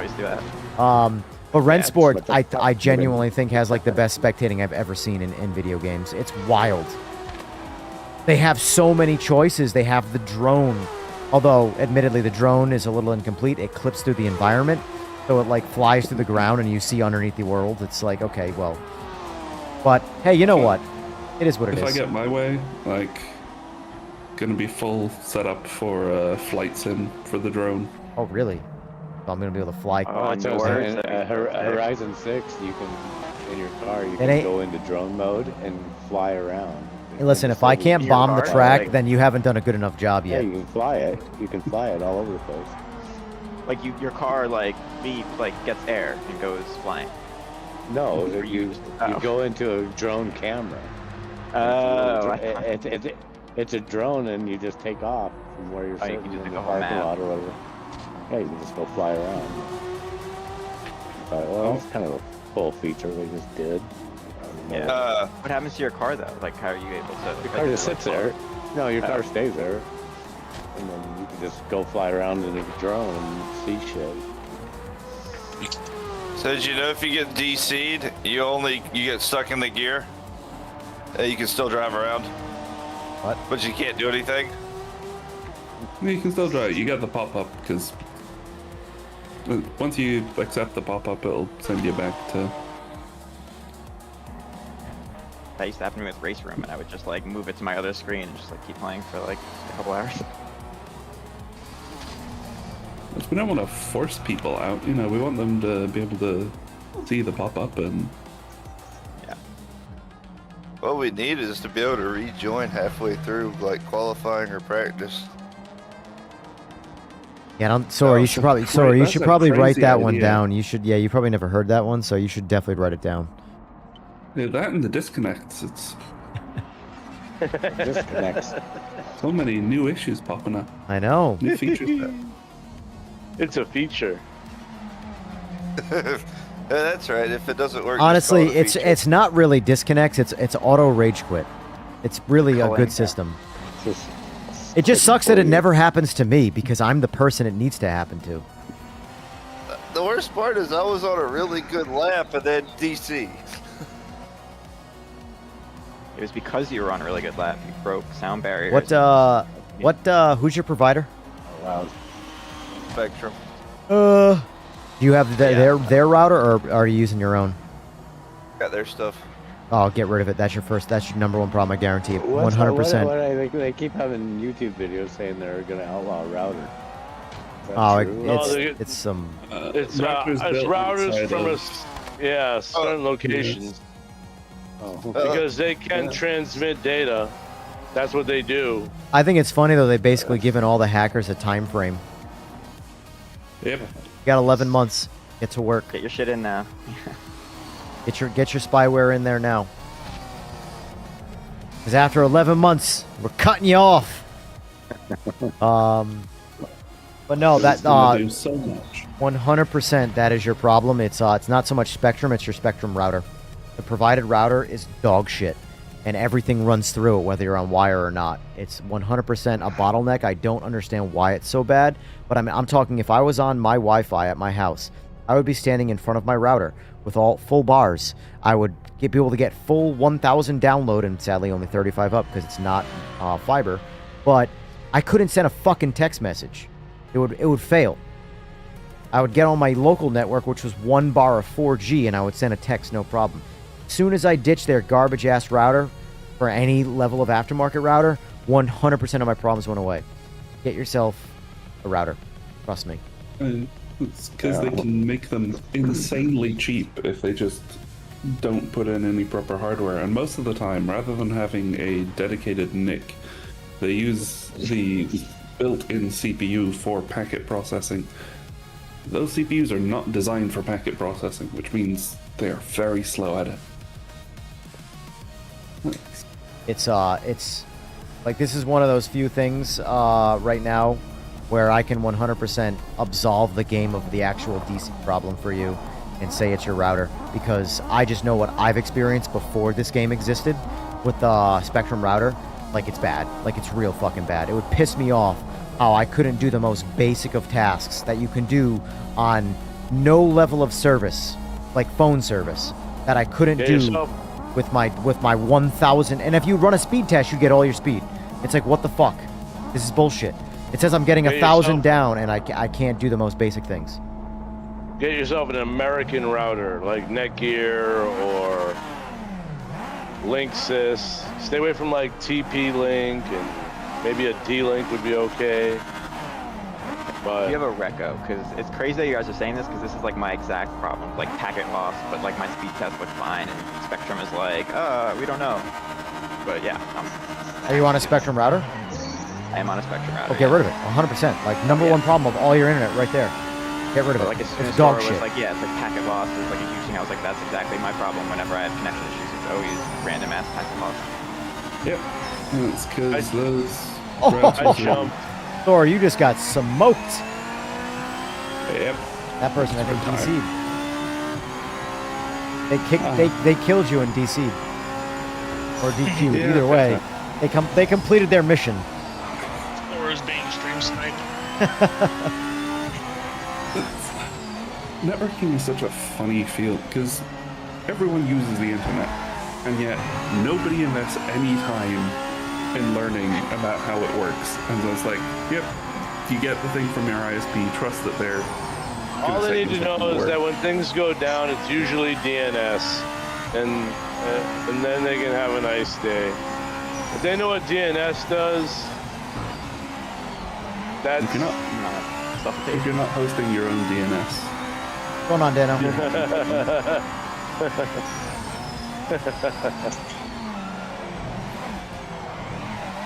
So if you my haven't goodness. changed your router's default DNS, you're probably having issues. I never know when I come into contact in this game. I never know if I want to yell at the person coming into contact with me or if I just want to shout Sora. Like, I never know which the problem is. A little bit of both. 111-888 is pretty popular. You can't get to Google.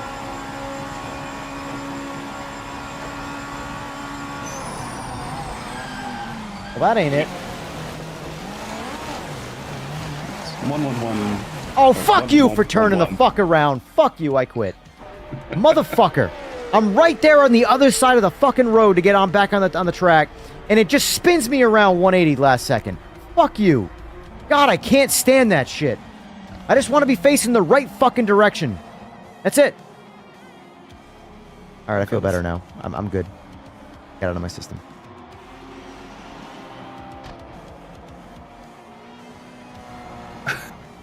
No stress. I needed that crash out after a little vacation, you know? It's just such bullshit. You're guaranteed to be facing the wrong fucking direction. I don't get it. It is a little tough to get back on the track.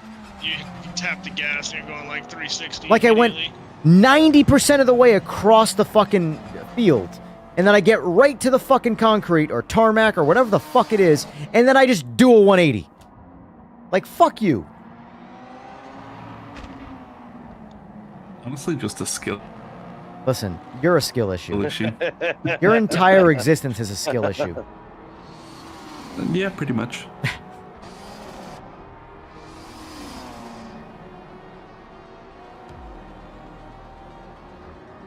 But hey, at least that wasn't a mistake.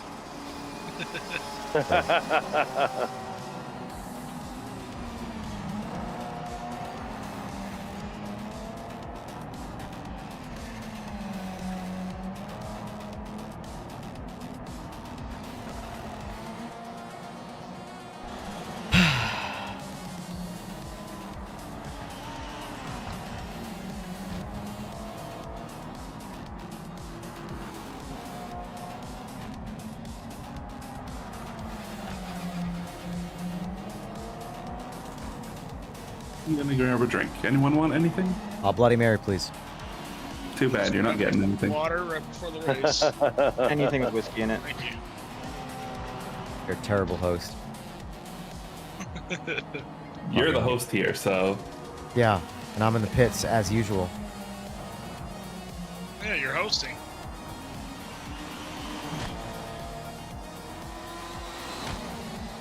You're gonna welcome us all back to the pits when we get there.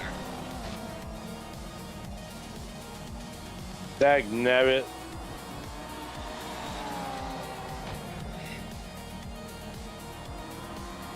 This is the GT3 race this week here at Imola. Oh yeah, On the ranked, yeah. Yeah, there's some good races on ranked this week. If only there was an update that came out enough to, you know, make it so that there was ranks to... Oh, never mind. He's getting his drinks. That could mitigate things.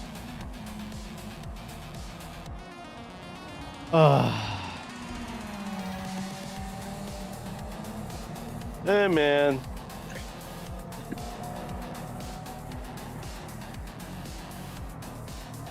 I think I'll sit out too.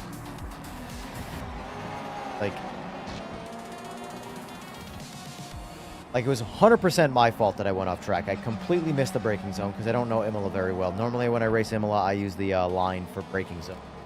I'm trying to, like, really push myself to learn the track naturally.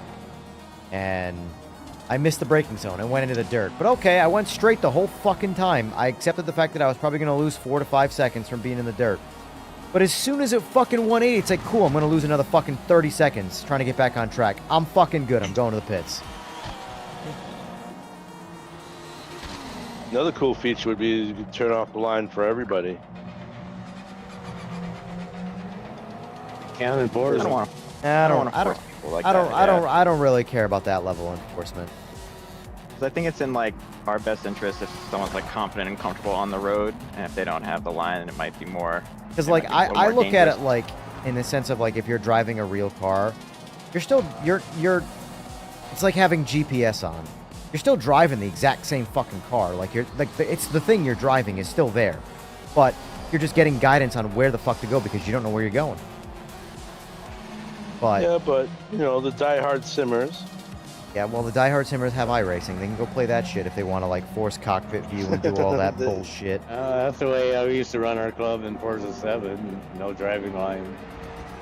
Well, I mean, with all due respect, that sounds like a boring ass driving club. Also, It there was. might be racing lines It was and not. It cars. was totally in the next good. year. Oh, geez. Like, guys here's ran the same thing: track if for the 3 line, weeks. if the line helps you Yeah, get you get like really good at that get around the track. track, get better, I prefer to give you an assist that helps you get around the track better. Yeah. You know, it's in not making your car car business. faster; it's making you. It's an assist to help you get around the track, which also benefits everybody around you. Like right there, I didn't hit the guy, but if that guy was in another spot, there's a good chance I would have drove right through him because I missed the braking zone. Luckily, he was on the inside and I was on the outside, so I just drove off track. I think But if you don't have the driving line on, you That could pay be a good attention song. I missed the braking zone. to the car in front of you. I'll miss You Yeah. have to pay attention to them. The line. Highway I think the to line makes people crash braking into the zone. back of you more often. Sometimes, That yeah, really when only people are happens rushing to though get if back to the someone. apex. That really only happens though if someone brakes way too early, and you're following the line. Well, that's what you say. Oh, you broke too early. You'd brake early too if you didn't have the driving. Well, I still if think everybody on had the line balance, on, the person that's using the line probably needs it enough that they're safer with it on, even if they're rushing to apexes and stuff.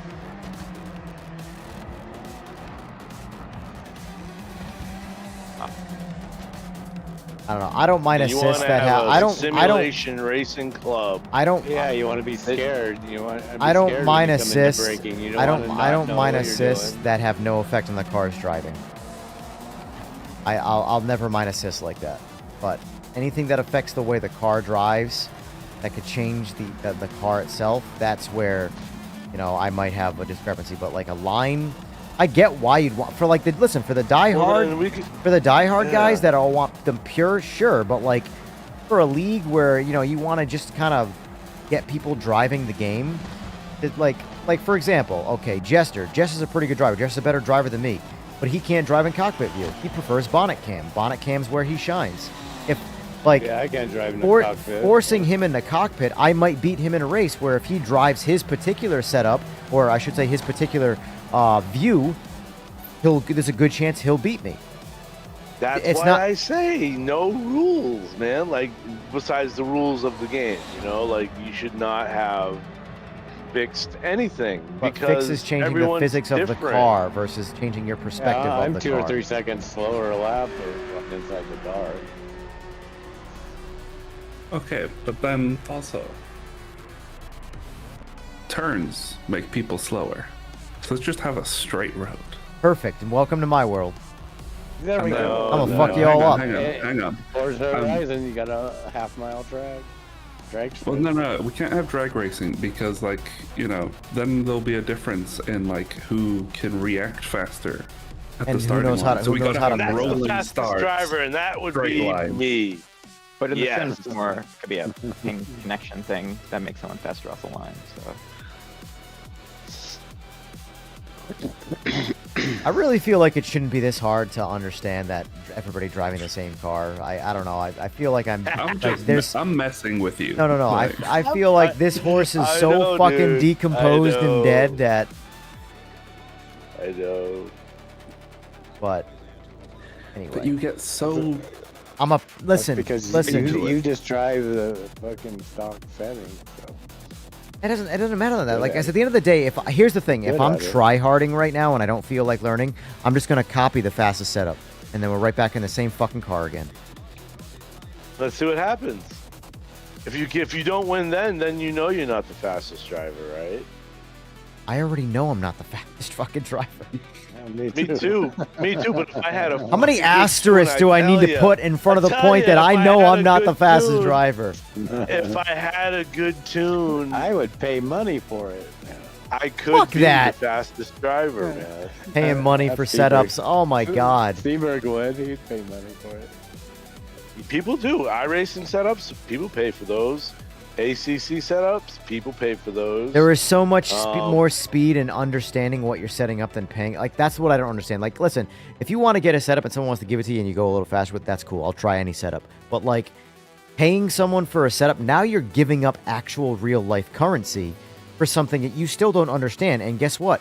You're being a reactive driver. You're not being a proactive driver. You're still not going to win being a reactive driver. But it's your setup to play with, man. Dude, it's your setup to play with too when you start with a default setup. But what's the difference between that and like a I driver thought you who said we doesn't know can't change about anything though on a default setup. Okay, but hear me out here. New monetization model. We let people sell setups. You know, straightforward takes a percentage of the profit, and then every update we break all of the setups. Oh, there you go. So basically what you've already doing except charging people Home now. run. Yeah, exactly. Go! Oh wait, hey, wait, hold on. Did you just get picked up by Activision? This sounds like an Activision thing. It's I don't know. That sounds more like EA. Like they want to charge you for reloading your gun. You know, Sora, I'm not gonna lie. I'm just looking around inside this car right now.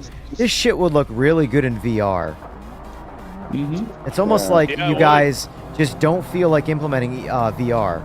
Like, what's the problem here? Just do it. Yeah, we just decided that, you know, we just didn't feel like it. Like, you know. Also, who it clipped all works, but serious question though. Who clipped waiting who the for fuck better clipped hardware these to zip come ties?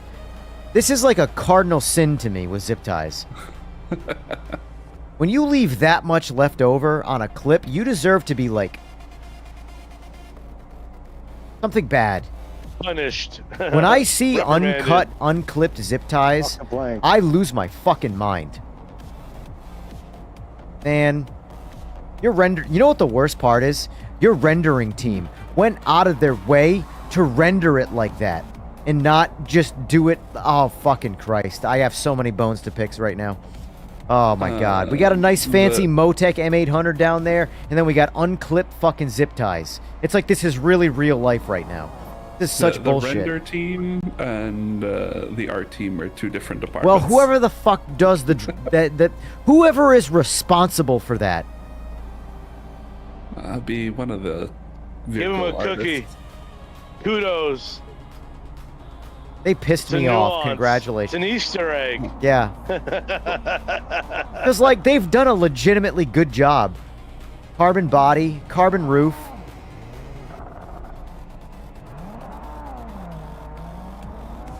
Honestly, the welds and the cages are better than most welds in real life, so that's good. Unrealistic. The welds are too Yeah, realistic. exactly. The welds are too good. When they welded this cage, they cared. That's unrealistic. In all seriousness, though, like, the interior detail is, like, legit. And yet, nobody can see it. Well, I mean, VR was always part of the, like, plan. It's... Yeah. Just has to have the performance for it. So was delivering a good game on launch, but here we are. Damn. That was part of someone's plan. I'm not sure who's. Someone's plan. but, We don't know who's yet, but we're working on that one. That one's also in development. That's his fault. Yeah, Jim, you're one of those guys that cuts his zip ties on an angle, so it leaves a knife at the end, the edge of every one of them. Fucking Christ. The name who must not be mentioned wanted that zip tie there, man. I'm telling you. I literally have flush cuts in every corner of my house for cutting zip ties. That way I never leave anything left behind. I mean, just use nail clippers, because then you'll get, like, a curve instead of, like, a straight line, which will result in less pointy corners. Yeah, and you can grab it with some pliers and yank on it if you need to make it a little tighter.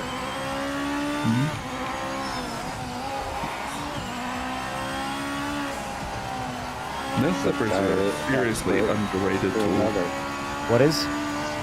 Nail clippers. I have nail clippers everywhere I go. I bite my nails. I have nail so- clippers in my office. I have nail clippers in my car, in my bathroom, obviously. I think there's nail clippers in the kitchen.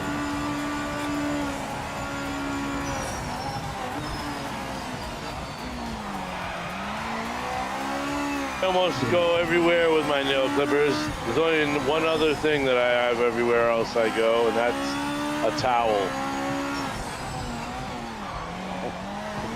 Don't panic. Yep, Hitchhiker's Guide to the Galaxy. Man, never go anywhere without your towel. Oh my god. I feel like we could, with the right people in this Discord, we could have like a sitcom. Like, what's the, I always forget the name of it.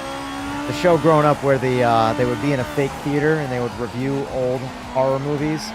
Something 3000 or whatever, what was that? Yeah. Science theater. Mystery Science Theater? Yeah.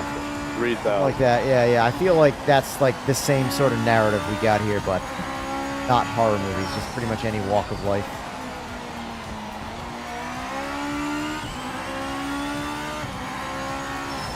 So again, if you don't have fixed setups, Got a fixed setup for you, buddy. Listen, 58% of the poll you disagrees with you, eliminate- Seaberg, so I don't give a shit anymore. That's my argument. oh no, the poll. Yep, polls are life, bro. Hold your life. But if the fixed setup is your setup, Yeah. so everyone just has your setup, is it still a problem? I don't have a setup. I use the default setup, so I mean... Well, yeah, but I mean, like, Seaberg, who doesn't like the fixed setup. So I'm asking if having... I don't use the default setup. No, I change my EQ settings. But I change my fuel and EQ is only force feedback, it's not physics. So that's technically not changing the setup of the car. In every other sim where you can change, where you have a fixed yes, setup... then yes, I'm running fixed setup then, if that's what a fixed setup is.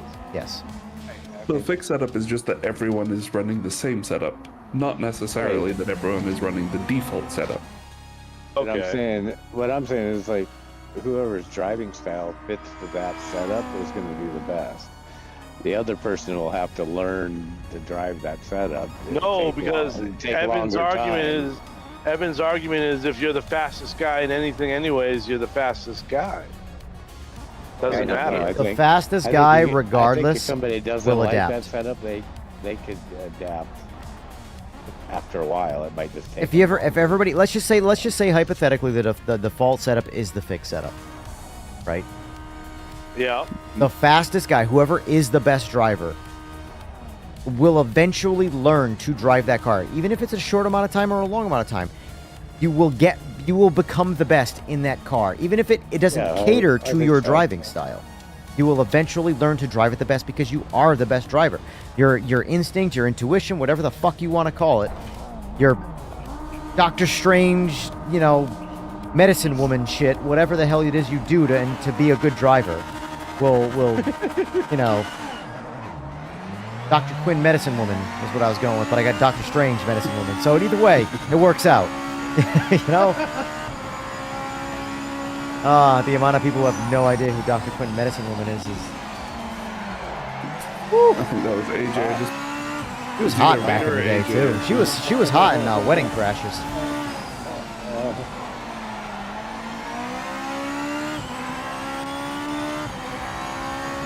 Case in point, I went from like last to third. Pure skill, right? Third to last. From last to last.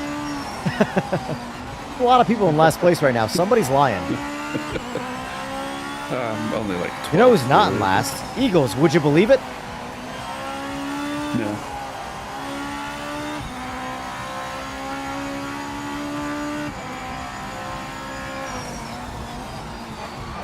I don't know what Eagles does for a living, but if he works out mods and gets good at this game, like, those are already 3 times as many things as I can do in a day and get good at only one of them. So this man is just is stopping time, I'm convinced, and living in his own little world. He's better at 3 things inside of one day than I am at one thing. Because he's an excellent driver. Just a skill issue. Well, there's no doubt it's a skill issue. That's another thing too. People always seem to think that I am pushing the fixed setup because I think it's because I think I'm gonna do a lot better. I'm gonna be the same shit driver no matter what. Yeah, he'll probably quit the race. I'm gonna still rage quit and turn 1, maybe turn 2. Oh my god. And once per stream, it'll get to lap 2. Oh shit me in the ass. I don't even know what that means, but that's what came out of my mouth when I said that, so. Yeah, the usual verbal diarrhea. Yes, sir.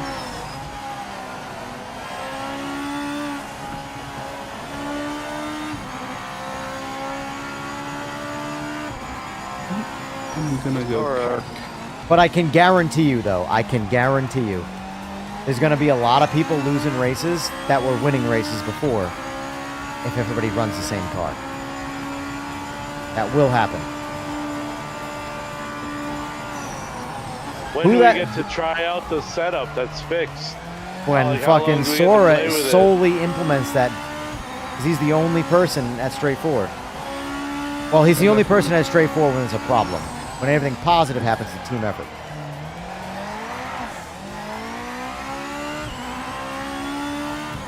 Right, Sora? I mean, that's generally the way I phrase it. Sure. I won't We're take on the credit same for page. shit, but if something's broken, it's my fault.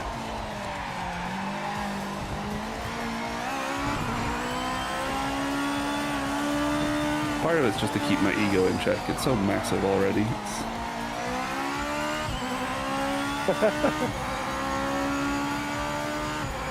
When you create such incredibly stable servers like what we have here, how could your ego not be huge? Right? I'm gonna go out on a limb and say that it's not easy to do it. Listen, it takes skill to make something this broken.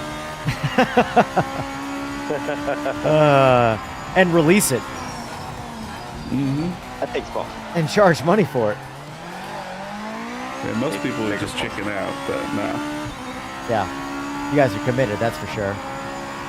Good morning. As they say, the best way to tell a lie is confidently. Mm-hmm.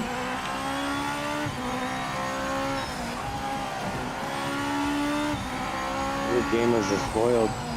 I already got my money worth out of this game. Bro, I got over 500 hours in this game. Like, actually, I should charge straight for my hourly rate times the amount of hours I have in this game. That's how much of a refund I want. Isn't that how it works? Rational to me. My shop rate's $125 an hour, so, Damn, you're cheap. I am cheap, believe it or not. But I'm also a one-man operation, so, and I don't have any overhead because I work out of my house garage, so works out. But yeah, when I go to see dealership prices of like $200 plus, I'm like, Jesus Christ. You should look at hiring network architects. You can easily charge $600 an hour. Giving me penalties. Yeah. Well, back when I was a welder, believe it. I would call myself a metal fusion specialist. Yeah. It really dolls it up,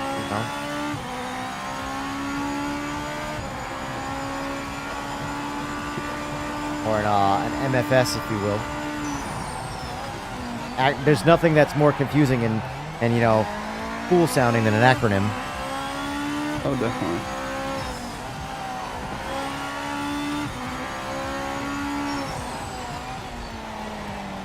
I'm driving so ass right now, and yet I don't see anybody. So I'm both dug in. That's because you're Gotta be 10 the hot seconds rod. behind first place. Cracking people. Yeah, that dude sir, was I'm like, 11 seconds back. That was. I'm kind of like give Buddy room and he just smashed it. Yeah, he was throwing bows. So good if you're on the stream. So good. Oh my god, he's getting penalties. You're so You're having a great battle too, I feel like. No, I was trying to be very respectful. No, yeah, I feel like all three of us were really okay. Yeah, I said we were open to the track. Yeah.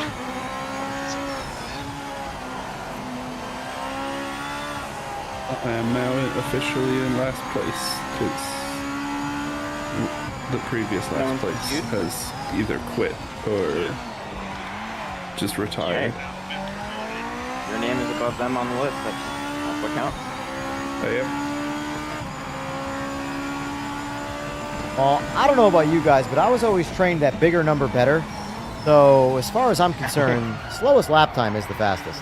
Or is the best, anyway. What? The highest.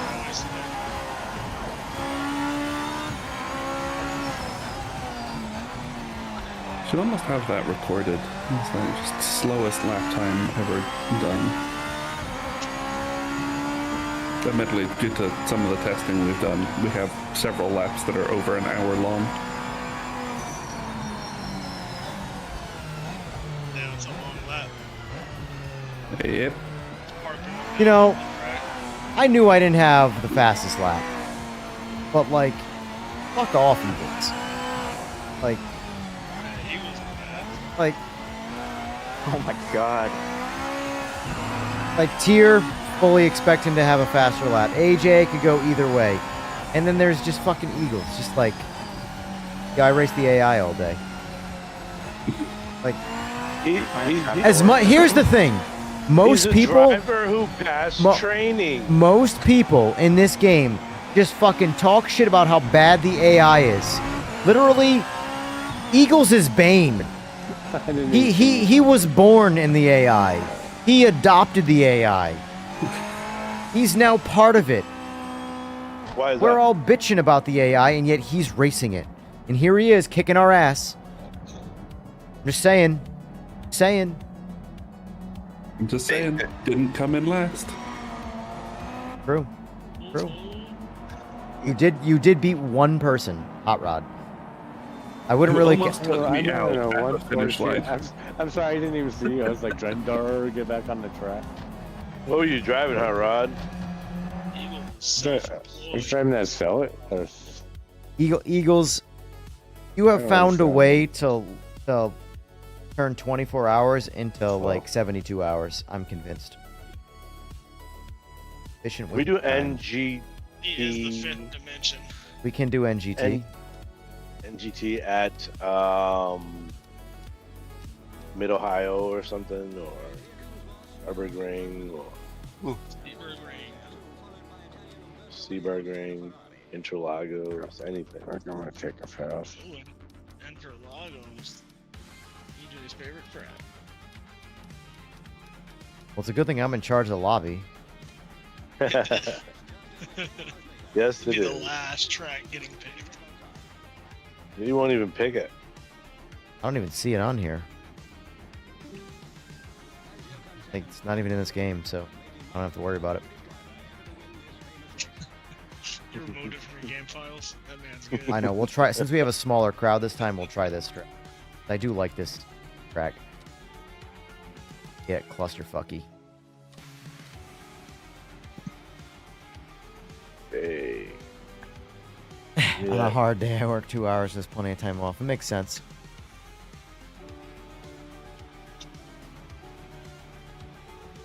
I was born in it, molded by it. I was born in it. That's literally Eagle. Every Molded day he by wakes up when he starts racing the AI. Good morning, AI. What I'm hearing is we need to make Good morning, 120% AI. Hey, listen, AMS2 did it, and it's impossible. So That's such a this goes to 11 type of AI.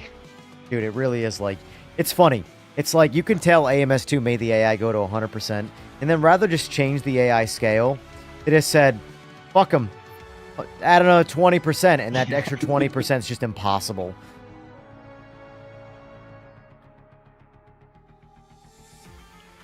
I was born in the AI.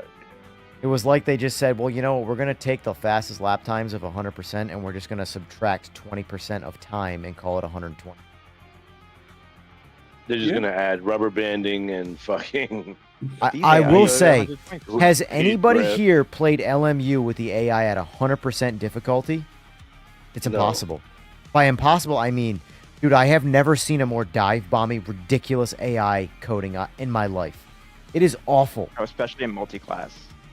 It's insane AI how bad. hypercars. How the fuck does nobody talk about how bad LMU's fucking AI is?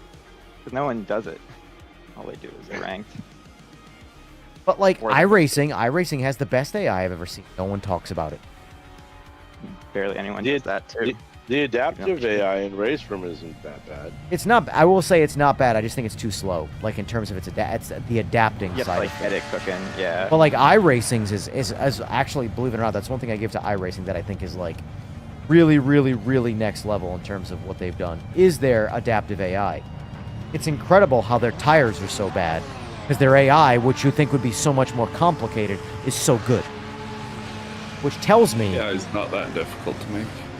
I mean, Well, they have so as a much driver tire data. model, like I feel like iRacing's had 18 years to figure out a tire and they still can't do it. So they still don't know that They can't that go rubber and wrong. plastic are not the same thing. But you know, what do I know? Just the guy who goes straight from time to time. They just don't have to fix it until the gravy train stops rolling in. And, so. Probably they don't have to because it's easier to just brainwash a bunch of lemmings than it is to actually do things right. You get to a certain size, it is cheaper to pay people off than it is to actually make something decent. I believe that.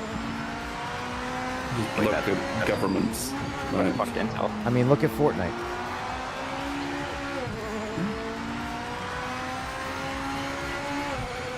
I'm not saying that is what iRacing is doing, just to be clear.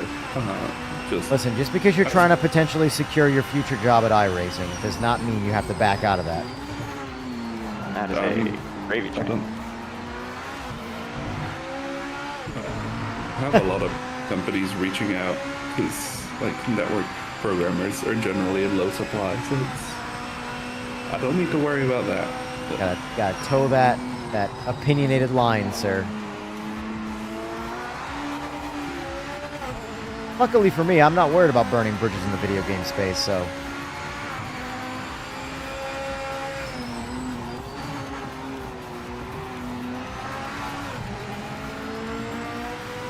Certain bridges I'm happy to burn. Fucking Ubisoft can go fuck themselves. Alright. Amen. I mean, I think everybody's under that sentiment, so, like, you're not really, like, you know, buying any good graces by saying that. I think everybody already pretty much unanimous. I'm pretty sure Ubisoft hates Ubisoft, so.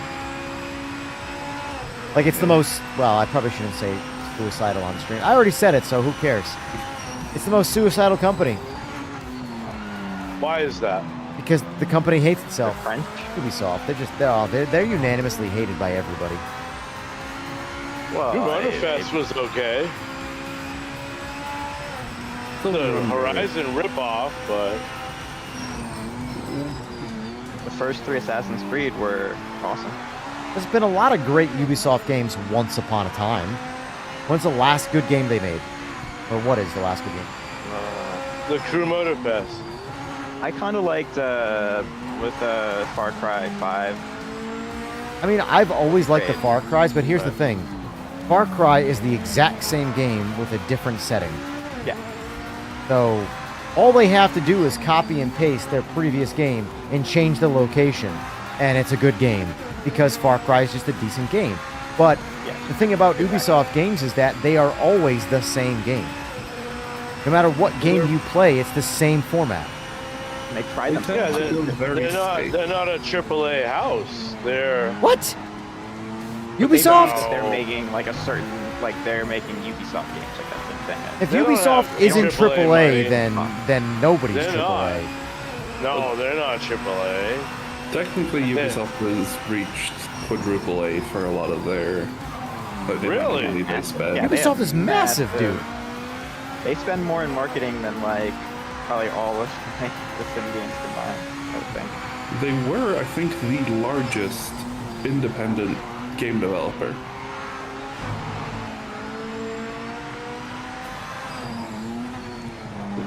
Well, so EA doesn't actually generally make games. They own a bunch of other studios that make games.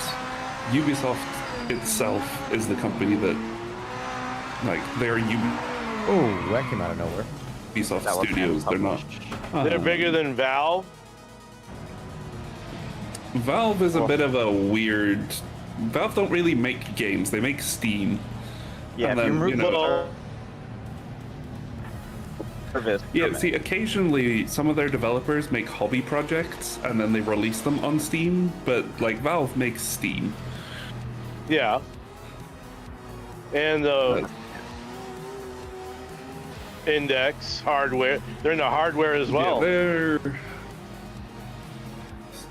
Ubisoft used to be bigger than Steam, or bigger than Valve, but these days I don't know if Valve are they're definitely like an equal far comparison larger. at this point. They're just like Yeah, they it's- operate very different spaces at this point, really. Valve's also like Not very 100 something, 200 something. Like Ubisoft is in the like over 10,000 developers Well, across all their Ubisoft thing studios. is public, right? They're a public company, I think. Where Yeah. Valve is definitely still private, Right. which is why. I have to wonder though, in like the, Yeah, they're in, still the good. in the video game space too, like obviously there's not a whole lot of job security, but like, how do you navigate the entire industry? Especially right now, where it's like you just don't know. Networking. Networking. The main thing is who you know. Well, who you know or being skilled at a niche.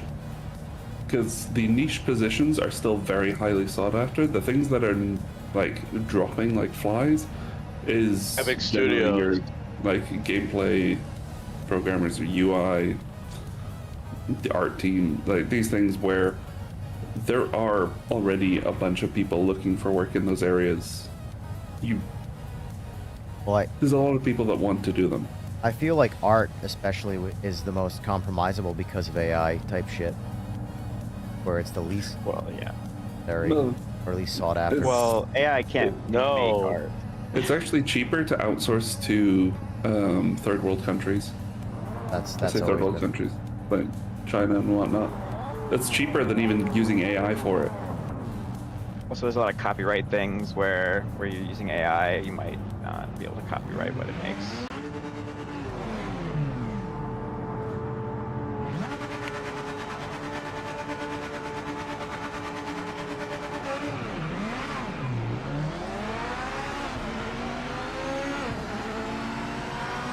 But yeah, I don't know how most people manage it, to be honest.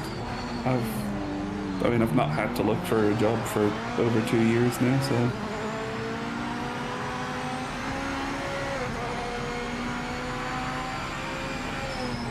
A lot of the big houses are closing up shop too. Like Microsoft. Well, no one's safe at Microsoft. I live 50 miles from Silicon Valley, and there are a lot of people looking for work. I got people hitting me up. I had a lunch with a guy today, you know, looking for opportunity. But I've worked my whole life.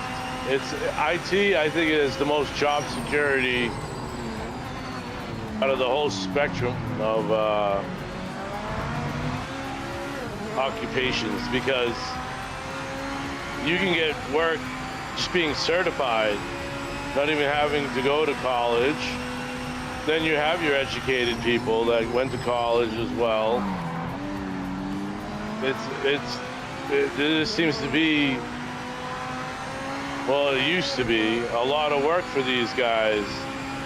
But more recently, with these big houses closing up shop to pay for AI, like, I wonder what the new IT jobs will be. Like, you have to operate the AI somehow, don't you? I mean... Yeah, I mean, realistically, I don't think AI is as big of a threat as a lot of industry is kind of toting it out to be. I don't either. But they're closing up shop to pay for it. Yeah. And they're gonna pay the cost of that long term. It's short term, a lot of people are gonna lose their jobs over it. Long term, these companies are gonna need to hire people again. Yeah. So why are you soured by Ubisoft? If you don't mind me asking. Well, if I just go based on a recent thing, probably 5 or so years ago now, the company was struggling, and instead of leadership taking ownership of like, okay, the struggles, we fucked up the direction, we generally didn't know what the fuck we were doing and messed up. No, he sent out an email to the company blaming the developers for the state of the company. Really? Not producing what the board wants, or just the quality of things, and just I can't remember what his exact wording was, but essentially he blamed the developers for the state of the company, while also generally Ubisoft pays shit. He makes a fortune off of it. And it's kind of like... Sounds about right. Yeah. Sounds a lot like most companies. Yeah. You say that, but like... There's some look at good Kev. ones out there. Like, Kev went out straight to the public and was like, yep, leadership fucked up. Right. It's nice to see accountability. If you blame the developers, anyone with the right mindset of the hierarchy of things would immediately think, well, then that's to be blamed upon whoever hired these developers, right? Like it should fall on their responsibility, not. Yeah. Like the developers are as good as however good they are, like that. But at the end of the day, most developers don't get to make any decisions about the direction of games, the features. Directors do. Yep. Which is always hysterical to me. The guys with the creative ideas don't get to make the decisions about the creation. It's always... Well, in a good and working environment where people are collaborating all the time for one common goal, that's kind of what you want. But so generally, you have the person that chooses the direction. It's like the captain of the ship. They choose which direction you're steering. But they would take input from the crew who know the different areas of the ship better. They can say, we're going in kind of rough waters, so like we should probably turn so that we're not taking these waves head on. Right. Is the ideal way it happens. In most places it doesn't. Straightforward's pretty good about it. That's good.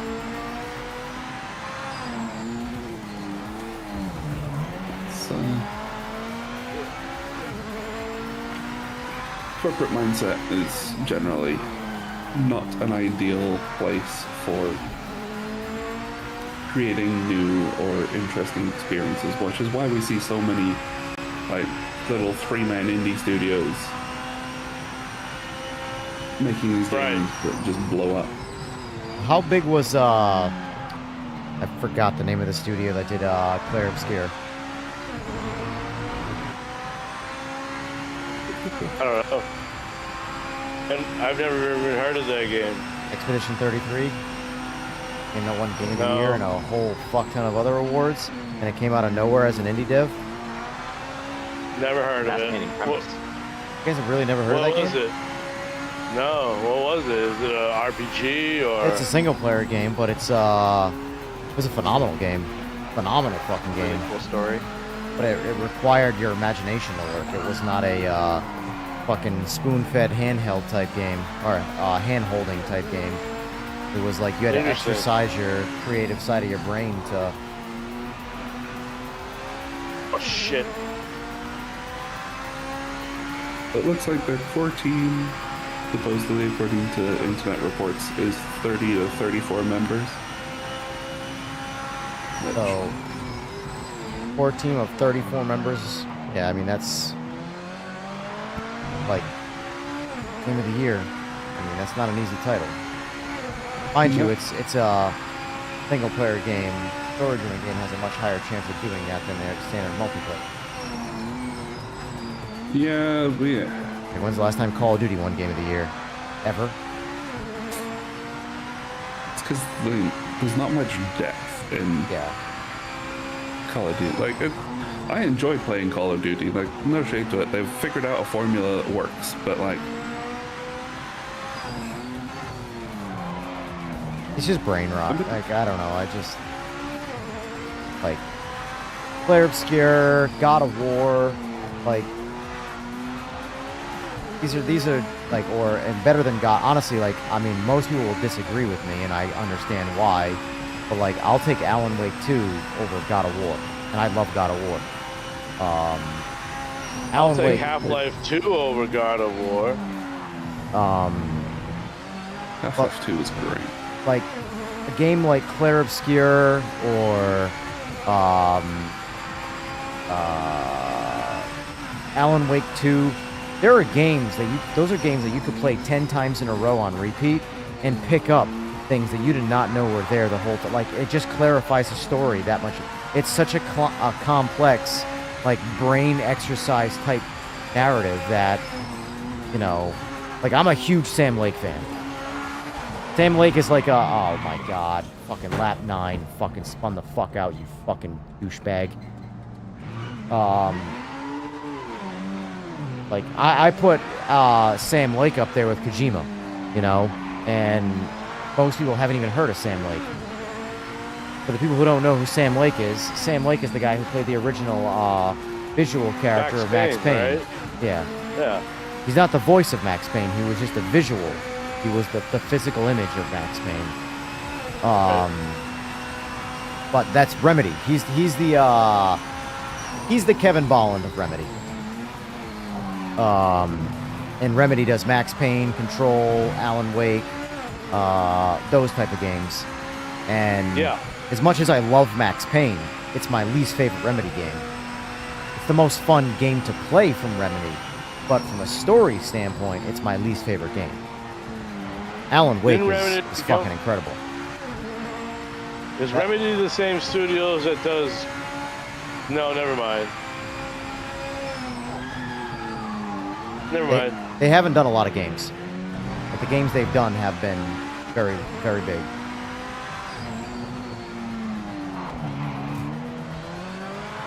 Although Alan Wake 2 arguably was a flop.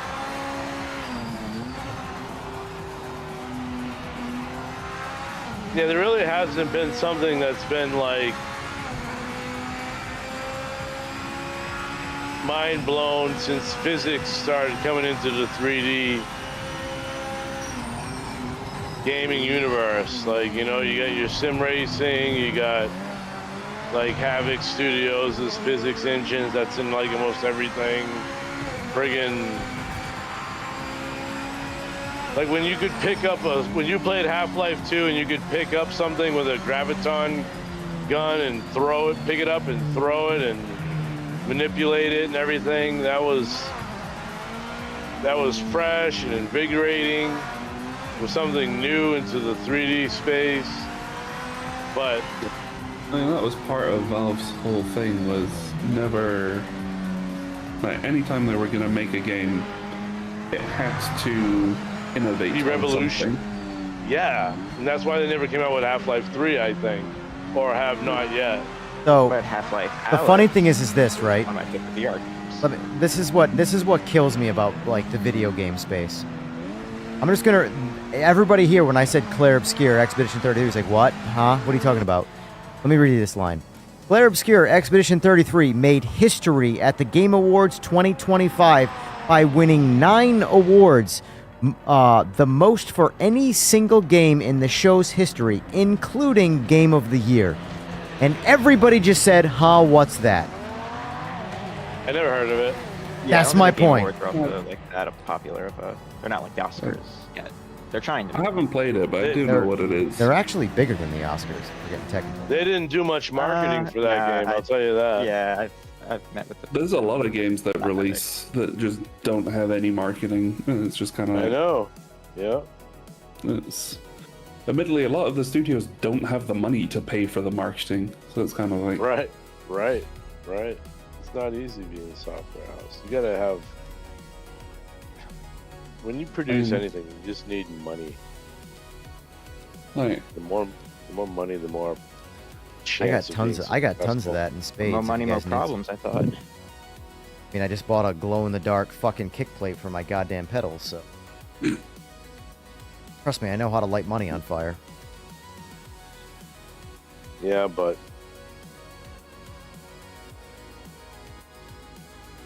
Without the bucks. Everything's money. Sacrifice That's everything. stuff. Everything's money. Yeah, And the biggest thing that money buys you is mistakes. And fuck up a whole lot when you got a lot of money and come back on and try until you get it. Well, money buys me servers. Yeah, mitigates. Money buys them servers. Oh, speaking of which, let me see if I can find that picture. Thor's gonna be like, that's some pussy shit. Oh, I got one for you. Well, I'll show you. You gotta pump those numbers up. I'll show you a rack I racked. Racked? Talking about. Yes, servers.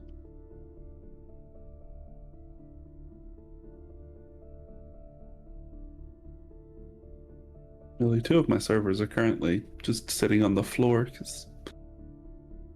So as it turns out, wiring in most houses is not designed for running like 8+ high-powered servers on a single socket. They're a single fuse. How old is your house? I think it was built in the 80s. Yeah, that's when they were doing Back to the Future. You know, they were doing 1.21 gigawatts. I got something that will make Evan's OCD go to number 11. I'll post it in the discussion pictures vids. How many 5090s do you have in your rack though? I don't have any 5090s, but I do have. Let's see, how many GPUs in that server? 6, 5, 5. Oh my God, see, just light me on fire right now. There's 22 GPUs in my rack. Mary and Joseph. Which one would you prefer? What do you fucking think? Obviously, Dude, the second picture. Yeah, but if a cable goes bad, man, that's a lot of work to re-rack it. Of course, that's a lot of fucking work. Okay, man could use a bit of work on his cable management, like. I can't take a picture of mine and show you because I cannot, but mine would be in between the two. Yeah. It's got the ubiquity switches, which I'm guessing the entire network stack's ubiquity. That is ubiquity. Yeah, I see a lot of ubiquity around. Better watch it, Ubiquity, you guys. Cisco.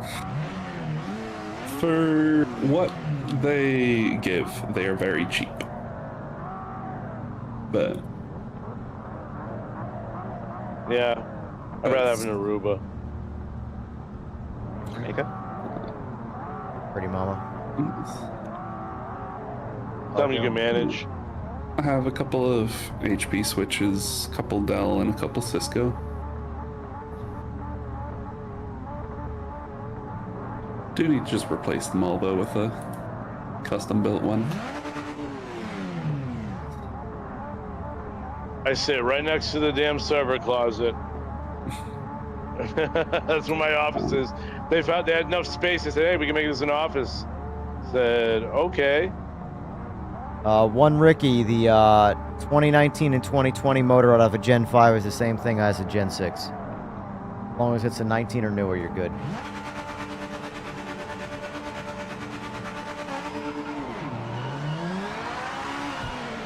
Schleifer, the naughtiest of Schleifers.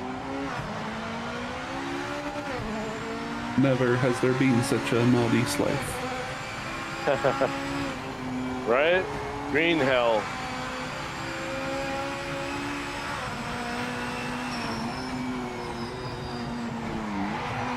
And this track really does kill frame rate though. Only very small segments of it. I have a 4090 with triple 55 inches. Oh, this is another issue I have. I cannot run triple 4K in this game. I can only do triple 1440p with a 4090 with 2 times frame gen on, and I have 100 frames per second right now, but I'm at 1440. I thought this didn't have triples. We don't have triple screen support, but if you do the NVIDIA surround, so currently it's an unsupported setup. Right. Yeah. People doing ER and AC Rally. Yeah. Once performance is a bit better. We'll get there. Sure. You guys are doing good work. Well, some people are. I don't know about me so much, but. Well, I don't know what you're responsible for, but it works. All them mostly DCs, that's me. him. Yeah, I'm well. responsible for the networking. Best DCs in sim racing, man. I had a weird anomaly before where I have the M Booster actuator pedal, and I have to use Moses Pit House in order to utilize the effects that it has. And before 2.0, I was unable to run without lag the Pit House in the game at the same time. But since 2.0, that's been mitigated. So thank you for that. I don't know what you did someone or has if you gone back to tried pit. to do anything at all for it.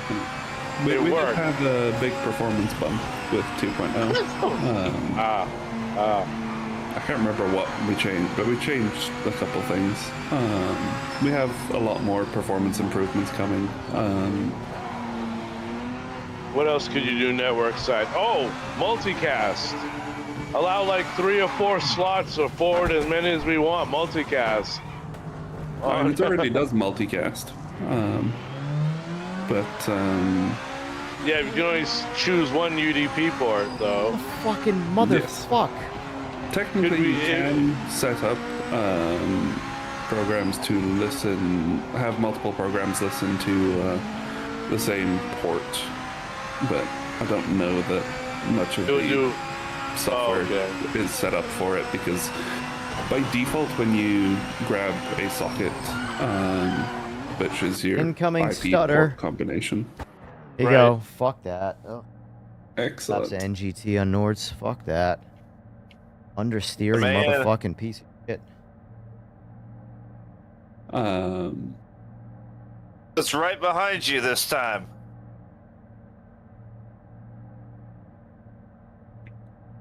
Like, in fact, I don't even know why the car just decided, oh, I'm just gonna completely lose all grip in third gear and spin until you fucking do a 360. Like, what the fuck, man? This is the default setup. Dude, this car hooks in first gear, and yet I'm going straight in third, and it's just spins out. Like, fuck you. Asshole. My dilemma is I have one device, my wheel, which the software does not allow me to change the UDP port, and it wants the default 7576. And then my other... I'll let them talk for a second. I want to bitch about that. I feel like tonight is so random on a lot of this shit. I'm sure it's all fucking my driving and lack of giving a shit. But, like, I drive that car on Nords in the fucking rain, and that shit doesn't happen. Third gear spin out to the point where I had to look down to make sure I was actually not in third gear, and I was in third gear.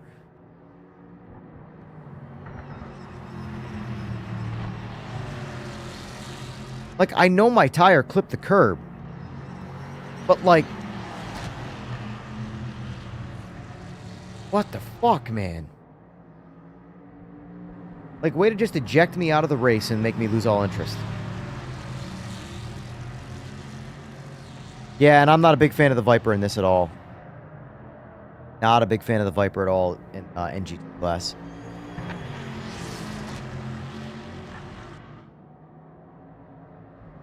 Same, Eagles. I'm getting, like, massive understeer that I've never really felt before.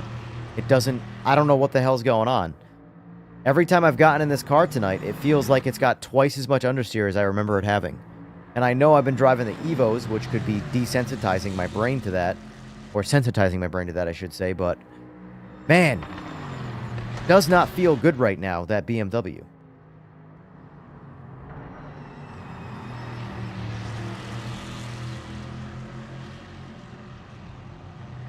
I think the Evo has just broken me.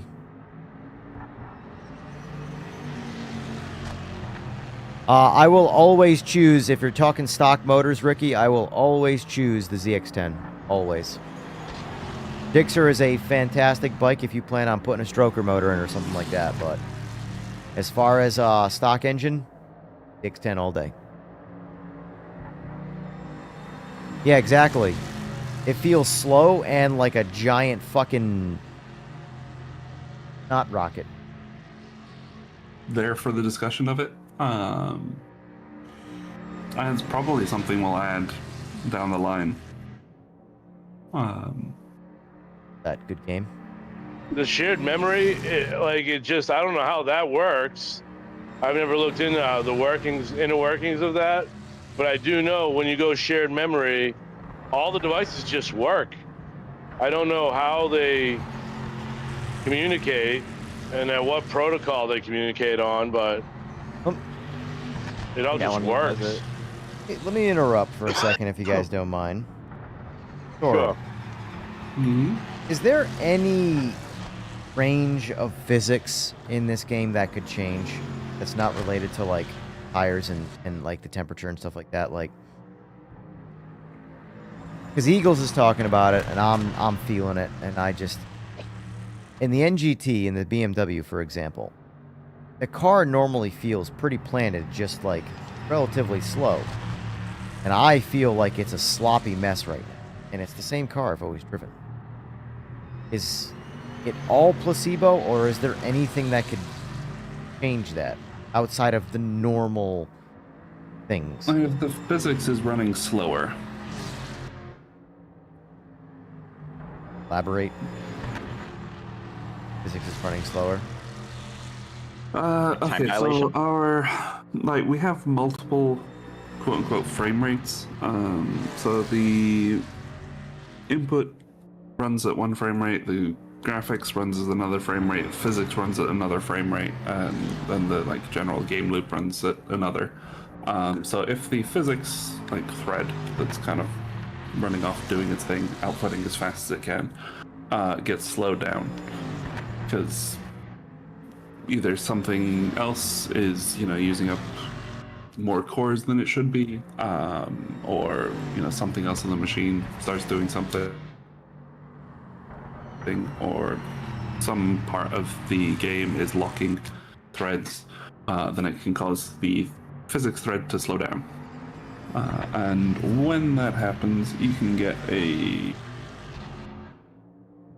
different feel than expected. Now, is it all primarily on the user side, or is there anything on the server side? It's entirely what? Client side. Client side? Entirely client side. The server has no impact on your vehicle. Because anything where you could have a shitty connection, and that would then ruin the driving experience. Driving experience should always come first. I mean, it's got to be placebo then, because I don't know. I'm just feeling like the like Eagle said, it almost feels like input lag. But like the car is just lazier. Everything, every aspect. Could it be just coming from the GT 500s, or is it? Or I guess I mean, Evos are it's quite possible. The Evos fault. are playing a big placebo effect. So planted. But like I'm finding I'm understeering like an animal, to the point where like I don't remember these cars understeering that aggressively, where I just can't do anything. I'm pushing the nose. I don't know. It's probably just a matter of having to go the fuck to bed. That's probably the number one.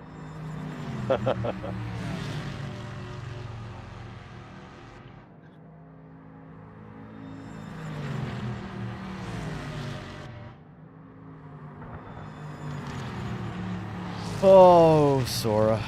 Sora. Can't wait for the new track. Gonna be so good. Telling you, 255 laps. I'm quitting in lap 1, but you're still all you guys are going to be doing 254 more after I quit. So if you do it on a weekend, I might actually do the full 255. So what's the average lap time on High Rock again? I forgot. Any generic number. I know it's smaller. More than a minute, less than 2. Cool. Oh, so useless. So like, yeah. Fucker. So by that ridiculous math, it's anywhere from 255 minutes long to 510 minutes.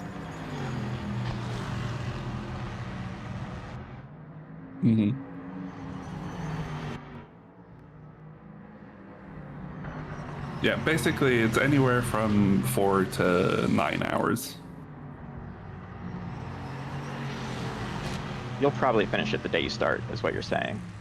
I'm definitely going to At least finish the one day lap. I start, because I'm going to quit 1 lap in. As well as, like, you know, you pop a movie marathon on, and then you just drive.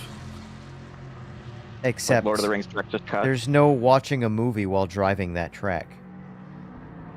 It's... Oh, Yeah. see, that's why you just need to overlay the movie into the mirror. Got it. Got it. Use your sim hub. Well, no. The way you do it with me is you quit in lap 1, and then you just watch a movie. And just wait for people to And finish. just wait for people to finish. Check back in every once in a while. And I say, as the host, you gotta give a like full 24/7 running commentary on everything. Oh my that's god. happening. Christ, kill me now. It'd be cool if you could project a movie, and that way every person that joins you in the pits could then also, like, you know, pick up and start watching. Just have a drive-in theater in the pits. Exactly. That should be the next update. All I'm saying is a nice little, you know, new update and High Rock little 1-2 punch. Saying. I know it's entirely up to you and nobody else. So I'm just letting you know.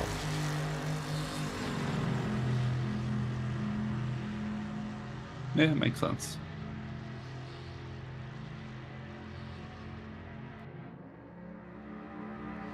My influence at all work and effect on you, or die a little bit inside? I just tuned you out halfway through. Well, if you tune me out halfway through, then you at least heard about the update. High Rock. Yeah.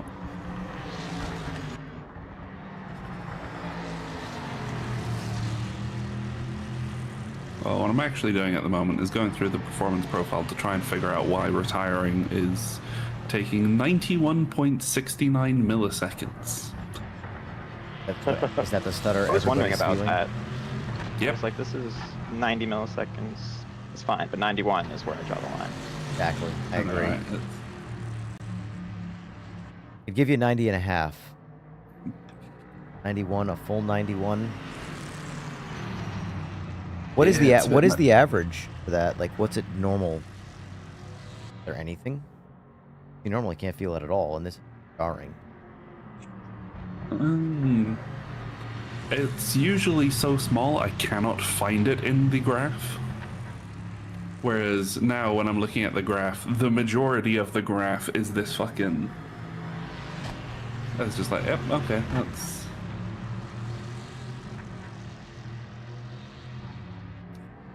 He should be in there, AJ. That's Jimbot.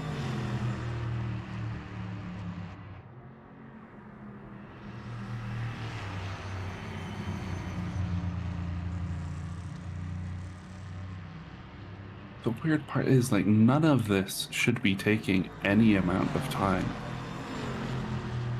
This function doesn't do anything.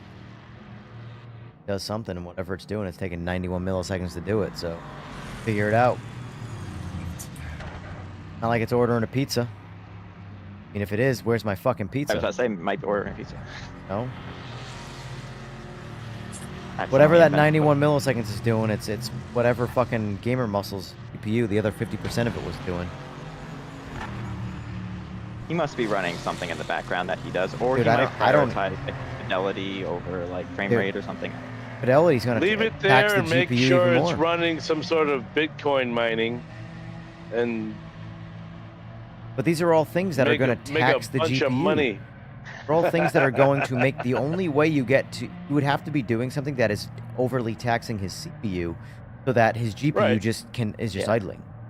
Because all of that stuff's Yeah. going to fucking use his GPU. So if you're doing something that's like high fidelity, mining, that's just going to tax your GPU even faster. He's like... If he was like rendering a video in the background that was using all of his cores, GPU cores, then okay, I could see that happening. But He might be screen capping it on this, but he wouldn't be doing that on the same computer because he streams on a different one. So yeah, actually, that doesn't make sense. yeah, he's doing all separate shit, so I think that was... I've been done. No problem, AJ. Thanks for playing. Thanks for playing, Jim. Thanks for playing Eagles. Thanks for everybody who played. Thanks. Appreciate it. Thank you. Yeah, we'll chat for a few seconds. But I don't know what's going on there because like that's hard to do. Like I have gotten my GPU down to like 72% when I've ran 32 grid AI, but he was online when this was happening. When I'm online, there is no unloading the GPU. I'm at 100% the whole time, unless I have a frame cap and I'm sitting on that frame cap. But he was down into the 70s on frame rate. Yeah. So, and thing is that there's only a 60 and a 90 FPS cap. So he's sitting in the 70s. He's not on any cap, but his GPU is just fucking doing nothing. No VSync. He's got no VSync on. That's all. And that's as far as it can go towards the 90. He's probably capped to. Well, let me describe what I thought you said to me was that his frame rate runs at 70 frames per second. I'm saying he was dropping into the 70s. He was from where? His highs were like 120. His lows were in the 70s, but his GPU was running at about 50% the whole time. So my point is that let's just say he had a frame rate cap on of like 120, and then okay, and he was at 50%. Okay, then you can make the argument that he's at a frame rate cap, and that's why his GPU is unloading. But he was also in the 70s, and his GPU was still at 50%. So he's not. If he started taxing if it could no longer, if it was no longer sitting at the frame rate cap, and his frame rate was dropping, his GPU load would go up. But he's not loading up the GPU, so something is just. My guess is he's doing something in the background that is just completely tanking his CPU utilization. Because he's on a 9950X3D, which is my CPU plus 8 non-Vcache cores. So he has 8 extra cores to do whatever the fuck he wants with. My guess is he doesn't have this is a big reason why I didn't buy that CPU. I bought the 8 core with only Vcache is to avoid Windows fucking up core parking, because I still do not trust Windows to properly core park high core count CPUs. So I just remove that anomaly from the equation by just getting only 8 cores and all of them have Vcache. But either way, it still doesn't make any sense. Like he has something going on in the background that is just eating up his CPU to where his GPU is stagnant. And it's just, I think from a reviewing standpoint, I think it is disingenuous to be having to talk about how you have that kind of hardware, clearly displaying the utilization stats, talk about how the game has bad performance. No, your computer has bad performance, not the game. The game doesn't have the best performance, but I get literally double his frame rate because I have double the GPU utilization. So I don't know. Yeah, it might not be set up optimally, but I don't know. You can park your cores on You can do it manually. It's just one more step I'd have to take that. And the thing is like if I had a single program that would utilize all 16 cores at max, then I could make that argument. But like everything I do on my computer, it leverages the GPU. DaVinci Resolve will completely tax my GPU. When I stream, I use NVENC, which taxes my GPU. When I game, I'm obviously using my GPU. There's nothing that uses my CPU, so give me the least amount of cores that are as fast as possible just to keep up with the 2 cores that most games are going to use, you know? But we'll work with. Yeah. With an X3D has mega cache, and then exactly. You're I not will splitting up core. If you're not splitting up the cores, I will better off. until there is a software that comes out that makes me need ultimate core count, I will stick with a single CC indefinitely. It's just you're eliminating interconnect that doesn't need to be there. You're eliminating anomalies that Windows can fuck up because Windows sucks. It simplifies things, you know. But until, like I said, unless I wanted to run Prime 95 or you know, if you want to start developing a game, I don't. I prefer to play the problems than develop them.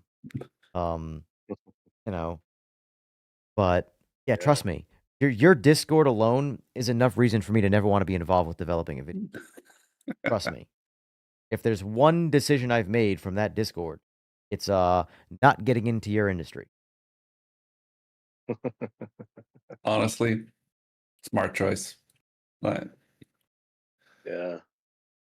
Like, I would rather be like a guest on Fear Factor as like my routine day job, eating cow balls, than coding a video game. I don't know what they taste like, but they can't possibly taste like the Discord comments. The Discord comments. I'm all about, like, if I had a nickel for every comment that I saw that was like, I really love this game and I'm all for supporting this game, but here's 57 different reasons why this game sucks. Like, those comments are like spades, just every fucking where, like, Christ. Like, I can't read a comment like that and not think fucking Ricky Bobby. Now remember, I'm saying with all due respect. I mean, you can say whatever you want. Sure the hell it does. Oh, no. Okay, but just hear me out here. What if they added join in progress? That would probably help. But here's the thing, though. If they added join in progress, what about saving replays on console? Just do it. Just click the checkbox. All you got to do is go into the file. VR. All you got to do is go into the file, click the little checkbox, and boom, everybody's happy. It's the make everybody happy button. Maybe it takes up too much space. No. I got a 1 terabyte NVMe direct storage SSD on my PS5, bro. I have next gen technology. We haven't even tackled what the PS5 is capable of yet. You can't even tell me. Terabyte, When I fucking can't stand those comments either. 1 We haven't even got games yet that can really, really utilize the full potential of the PS5. Brother, you have a 2000 series AMD CPU doing that. We are long since past it. I hate to break it to you, but we maxed out that CPU fucking 6 years ago. Like, Unreal 5 is barely running on that thing. dude, it's But insane. Part of the problem is for a long time consoles were different than PCs, like fundamentally. Right. Like their architecture was different. Like ARM. well, I mean, like the PS3 did some real crazy. Luckily, I never had to develop for the PlayStation 3, so I don't know the nightmares that came with it. But Were they it was were they so Jaguar yet, or fundamentally- was that just PS4? No, the PS3 and PS4 were entirely different. Yeah, proprietary circuitry and stuff. Yeah, but one. All right, I know PS4. That wouldn't have been PS3 as well then. It was the cell processor that they had in the PlayStation 3. I remember that thing. Oh, excuse me. Not using Jaguar. PS3 was powered by a custom cell broadband and AMD Jaguar CPU. Later in the PlayStation 4 and Xbox One. Yeah. Because the PS3's one had both like your main processor and then like a separate processor for helping with some specific tasks. And to write for that is completely different than writing for. Is it? Yeah. Direct. It was so fundamentally different that like you had huge amounts of specialized code for the PlayStation 3, which was why it took so long for people to utilize it. Test. Oh, it's not the volume. It might be the noise gate Eagles. Consoles, like they were just fundamentally different to PCs. Whereas PlayStation 4, Xbox, I think from 1, were fundamentally just PCs. Like, sure, technically they had, their own SKU of the hardware, but at their core, did the same x86 there we go. bullshit. Loosened up the noise gate. Same old instructions. Yeah. So, you'd write code for one, it would work on the other. So there never has or will be this, like, needing to write super specialized code to take full utilization of the console's hardware. Eagles, that 4090 with over 100 FPS on a single 4K with frame gen. Who was that, out of curiosity? And Morning cut some slack. Console, hybrids, PC/console, basically PC. Was it me, by the way, that like was PS3 not like the biggest? I feel like in my memory anyway, PS3 was like the biggest graphical bump forward. PS2 to PS3, just I remember it being like mind-bogglingly better, and PS3 to PS4 was like I had to do that whole squinty eye thing and like really compare image for image to see the difference. I don't know. After PlayStation 3, I switched to Xbox. Well, I mean, so up until gen on gen was always kind of comparable. Up until PS4, like basically every new generation of console that we were getting, like from PlayStation 1 to PlayStation 2, 2 to 3, also Xbox, like the original Xbox to Xbox One, or no, it was Xbox to Xbox 360, and then 360 to One. The progression of hardware during that time was insane. And it was exponential. And then Moore's Law died. You got more bits, and then Moore's Law died. Yeah, Zen 2 architecture, which was what 2019, 2020. It's RDNA stuff. Oh no, if it was Zen 2 and it came up, yeah, so it was obviously 2019. So, all right, when did Zen 2? Wasn't that like 2019? July 7th. Yeah, it was July 7th, 2019 was when Zen 2 released, which is what PS5 is built on. Yeah, that's 7 years old now. Yeah, I mean, I know, like, it gets so aggravating when people are like, oh, you're just being a PC elite. It's like, no, I understand fucking hardware, and PS5 is dated. It is what it is. You need to accept that. Like, just because it went up in price recently doesn't mean it's better. You know, like things typically in the normal world, pre fucking AI RAM boom bullshit, things get cheaper as they get older, not more expensive. Yep. But like, if it hadn't been for the whole AI boom, I'm pretty sure we would have seen a PS6 this year. Oh yeah. Yeah. Yeah, could be very well. I honestly think we're ready for one. I mean, I think the Pro would have been a much more viable source if it got a CPU bump. But the fact that it has the exact same CPU is like, you know, I think the PSSR stuff, leveraging the GPU is a great way to get better visuals at the same frame rate for it, because there were a lot of titles. Like when I played Spider-Man 2 on standard PS5, for me, it was hard to play because the visuals were so low resolution. Like it was really, really ugly. Like in fidelity mode, it looked good, but I'm sorry, I'm not playing any games anymore in 30 frames. I'm just not doing it. I would rather just wait until a better console or game system or whatever comes out for me to enjoy a game at a, modern frame rate. But like the performance mode of Spider-Man 2 it looks great on PS5 Pro because of the extra GPU and PSSR. But on standard PS5, when Spider-Man 2 first came out, I played it and I'm like, this is visually a hard thing for me to look at. And it's made only for that console. It's the only way to play the game. But yeah. I'm so mad that PlayStation or Sony are stopping the whole bringing it to PC after a while thing. Yeah, I think that's absolute bullshit, because I'm hoping Ghost of Yotei somehow finds its way in, but I know it's not gonna, because they need to make more sales from consoles, and the only way to do that is by making exclusives, which kind of points towards maybe consoles shouldn't exist if they need the crutch of exclusives. Yeah.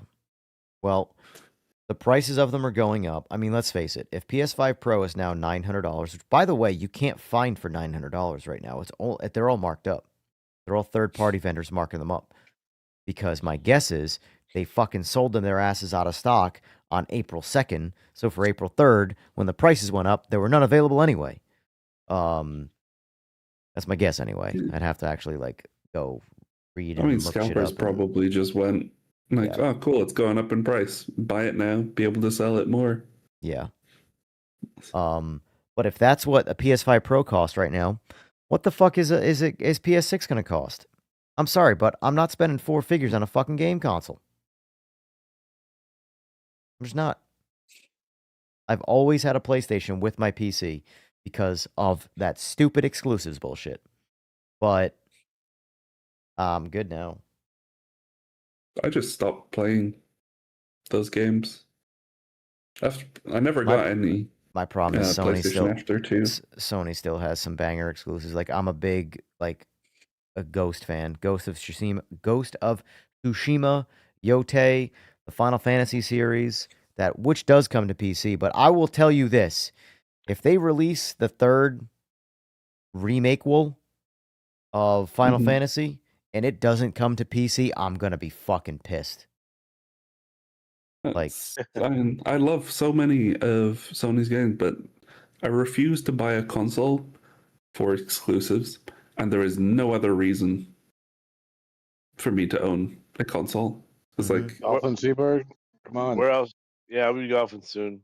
Where else can you buy Mega Man though? What are you talking about? I got Mega Man on Steam.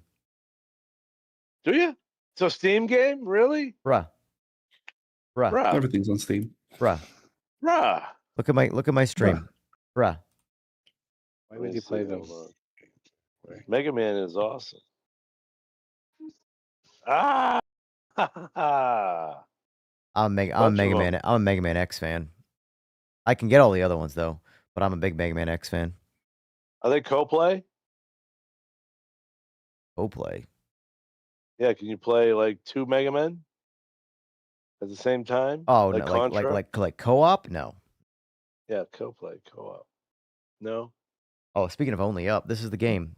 I have 4 minutes in it.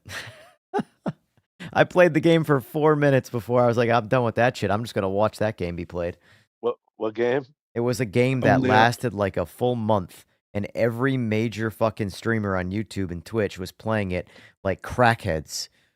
And then it just disappeared as fast as it appeared, and no one ever played it ever since. It's similar to the getting over it thing, but just less frustrating. Quantum Break a Remedy game? I feel like Quantum Break was a Remedy game. Yes, Remedy Entertainment. Yep. That's the one game from Remedy I have not played. But the only reason I haven't played it is because supposedly it's not part of the universe that like Alan Wake and Control are. But I still got to play it because it's a fucking Sam Lake title, and that man's got a fucking creative mind, and that's all I give a fuck about. John Carmack, man. He's my favorite programmer. Listen, you want a sim title? This is where it's at right here. Quake 3 Rocket Arena. Rocket League, baby. Quake 3 Rocket Arena, man.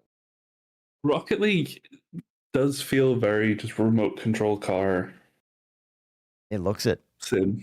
Fun fact, clearly I have 0 minutes in because I've never played it. Gabe Newell and I think I'm a Resident Evil fan. I'm not sure, though. I could be wrong. I may or may not have every one of them. Even the shitty one. 6. Remember, I bought this game. I played it on PS3 or 4, whichever one it came out for. I bought it on Steam just to complete the collection. I've never played it, and I never will play it. But it completes the numerical order of owning the licenses for these games. Because I'm a psycho. Okay, but why the fuck is it Resident Evil 0, Resident Evil 2? Because that's the way numbering works in text, and it's fucking stupid. That just pisses me off. Yeah, I agree. I'm just now never going to buy a Resident Evil game just because of that. Yeah, I don't think I have played that on Steam. 7.8 hours. All right, I didn't know that. I didn't know I played a lot of these on Steam. I know I crushed a 2. 3 I did. Actually, I've only got 8 hours in that. Wow, I put a lot of time in or a lot of work in for 8 hours. 29 out of 32 achievements. The remake of 4 was good. 48 hours. Requiem was I think you were awesome. in Raccoon City. Oh, wait, can you right-click on Resident Evil? I have to play golf, guys. My partner is All right. upset. Have fun. See you guys later. Have a good. And if you go to properties and then customization. Are you gonna make it put a 1 there so it moves? Yes. Down at the bottom of customization, you have miscellaneous custom sort name. I'm gonna intentionally spell Resident Evil wrong though, just to fucking mess with his. Good. I guess I. Oh, it doesn't put the 1 there though. No, but it sorts it. That's funny. It still looks wrong though. It does, but it's better. Repo, did you ever play this fucking weird ass game? You have quite a few hours in Repo. I have 25 minutes in before I was like, all right, I'm not high enough for this. Let me switch over to my personal account, see how much time I have. I got Ratchet and Clank in here just to get it because that was a good game. I have yet to play it. I just bought it because it was on sale. You know how many games I've bought on Steam because they're on sale and I'll eventually want to play them? Most of the games in my library. Back for Blood, I got this for $4.99. 80 hours. 80 hours in repo. Jesus, man. RX Street, I've got 10 minutes in. Borderlands 2, still the best Borderlands to ever exist. The only Borderlands I've ever played. 2. 1 Yep. was good. I would say 1 is definitely worth it. 2 is the gem. I want to say Cactus Jack. Handsome Fucking Jack. Handsome Jack, thank you. Handsome Jack is the game. Like, that's why it's so great. Yeah. I've never met an antagonist that talks so much shit so well spoken. Like, it's so good. I just love fucking Claptrap. Claptrap's good. Handsome Jack's where it's at, though. And they fucked it up with a movie with weird casting. Dude. Anytime fucking Kevin Hart or Jack Black is in a movie, I've just stopped giving a shit. Entirely. Did Jumanji again? I didn't mind the original actors were at. Jumanji, and then it just became a trend that those guys were gonna be in fucking movies that were from other medias, and it's like, Yeah. But like the same kind of like group of people, group of 4 people just doing the Jumanji adventure. Yep. Days Gone. So weird. Such a fucking incredible game for a game that like just didn't do it. It was like a cult classic style game where it's like done well in that regard, but from a mainstream standpoint, this game did terrible. Incredible game. Dead Space remake, good game. Good game. Destiny. Good amount of hours I got in Destiny. Yeah. What is your most played game? Ooh, my most played game. Honestly, it's probably racing games if I had to guess, because it's the few games that I grind useless hours into. Final Fantasy's here. Oh, look.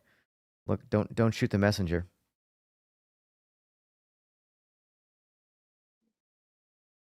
Do as I say, not as I do.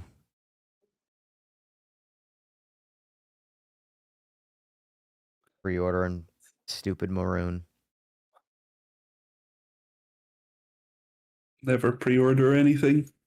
Everything is a scam. Yep. But it's such a tantalizing scam.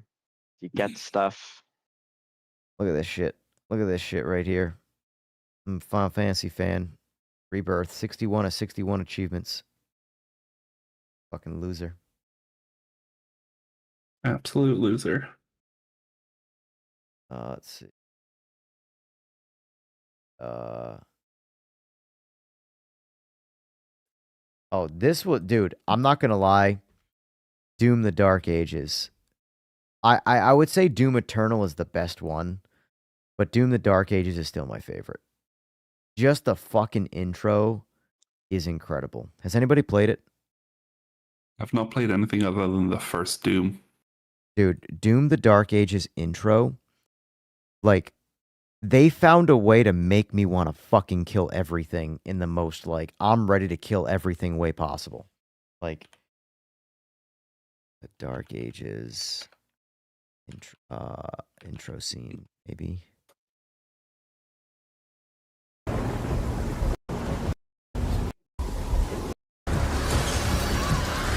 I'm just gonna play this.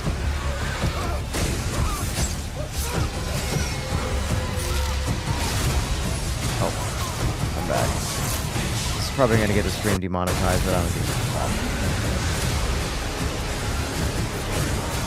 Witch, you have wasted our time once again. We will not leave here until the heart of Argent is found. It is close. The Horde will tear this village to pieces, but our time is running out. Soon, the humans will summon him. King Novi, we found their entry point. When I get to the It part doesn't where make it's sense, just sir. fucking... The barrier is still... How much time? Get me the new bishop. Valen's armored division is still an hour away. We could try and launch the Atlands. There's no time. Like, the first time I played this, I had Bishop surround Creed. sound, like, We fragging. need him.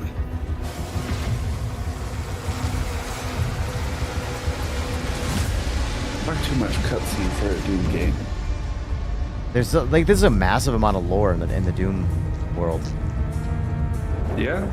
Like massive. Commander. Like he's like a, I don't want to say a god, but he's man-made, or he's not man-made. He's created. He's not a human. The village of Colleen is a mining settlement. If it falls, Dude, this big guy or everything will be Doom destroyed, guy? Doom guy is. including your Sentinel energy reserves. Yeah. He's made by these guys. I can't remember what they're called, like the Makers or whatever the fuck they are. Launch the Slayer. Launch the Slayer. That's Doom guy. But this scene here, just oh my god, just listen to this shit.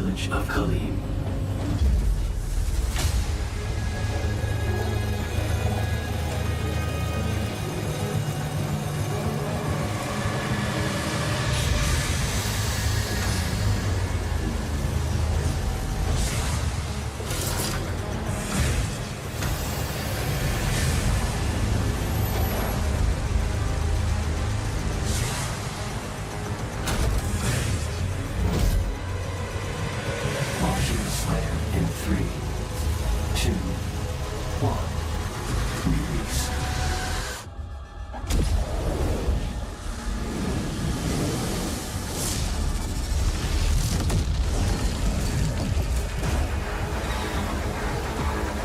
This part here.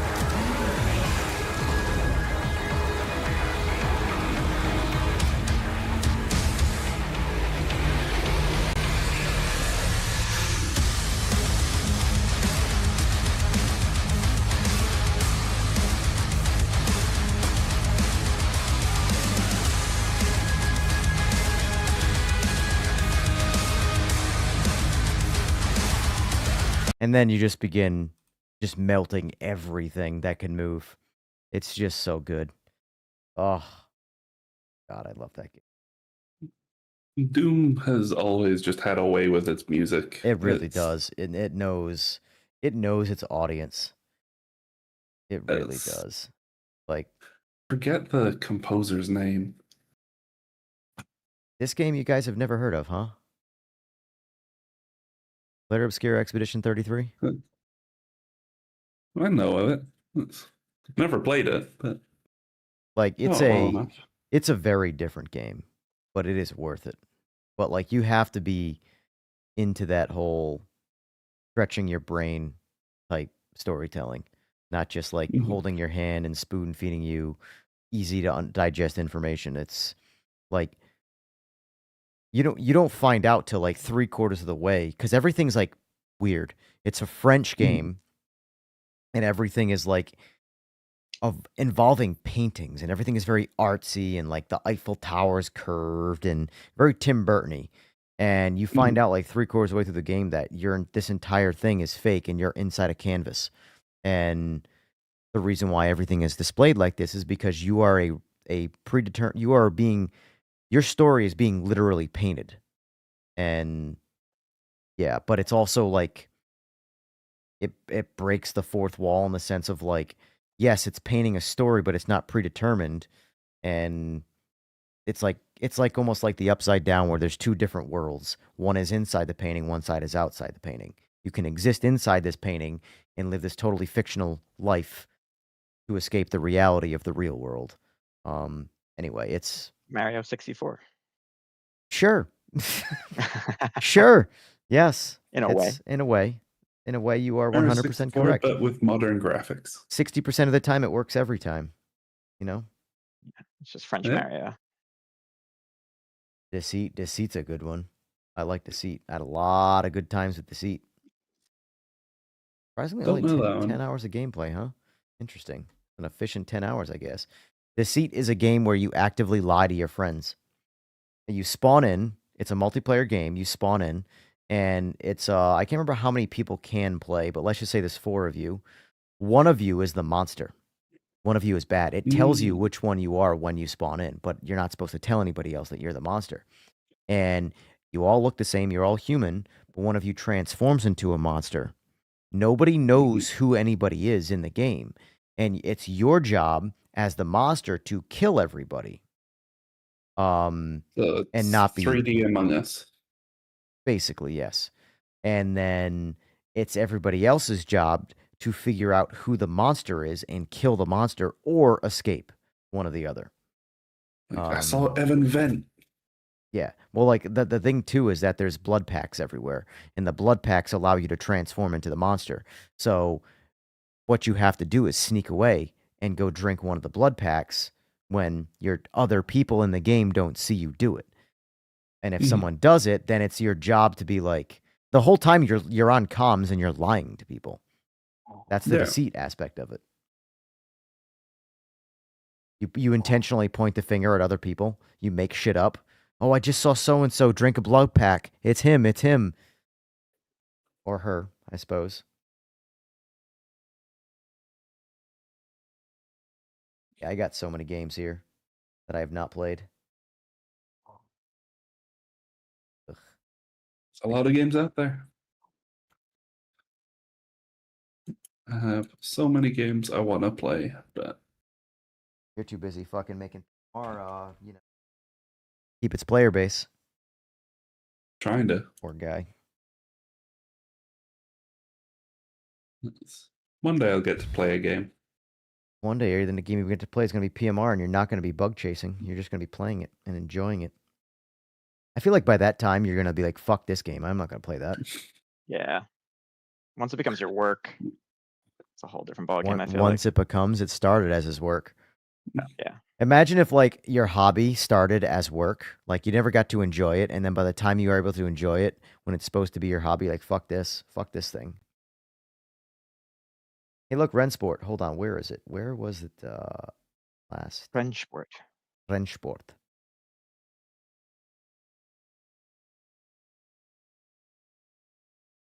This?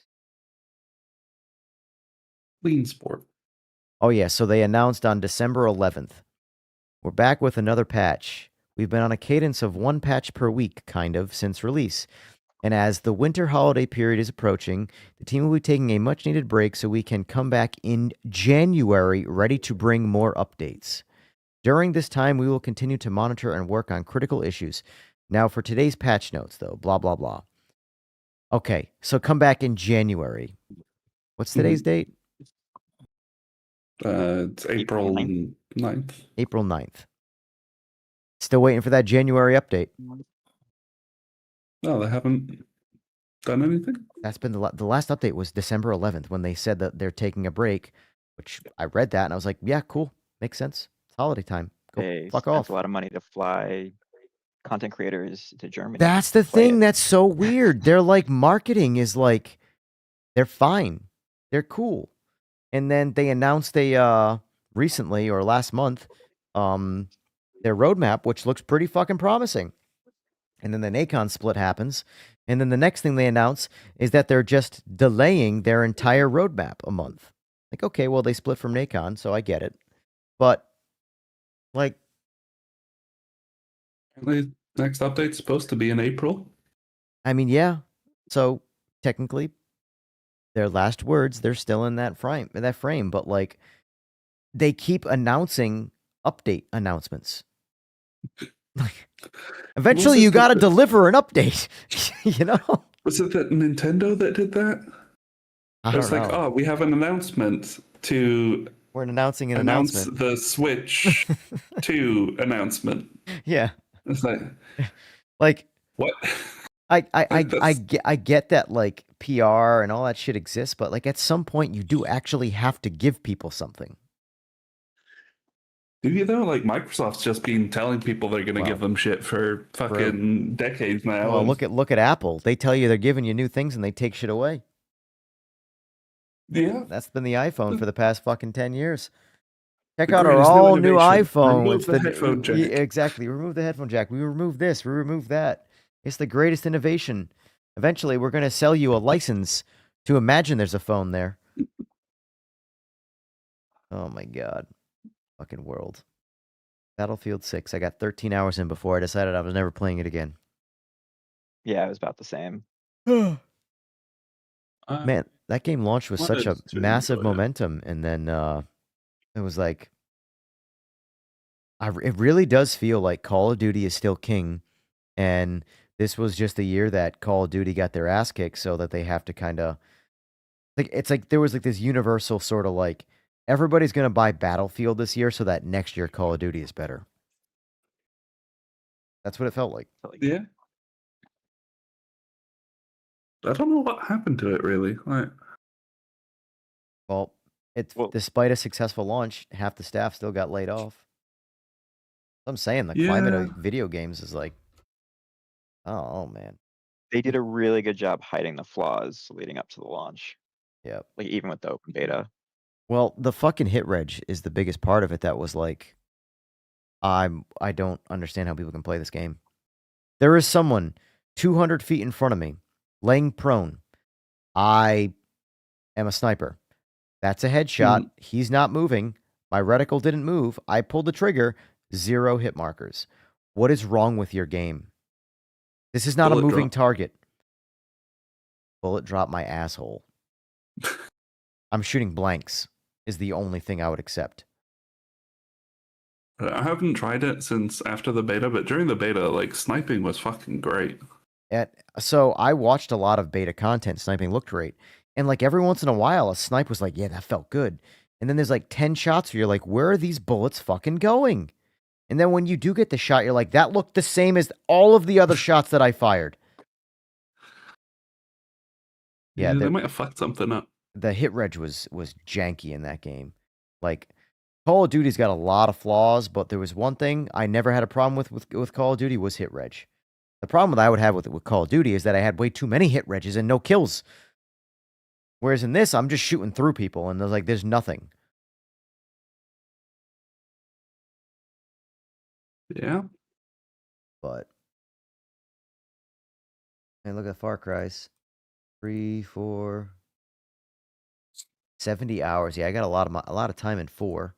3, 60 Even at New minutes. Dawn. 5, 37. You think 70 hours is a lot of time in a game? In a single player game where there's only so much to do, yes, that's a lot of hours. Less than $1 a minute. New Dawn, 62 minutes. I mean, 60 hours in Final Fantasy VII Rebirth. Like, I mean, I played that on PS5 too. I got 100 hours in it on PS5, but 60 hours to essentially get all the trophies. But, I mean, and then there's PMR. 541 hours. How far down do I have to go to get to 70 hours?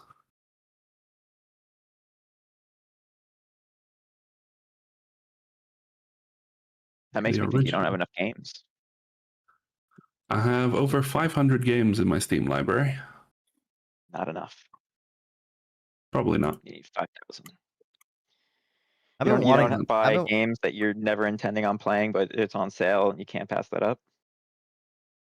I've been wanting to play Jedi Survivor again now that they got rid of Denuvo, and it might play better now. This was the most broken game I've ever played. 9 patches later. The fucking Denuvo thing frustrates me so much because Denuvo itself, doesn't actually cause problems. It's the implementation that game developers have used. So the way that Denuvo protects your games is essentially they lock certain parts of the code into this whole virtual machine thing where it's quite slow and has to do a bunch of abstraction layers and a bunch of additional security checks. Yep. So in Denuvo's documentation, it's you only use this for stuff that's not used very often. So if you save the game, for example, you're not doing that frame by frame. It's kind of a loading thing anyway. You spend time. It's like that part of the code you can put behind Denuvo protection, and then that will trigger whenever someone tries to save. But instead, game developers like, no, let's put our main game loop inside this protection. I was like, no fucking shit, it's gonna run terrible. Yeah. That particular game, and mind you, I haven't played it in several graphics cards, but That game had stutters like I have never experienced. I have never seen such a bad memory leak on PlayStation. Like I have it on play. I played it originally on PlayStation, and then I got it on PC, and it still sucked after 9 patches. But then they recently removed Anuvo, and people are reporting it plays night and day better now. So I was like, well, maybe I'll give it a third fucking try.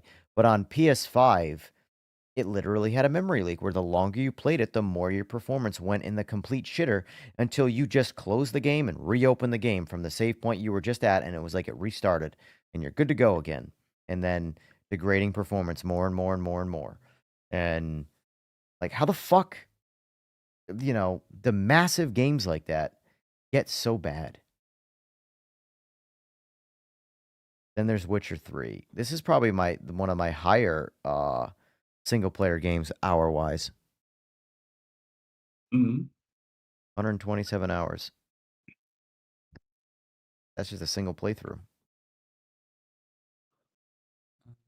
See. Yeah, I've got about that in the original Watch Dogs. So and Spyro. Have you guys ever played Alan Wake 2? No, only the first one. I've not played either. Well, so here's the thing. Alan Wake, I played Alan Wake 2 before 1. And I just did like a speed run of Alan Wake, the original. And I played some of Alan Wake 1. It was okay. It wasn't bad. Alan Wake 2 was like the game.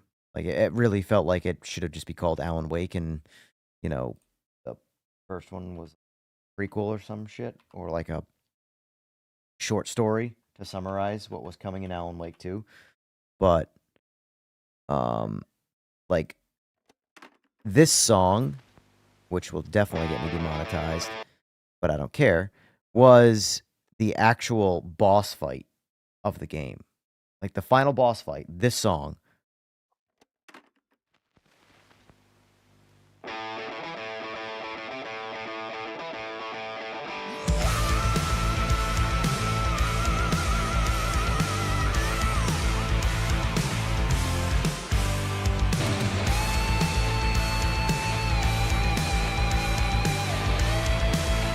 Like that classic 80s hair metal, but sort of like mixed with like the Netherlands type rock and shit. Like it's, and then there's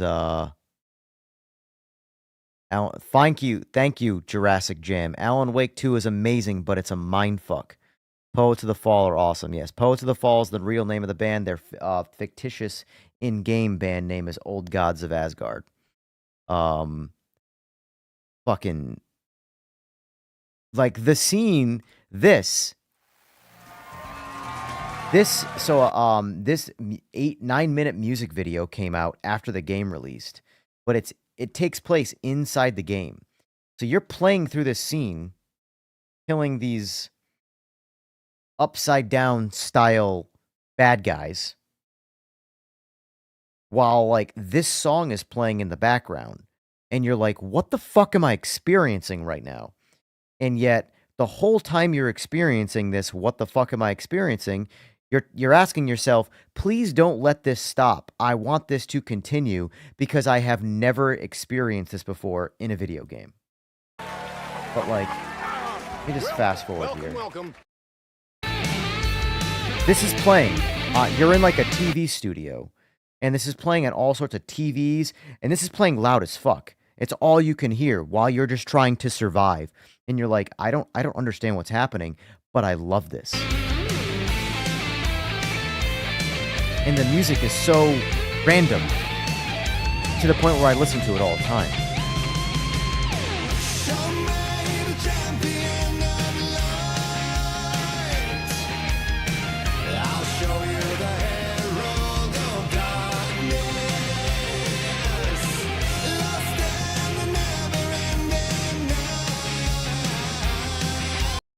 I can't explain just how fucking good it is, but like, this is a horror game. And this music is playing while these guys are doing this ridiculous dance. And you're like, am I supposed to be scared? Or I don't know what's happening. But I can't stop. Give me more. Fucking incredible. The guy, by the way, if you're looking here, one of the people in this is Sam Lake, and that aka Max Payne. In fact, this game actually has a cameo of Max Payne where it's not Max Payne, but it's fucking Max Payne. It's the voice actor of Max Payne, and it's obviously Sam Lake, who is the character actor, and he's a detective, and he's talking like Max Payne and slowly doing that narrative voice where he's trying to dissect his own investigation. And it's clearly Max Payne, but it's not Max Payne.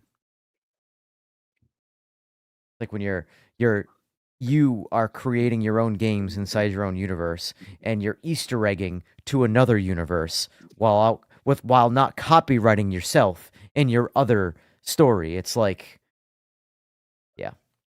Anyway, yeah. First game I made in university was Max Pineapple. Max Pineapple. It was a pineapple. Yep. Oh, you fuck. That's funny. That's funny. It was such a shitty point in. Well, no, that one was a text-based adventure. It was. You'll have to send me something in Discord to show that.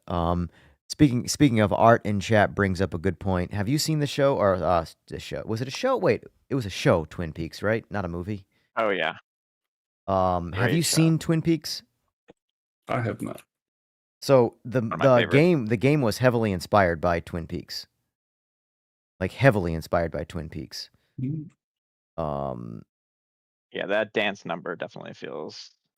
It's right I'm telling you, you guys got to play Alan Wake 2, and you just got to put on. It does such a good job at jump scaring you too. It brings me back to like when horror directors knew how to actually scare their audience and not just here comes the fucking jump scare and oh look, there it was, you fuck. No, this would be like completely out of fucking nowhere. And then when a scene is over with, you're just like, I am scared, but I don't know if I'm supposed to be scared. Like you're completely mind fucked. You just don't know. The entire game is a massive. It's my kind of story. You're just confused as fuck. Exactly. I'm confused. I'm scared. I'm happy. I want more, and I also want to go to bed and never play the game again. It's so fucking weird. It's like what it's like to be in a relationship with a bipolar chick. I guess I don't know. You know, it has its good days and its bad days. You started watching Twin Peaks because of playing the original Alan Wake? I can see that. I think Alan Wake 2 was so much better than the first one. The first one was good, but Alan Wake 2 was like... It was like Alan Wake, the original, didn't know what it wanted to be. Alan Wake 2 was when they figured out what they wanted it to be. And they knocked it out of the park. And it's just a shame that it just didn't do very well.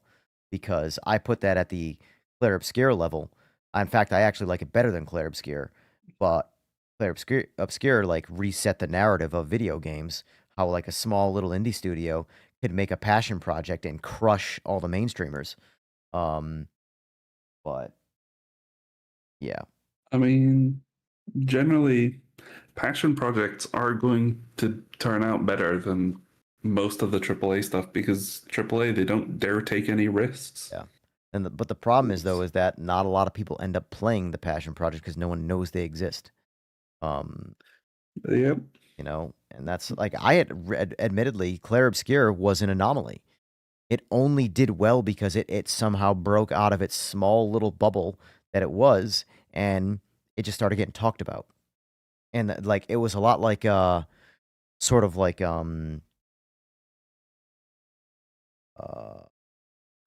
what's the fucking game? Hold on. I have it. The one that almost won, or maybe it did win. It might have lost. I don't remember. The year before. Like Black Myth Wukong. Oh yeah. Black Myth Wukong was a game that, while good, it got talked about so much because of controversy, stupid controversy, but controversy nonetheless. That controversy is what made it get played and just everybody played it. Admittedly, yeah. I fucking played it because it was being talked about. I still haven't played that. Don't know Black if I Myth ever will or Wukong. not, but It's yeah. it's just Chinese mythology. That's all it is. Hmm. But the biggest controversy is because like there were no women in it, and it's like, bro, you're a fucking monkey. Like, you are literally a monkey. The main character is a monkey, and you are upset about sexism right now. Like, please, let's not go down this hole and just play the fucking game. But anyway, decent game. I liked it. It's definitely a like a sort of a Chinese type passion project where they really, really, really focus in on Chinese mythology. Mhm. So if that stuff doesn't interest you, you might not like it. It's a beautiful game visually. Like, that alone's worth Yeah, they say playing. graphically it's like Yeah. insane. So if you're into that, you know, art direction where you really, really care about that type of stuff, you'll like it. The gameplay's great. It's a very hard game. It's a very Elden Ring type game. Not probably as hard as Elden Ring, but close. Has that same sort of feeling as that game though, where it's a lot of visuals.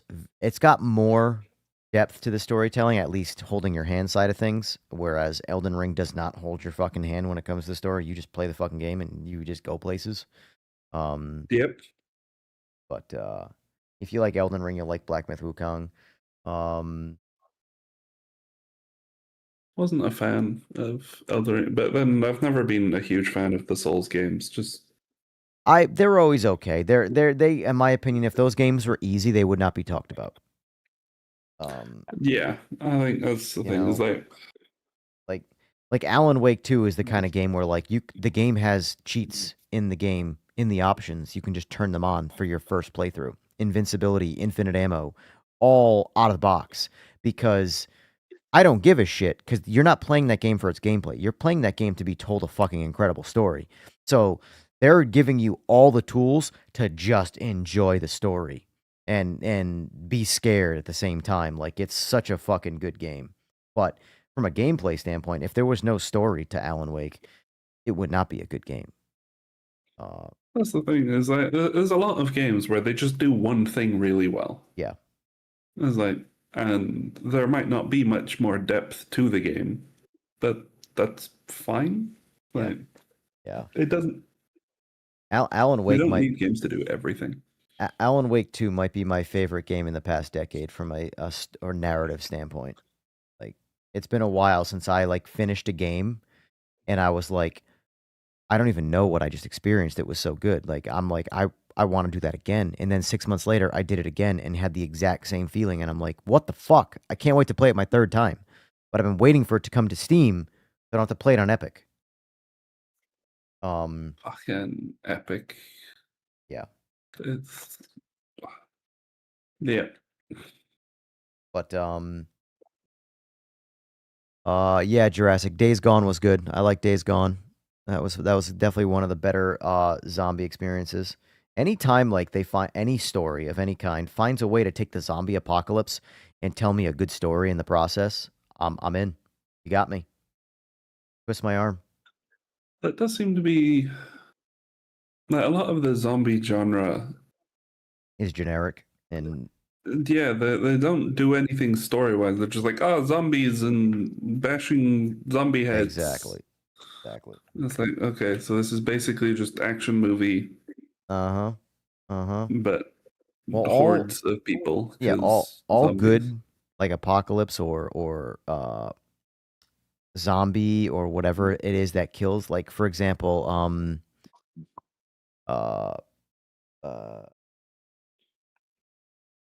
what's the video game that just recently went Hollywood? Joel. Oh, Last of Us. Last of Us, Jesus Christ. Last of Us, and any good survival horror game where it's something that killed humanity or something like that. The best stories are always the ones where humanity still ends up being the worst thing. Like, you have the zombie apocalypse and people are still the worst thing. You know? Like, I mean, it's the most real. Yeah, it's true. It's Because true. we all know, like, those people that, like, you would be in a zombie apocalypse and you would not trust them. Mm-hmm. You know what with the zombies are anything. going to do every time. 10 out of 10. They just want to eat brains. They're not lying to you. Yeah. They're just going to come over and eat your brains. There's no deceit there. It's Yeah. just brains. There's no Takamiya in the zombie apocalypse. Fucking hell. I know. Control's a good one. If you ever played Control, if you're a big fan of, well, you're obviously not a fan of Alan Wake, but if you like that universe, Control is in the Alan Wake universe. Control's a much better gameplay game. I like the gameplay of Control a lot more than Alan Wake, but it is still story driven, just not as heavy in the story as Alan Wake 2. Alan Wake 2 relies purely on its narrative. BeamNG, great story. Incredible lore. Pretty much do whatever the fuck you want to do and get away with it type lore. I guess you can see the sarcasm.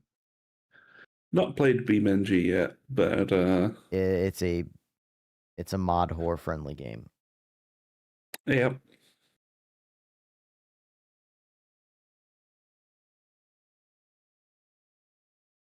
Well, I don't get the chance to play many games anymore. That's... Currently, number one on my list is Kingdom Come Deliverance 2. I love that game. Never played it. First game was incredible. Even when it was like, I got it when it was like a buggy mess, that first one, and it was still awesome. And now it runs like butter. Hey, look at my screen right now, Sora. You guys should just rename your game. To the Fallout 76 public test server. Public test server. PMR public test server. Just that be the title of the game. No, so it'll be a PMR PTS. Yeah. Public test racing. Yes, exactly. Oh man. Hey, look, even Fallout 4's got VR. What are you guys doing? Come on. Working on fixing shit. Rather than adding new stuff while everything's broken. Look at the fucking meme that's on the title page. Fallout 4 VR fans on their way to play the actual worst VR game ever. VR is such a frustrating world. Yep. It's still stuck in that thing of like, we need more VR titles. Uh-huh. It's never going to evolve because, like, look at, remember Virtual Boy?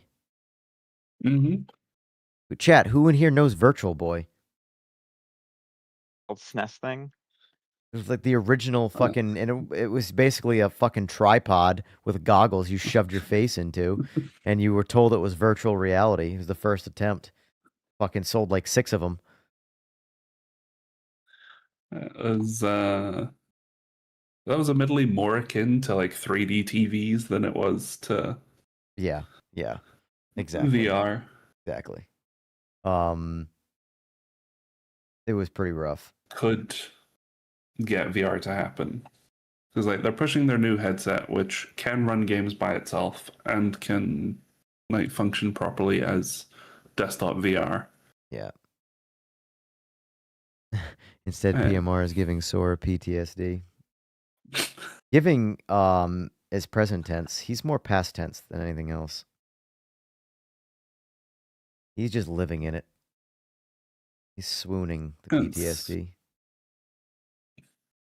That's honestly not that bad. Like, I mean, the state of the game is, but like its effect on me is not. That's because you've gotten numb to it though. Yeah, that's probably a bit to do with it. Oh man, that's fucking funny. All these fucking games are just not installed, unplayed. Dead Space. This should be called Sora's Room. Or Death Stranding. Deceit. Oh, that's easily fucking the next track for PMR.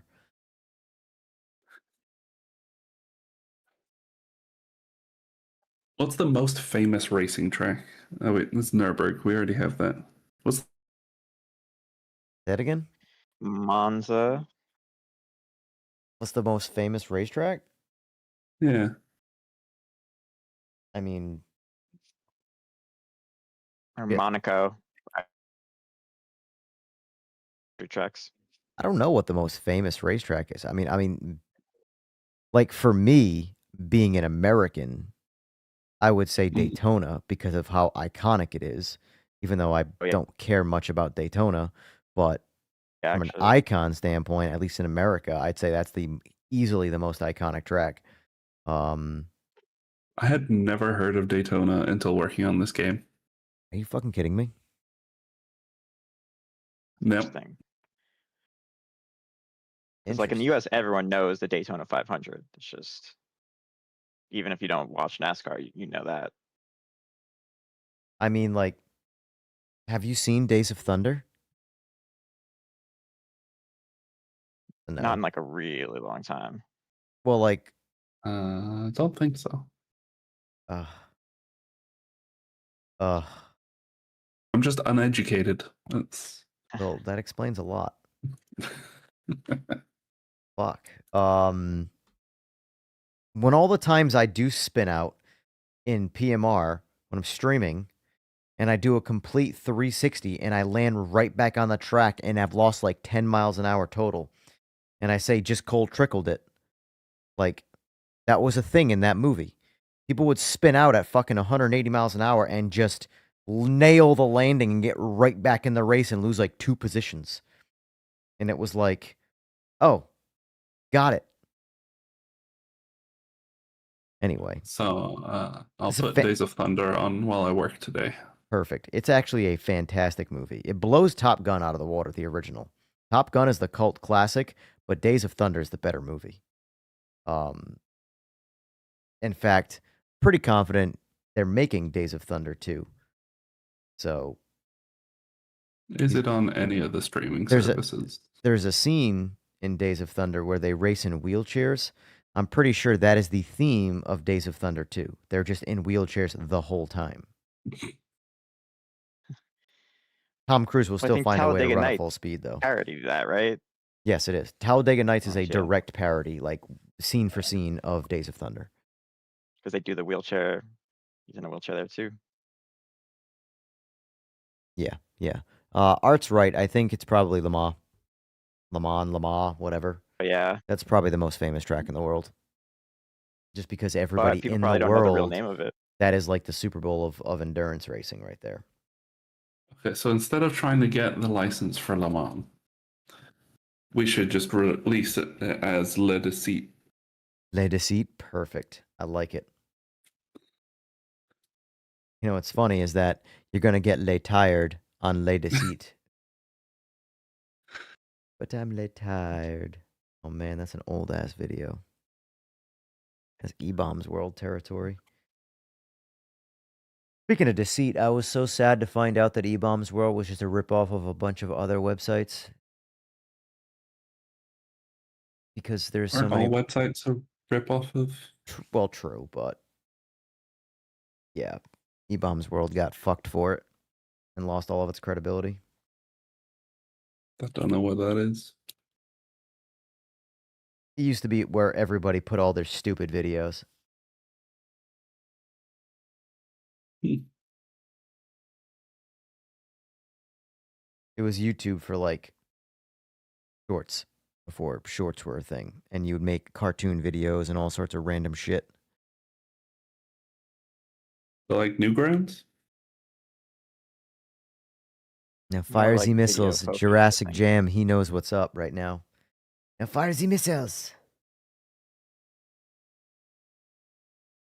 What's the fucking battle one with Mr. Rogers in a bloodstained sweater? Oh yeah. The Ultimate Showdown. Ultimate Showdown. Please tell me, Sora, you know the Ultimate Showdown. Name definitely rings a bell. That's my ish.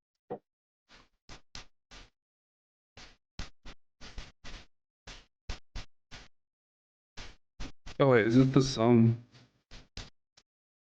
Yeah, okay. Virtual friends. This is like what E-Bombs was. All this shit.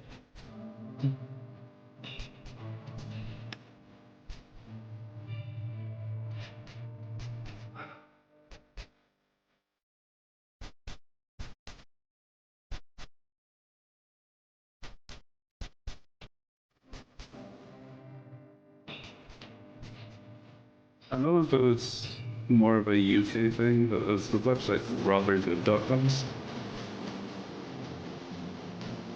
But See if I can I find. think significantly earlier. That sounds pretty British. I do miss the old internet. But I'm lay tired.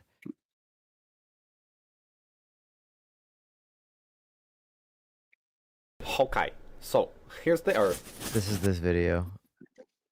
Chilling. Damn, that is a sweet Earth, you might say. Wrong. Alright, ruling out the ice caps melting, meteors becoming crashed into us, the ozone layer leaving, and the sun exploding, we're definitely going to blow ourselves up. Okay, so basically, we've got China, France, India, Israel, Pakistan, Russia, the UK, and us with nukes. We've got about 2,600 more than anybody else. Whatever. Anyway, one day we decide those Chinese sons of a bitches are going down. So we launch a nuke at China. While it's on its This is way, China's awfully like, surreal. shit, who the fuck is shooting us? Oh well, fire missiles. Then France is like, shit guys, we got the missiles, they are coming, fire our shit. But I'm let tired. Well, have a nap, then fire the missiles. Meanwhile, Australia is down there like, WCF, mates? India, Israel, and Pakistan launched their shit, so now we've got missiles flying everywhere, passing each other. Russia's like, ah, motherland! Then England's like, about that time, eh, chaps? Righto. Righto. So now the US is like, fuck, we're dumbasses. Canada's like, what's going on, eh? Australia's still like, WTF. Mars is laughing at us, and some huge meteor's like, well, fuck that. So, now we've got nuclear winter. Everyone's dead except Australia. And they're still like, WTF. But they'll be dead soon. Fucking kangaroos. But, assuming we don't blow ourselves up, us Californians just have to worry about California breaking off from the United States to go hang with Hawaii. Alaska can come too. The end! Oh man. God, I do miss old videos. World was a better place. World was a better place. That video we just watched there was 17 years old. The end of the world one. Almost old enough to vote. Almost. Man. Well, got here. I'm gonna for final touches before I call it. Marvel Spider-Man 2, 10 patches. Still runs like shit. I'm waiting for the remaster. The remaster. Well, I mean, they remastered the first one. Yep. And Miles Morales. Well, I'm convinced they remastered it just so they could change the fucking guy's face. Change the face? Yeah, the remastered Spider-Man is not the original Spider-Man character actor. Oh, they made him Tom Holland. Well, they made him more like Tom Holland. He's definitely his own character, but Spider-Man Remastered was fucking incredible. Like, I like I love Spider-Man that. 2, but the Spider-Man was fucking just the last battle, emotions. I'm a sucker for a good fucking story, man. Good story and well implemented mechanics. Like the. Yeah. Because like, it was one of those as well. Like, it wasn't a particularly difficult game, but then realistically, most of Spider-Man's fights were never going to be difficult. Yeah. And so it's that just thing of like, yeah, you're just controlling Spider-Man. It's unapologetically. Same thing with Arkham Knight. That same kind of just fun, free flowing. I have more hours in PUBG than any other shooter, and it's not even that much, but still, 270 hours. Does Overwatch count as a shooter? It does. I don't know if it counts by the as letter of the law, but a like survival type shooter or whatever, but That's definitely not a survival shooter. no, it's in first person and you do shoot stuff. Yep. Sometimes they're guns. Sometimes they're Technically- supersonic things. Technically, Portal is a first-person shooter. Oh yeah. I tried playing this and I couldn't really do it very long. Got an hour in. Wasn't bad. I don't know. It felt too like it was trying to be something else. Guardians of the Galaxy. I didn't even know they'd made a Guardians of the Galaxy game. Yeah. Not surprised, but GTA 5 Legacy, GTA 5 Enhanced. I have no time in the PC of this because I spent it all on fucking PS3 and PS4. You excited for GTA 6? 2038. I was gonna say I'd be excited when it actually becomes a real thing. You know? It's just a meme at this point. It really is. It really is. It's kind of like Half-Life 3. It's this generation's Half-Life 3. It's a race to see which one doesn't come out first. That's really Gamer that's must really thinks they're gonna release Half-Life 3 with the Steam frame. I think they're gonna release Half-Life 3 as a an optional DLC with GTA 6. I remember Gabe making an announcement during one of the interviews he had. It was basically like, yeah, they're not gonna make a Half-Life 3 until there is some hardware or some revolution that they can make that makes it worth making. So the thing with like Half-Life Alyx was new VR technology. So let me ask you something. And like I feel like I'm being judgy because I've definitely judged a lot of Forza more for this than anything else because they definitely go for the like more of the inclusive level politics with their advertising, which I don't give a fuck. Make a good game, make a good game. But like when I look at Forza Horizon 6 and they show me like the still frames of shit, like look at the stuff that I'm looking at right now.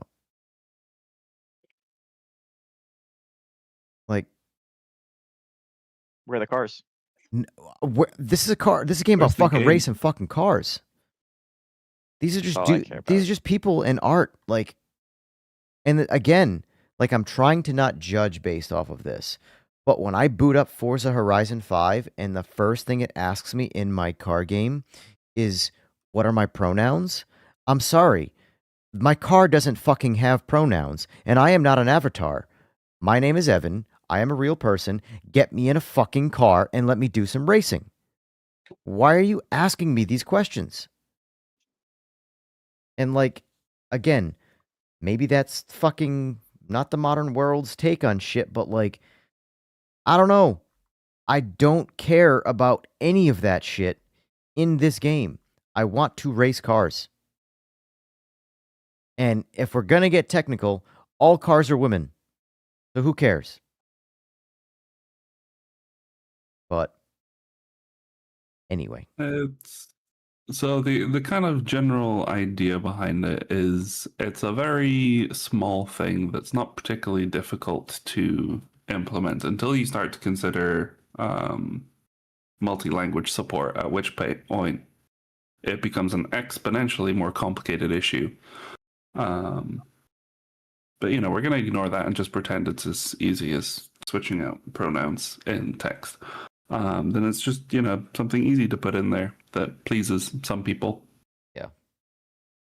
I don't know. It feels like to me like it falls under the category of if you're trying to please everybody, you're going to please nobody. And I don't know. I don't know. I guess I'm getting to that age now where change is just weird to me. I don't know.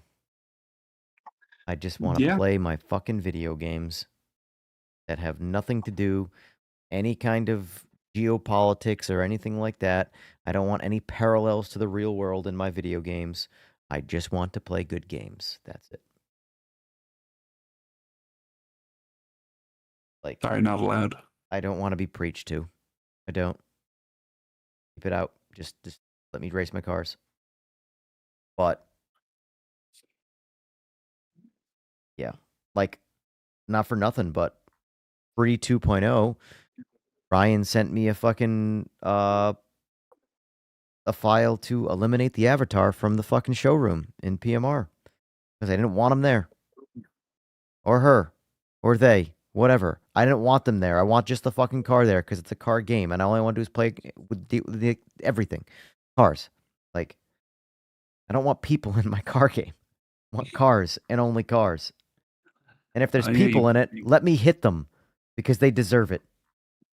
Sorry, is that too graphic? Did I cross a line? No, it might be too graphic, you know, if you started talking about taking their face and then smashing it into the car or something. But yeah, no. Is I that mean, not let's why we face play it. GTA? I was just gonna say, everybody's looking forward to GTA for a reason. Yep. Prostitutes and killing people. Just saying. And getting away with it. Sex and murder, the two oldest sins in the Bible. Ride 4. This is the last ride I bought. And 22 minutes of playtime before I said, yep, never playing that again. Never heard of it. It's the only thing bike guys get. So what I'm hearing is we need bikes in PMR. Yeah. Yeah. I just Technically, the physics engine supports it. I just don't know how you would do it from a simulator standpoint. You could easily do it from a pad standpoint, but it's like it's weird. Cars and bikes are very different in terms of, I mean, obviously, but like the sensation feeling. Bikes are, believe it or not, like obviously, comparatively speaking, bikes are way fucking faster than cars. But bikes feel slower. The first time I ever got on a 200 horsepower 1 liter, and which is the equivalent of like a production modern day 1 liter making 200 horsepower, is the equivalent of like a 1500 horsepower car. And the first time I ever got on a bike on a 1 liter and sent it out the back door, I was all done making my pull. I got to about 180, and I was like, that's it. That was the fucking hype. That was what I was supposed to scare the shit out of me. That is actually the scariest part of a bike, is how you are unafraid on them. A car can be half as slow and twice as scary. But aside from that, bikes are very physical. Cars are not. Yes, a fast car, obviously you have your neck that has to be worked out and strong to handle G-forces. But bikes are very physical in the simulation side of things, where you're throwing your body around to manipulate the bike, like riding a horse. A large part of turning is leaning the bike. Yes, you do very little actual turning the wheel. But the point is like, how do you do any level of simulation on a bike without like what you've seen at some of the expos where they've popped up with the actual like rigs that you lean on them? Like, you would need that. Yeah. You would absolutely need that to even remotely come close to. You could nail the physics, nail everything like that, and at the end of the day, you got to play it on a pad. I mean, I guess you could try doing it on a steering wheel and some pedals, but that might I've be seen weird. someone make they make the pedals and then they attach it to their desk and they can kind of like wobble the arms, whatever the thing you hold on to. And yeah, I've seen that, but that doesn't seem like as engaging or as fun. Like I would be all about a ride style game. Like, I don't mind playing on a pad, if as long as it's implemented and it feels good. But like ride felt like dog shit. Like, I'm not a good road racer, and I guarantee you I could ride a real bike around a real track a lot fucking easier than ride, and it's not because the game is trying to tell me that it's hard. It's just bad. It's just like it just feels sloppy and horribly implemented, the controls, and you never feel like you actually have any level of control of riding the bike around. But it's not hard. It's just, it feels like nothing. It's a nothing burger. I don't know. They've always been bad, but like more so than that too. What got me out of it was that the most simple of things, like, you know how much I like my audio. Well, God, ride is bad. Generic bike sounds. Generic ass fucking bike sounds. I mean, it's an arcade game. It's the equivalent of like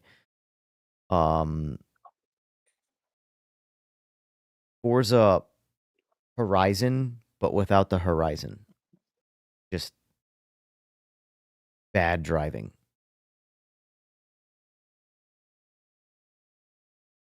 I don't know. Tourist Trophy on PS2, best bike game ever. I will raise you Road Rash. I will raise you MX versus ATV. Listen, I pull up next to you and beat you with my chain until you fall off your bike. Best bike game ever. Like, that's the problem with bikes is, like, to make a good sim, you're better off just making an arcadey fun game because, like, look at all the trouble sims have trying to duplicate cars. And it's so much easier to do by comparison to bikes because in a car, the driver just sits there and moves his hands and his feet. On a bike, you are jumping all the fuck over the place to move that bike around, side to side, lifting your ass up to get air underneath you for more aero. Like, it's crazy all the shit you do on a bike to actually go fast. Like, if you think aero on a car is wild, body position on a bike is insane for aero because bikes are naturally so unaerodynamic. A Hayabusa is the most aerodynamic production motorcycle ever made. You know what's more aerodynamic than a Hayabusa? I'll give you a hint. F-35. A Dodge Caravan. Bikes are awful. They are so god-awful unaerodynamic. It's disgusting. A literal Dodge Caravan, or pick your favorite van of any kind, is more aerodynamic than any motorcycle ever made. Which is why bikes typically hit a wall up top. Their power to weight ratio doesn't quite make sense like a car does. But like, let me get some numbers for you here so you don't think I'm just talking out of my ass. Suzuki, Hayabusa, drag coefficient.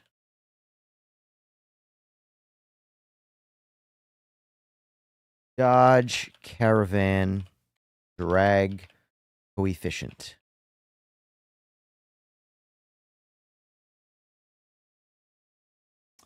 Nissan GTR drag coefficient. Suzuki Hayabusa is designed for extreme aerodynamics, featuring a drag coefficient typically cited between 0.55 and 0.6. Yes, 0.55 and 0.6 is the drag coefficient of a Busa. A Dodge Caravan is 0.32 to 0.35, and a Nissan GTR is roughly 0.26. So what I'm trying to tell you is that a Dodge Caravan and a Nissan GTR are aerodynamically more performance closer together than any motorcycle ever made by literally over half or double, however you'd want to say that. They are like driving parachutes through the air. So the human body on that motorcycle is that much more detrimental to the bike's aerodynamics. And yet in a car, where the person sits has zero effect on the aerodynamics. So how do you implement all of these actual things into a motorcycle simulator? It's a very easy answer. You just don't do it. Because it would just be way too much work and nobody would ever buy it or appreciate it. So you need the specialty hardware to be able to like appreciate it, which like you take your just your helmet alone and you put your chin down on the tank and then you lift it 6 inches out of the windscreen. The difference in top end acceleration is more than you would see in a video game, or in a car game, I should say, where you go from max to minimum rear wing. Just 6 inches of helmet up and down out of the bubble. It's ridiculous how much a good tuck on a motorcycle will affect how fast that bike accelerates once you get past like 140, 150 miles an hour. I have seen 1 liter bikes hit a brick wall at 160, 170 miles an hour because the rider is a big dude sitting straight up like it's a Harley. And then another guy on the exact same bike will be a little bit smaller, and he will fully tuck down in the bubble, and he will clear 190 miles an hour, no problem. And one guy's just stuck at 170, free revving, not climbing a single mile per hour. No difference in the bike, just rider body position. So how do you, okay, let me ask you this. How do you program the rider's tuck in the game to allow the person, since the rider is the person playing the game, how do you, like, outside of putting them in one of those suits for like an animated movie where they have to do motion tracking for a person? Okay. Is it okay? I was waiting for more. No, I said mocap. Oh, mocap. Gotcha. Sorry, they said okay. So motion capture, I gotcha. So outside of doing that, the whole time you play the game, you strap into this suit that monitors where your body is, and you get on a motorcycle frame, and you somehow sync them together so that the game knows where your body is in conjunction to the bike. How do you do all that? It's not impossible with like the VR tech that we have now. I'm not saying it's impossible, but expensive how much more ridiculous is that simulation to make than it is to just make a car game where the biggest physics is your tires? You still have to have all that on a bike, but now the human body positioning is a huge factor, and that's just aero, let alone the geometry of the bike and how it affects everything with, how far leaning off the bike you are, So you make the car game first, and then you add the bike into the car game, and then you add VR support, and then you add full body tracking support. Okay. Well, Sora, you're up. Couldn't you just use like an Xbox Connect? I feel like you'd need at least like 6 axes or axi, whatever that would be, whatever the proper word is, to get. Because, I mean, let's face it. How do you think a motorcycle handles its management systems? They all have 6-axis IMUs, inertia measurement units. That's literally how a motorcycle rides itself with these professional riders. Like everybody talks about, modern race cars and TC and ABS, and motorcycles have IMUs. So they know where the center of gravity and the position of that bike is at all times to know how to manage power. Obviously, you can turn all that shit off and good luck. But like the point is that they have all that for a reason. So you would need something similar to that, at least 6-axis, in visibility to see what you're doing. And then there's the fact that motorcycles have half the wheels as cars, but are commonly only using a quarter of the wheels because the front tire is in the air. Maybe not a lot, but it's in the air. Watch Isle of Man videos. They're coming through a turn at 190 miles an hour on one fucking wheel.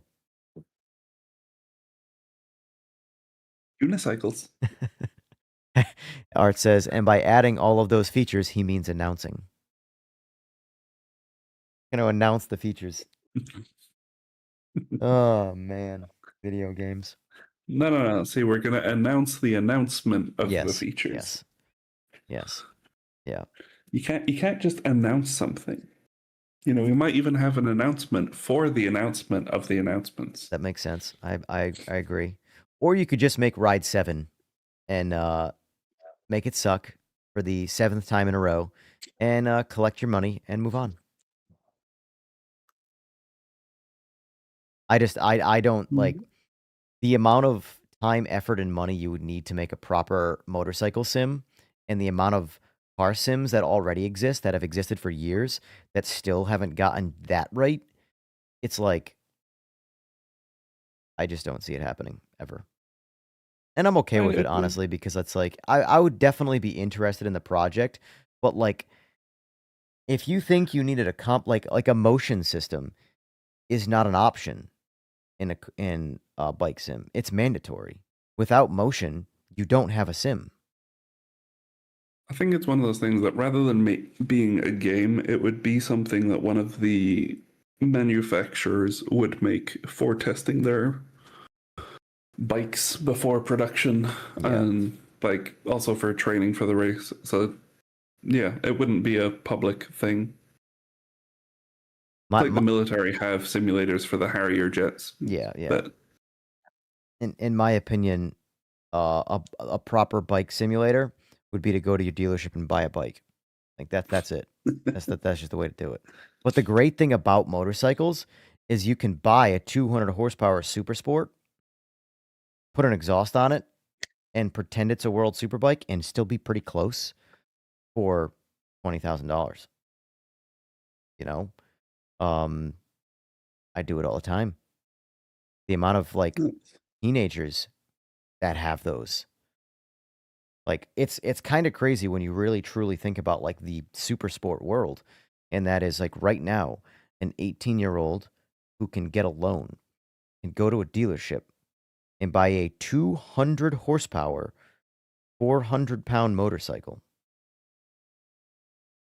and have me tune it with an exhaust on it. And they can go 200 miles an hour accidentally. yeah, but they're tiny. The So people, not the bikes. Well, yeah, but I'm just saying, like, that's a thing. It's Yeah, nuts. but some of us are too big for bikes. There's always more power. Gonna need a lot of power. How tall are you? 6'7". Oh wow, you are not a small dude. Woo. No. Woo. Well, okay. I recently built a bike for a customer of mine. He is 300 pounds, probably about similar height. He just recently went like 205 on the bike I built. And for him, that's like a massive milestone because how do you get a linebacker to go that fast on a motorcycle? The bike needs to make a lot of fucking horsepower. Yeah. Because that's a 270 horsepower motorcycle to do that. Whereas someone like me who's 150 pounds and 5'5" could do that on a production bike with slightly longer gearing because they usually come geared out of the box to do 190, 195. But that's a rear sprocket change and you're done. Yeah, no, it's a small man's game, motorcycles. It's actually like disgustingly unfair. You know, we're talking about It's the same with cars, though. If you look at like F1 drivers, they're all pretty small. Yeah. Or Ocon. Well, actually, Haas in general, they got the two. They're the only ones with tall people. What is? I'm just curious. Well, pounds. What's a modern F1? Modern one. I think they're like 1,000 kilos, something like that.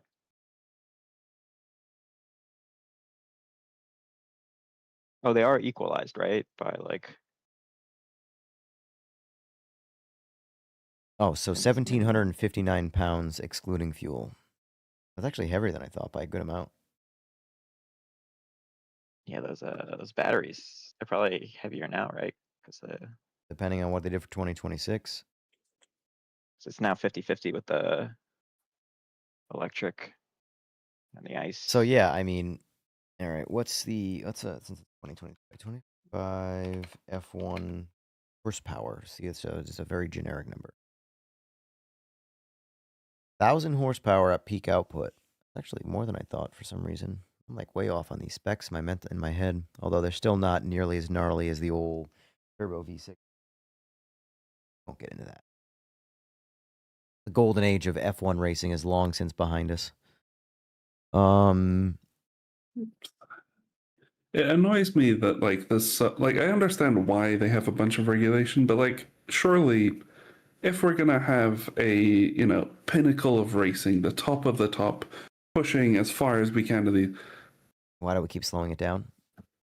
Yeah, like shouldn't the point be to? Yeah. see how far. Which, admittedly, if we do make just a vehicle that can go as fast as as fast as possible, the thing would just kill the driver. Because Well, there's top speed, and then there's cornering speed is really where these cars sing. So that's where they get their speed. I feel like. Well, yeah, because I mean, let's face it, a bunch of their grip comes from slowing them down in the straights with downforce. Obviously, like it's the whole point of fucking DRS and shit like that. Yeah. But Or even the like, new straight mode is they literally have a variable wing on the front and the rear now. but like, if you started removing their restrictions, they could go way faster around a corner. Yeah, the thing is, it's like the safety of like when the cars are smaller, they were just left safe. It's also the issue, I'm but they were actually much curious. faster. What is the? I think we should just remove the drivers, and then we can ignore safety. Yeah, that's the next step. And then just how fast can we get a hunk of metal to lap this track? Yeah. Even so, I think also just leaning into the electric probably is just not. It attracts all the OEMs, and that's why they did it. But just doesn't make Well, for they good were racing. way faster, weren't they? Yeah, F1 cars are pretty gnarly. I'll say that. So let me see. I'm just trying to think. So like Thousands, a I think, production, like from lap time. a standard production 1 liter. So let's just say you go buy whatever, a ZX10, Gixxer 1000, whatever the hell you go buy. You buy it, you put an exhaust on it because that's a very, very, very routine basic thing to do. You put a fucking full system on it, which is like a de-restriction of any kind of bullshit in the exhaust, and then you tune it. And now you have a 200 horsepower bike that weighs about 400 pounds. So you have essentially 2 pounds per horsepower. And based off that F1 metric, that they have 1.76 pounds per horsepower. So the F1 car technically has a better power to weight ratio. Now, factoring in its downforce, I don't know which one would actually accelerate in a straight line faster. Obviously, the F1 car is going to outcorner the motorcycle. At least that level of motorcycle. Maybe not. I'd be curious. What laps faster, like a modern day GP bike, or I feel like it's still probably the F1 car, just because have more grip at the end of the day. Yeah, well, actually, we can look at like Lucille. They both do. We can maybe look at that. More grip, more downforce. Yeah, the downforce is wildly gonna because I mean GP bikes like they've been that's why like the whole winglet thing has been like making its way into production bikes. It like is just cranking downforce, but they slow the bikes down so like it's one of the things that people do in motorcycle straight line racing is remove all of the shit that creates downforce because it just slows you down where you need it, at least in that media. Yeah. Or format, not media, but let's see.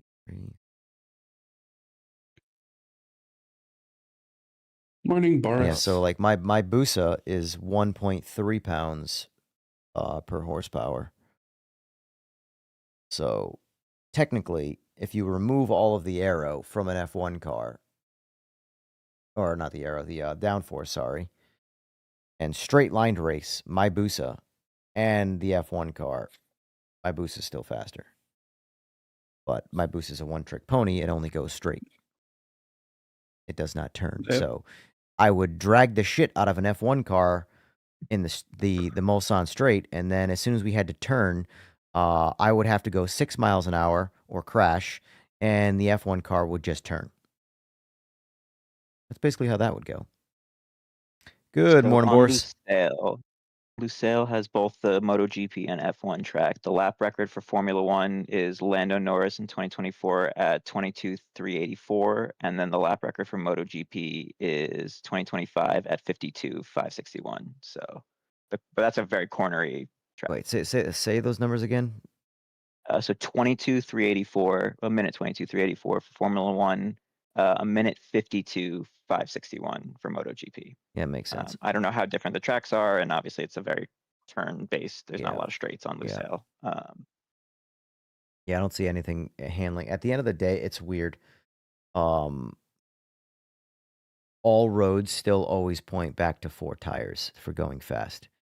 There is this weird middle ground where like motorcycles just dominate all cars, and then eventually the ultimate sort of like end game for performance is just straight up traction, and 4 tires have more rubber on the ground, you know. Cars struggle to put the power down early, but up top they sing. All the world records are held by cars, not bikes. Straight line stuff. Obviously lateral grip. If you've got 4 tires that are, what are the dimensions on an F1 tire? Bigger than they look. Yeah, they're pretty big. They shrunk them a bit. I don't know if they're like 26 inches, something like that. What's the width? That's the Uh, number I really care about more than anything else. F1 cars use 18-inch Pirelli tires with a diameter of 720 millimeters. I have to convert that. My brain don't work. 305 millimeter wide for the front tires, 405 for the rear tires. Yeah, 405. It's a wide fucking tire. Yeah, they really blew them out. Wide fucking tire. That's the 2025 though. They did shrink them to 375 this year. So I want to say, hold on. That's why they don't corner as well this year as they did last year.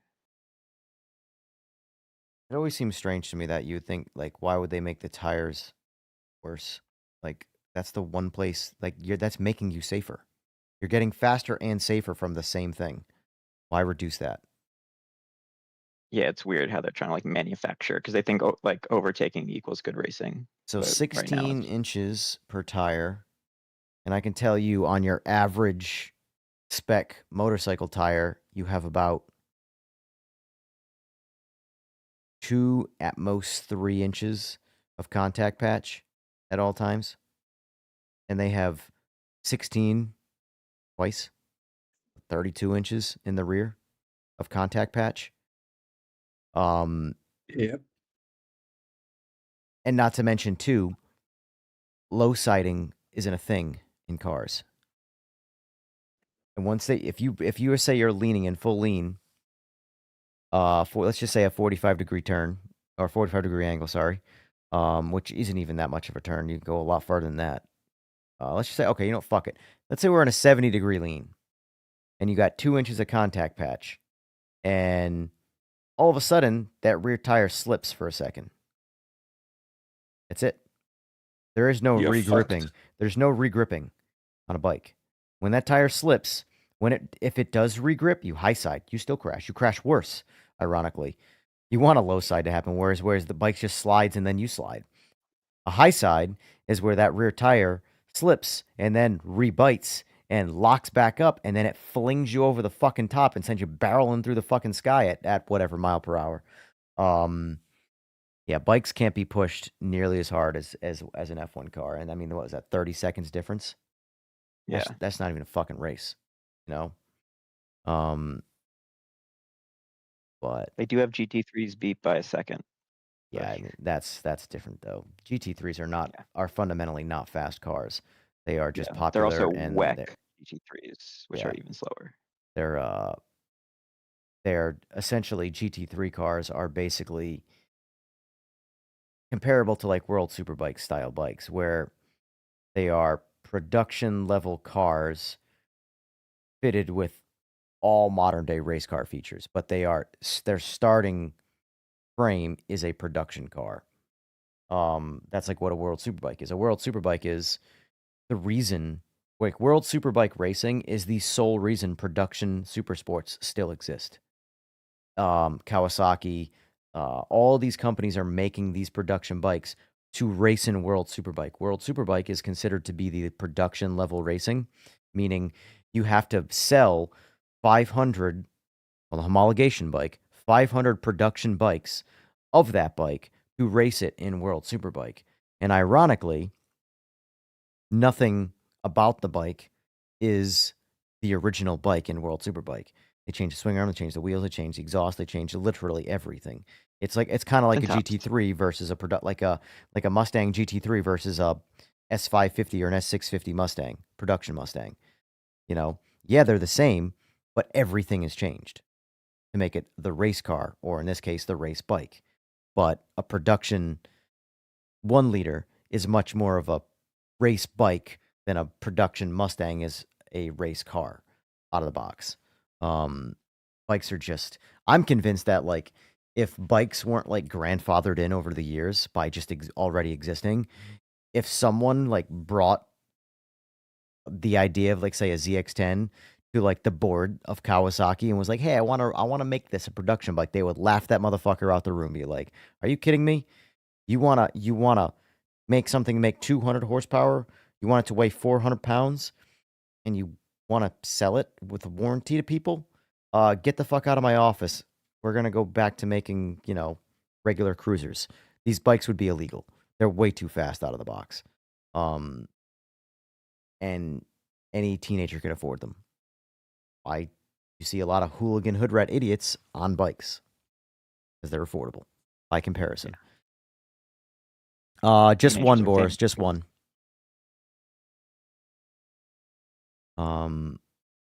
But yeah. So yeah, if you want to make a motorcycle sim, be my guest. I'll happily, you know,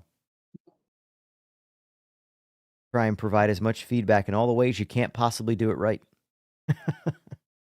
You'll be the Ben Collins. Ugh. Yeah, I mean, I just can't. I can't see it. Like, I can see the effort being there and the tech being there, but the practicality is just not possible. It's not possible. Yeah, I think Can't it would get be in one of the those home. things of rather than it being a sim, it would just be a fun bike driving experience. Yeah. Kind of. You see all these companies that make simulators that are like the $75,000 to $100,000 simulators. That would be the cost of entry to doing a motorcycle one correctly. You just couldn't do it. No one would do it. It would be stupid. I There's guess we just can eventually get like the neural link type stuff. yeah, you don't need a hijack- simulator when you just can go to bed and go into the race right there. Yep. Simulators in my brain. I mean, that's not for nothing. That's all this fucking sim racing shit is convincing you it's real. It's never going to be Yeah. real. It's just convincing you it is. You know? So fuck it. Let's just skip all of the money making shit and go right into your brain. Yeah. The shit we talk about. Huh. Is the sky hard on graphics in the game? I dropped every setting too low and yeah, Boris. I've been very vocal about that. The low setting on atmosphere makes the sky black. I don't know if you've seen that, Sor. If you go in the Just need to game, respond to a work message. work messages, shut your mouth. You're fired. Yeah, pretty much. Show you quick. But yeah. So what was the question? Sorry. Here's a question. Is the sky hard on graphics in the game? I dropped every setting to low and it removed the sky. So it's really just one setting that does that. It's the atmosphere setting. So in the pre 2.0 build, if you set atmosphere to low, it would just default it back to medium. Now, if you set atmosphere to low, it deletes the sky. Sky's black. And I've brought this up already previously, and it still made it to 2.0. So anyway, here's your sky. N50 Ti, what a trooper. So watch. So go to atmosphere settings. All right, right now atmosphere is on very high. If we go to medium, this was the lowest setting you could. If you set it to low, it would just default back to medium when you applied it. This is what medium looks like. And if I set it to low, confirm, there goes your sky. Your sky is gone. Your sky is now black. Neat. I mean, I guess that's technically not inaccurate to what would happen if you removed the atmosphere. Because, like, the reason the sky is blue is because of the way the light reflects off the atmosphere. Listen, that is the most technological bullshit fallback answer I have ever heard. You can't say it's wrong though, because no, there's no you can't poke any holes. But I see why. Like, I mean, technically there are more features in 2.0 than there were in 1.7 because in 1.7 it just wouldn't let you do this. Now in 2.0 it lets you do, and it says, "Fuck it, you don't want the sky, you don't get the sky." I guess. Okay, actually, no. There is something missing. Yeah, the sky, which is the stars. Well, no, because the blue makes sense not to be there. But if there was no atmosphere, we would be able to see the stars better. Because you wouldn't have the sun's light reflecting and ending up brighter than the stars. Yep. So it's still wrong, even with my bullshit explanation from before. I was gonna say, where is all this ground light coming from? Just. Well, that part still makes sense. This thing got really it must have really good headlights, right? Well, no, because you've still got the sun shining onto the Earth. But the blue sky is from the sun reflecting in the atmosphere. Which is why, if you look at pictures that are on the moon, even though you've got bright floor, you can still see the sky. That was a cold trickle right there, what I just did. That's exactly a token cold trickle moment right there. 360 back in the race. It's a Max Verstappen special. It's the opposite of an EGR. Yes. I always, I'm only facing backwards. Then I go back to very high. There's the sky. We're back.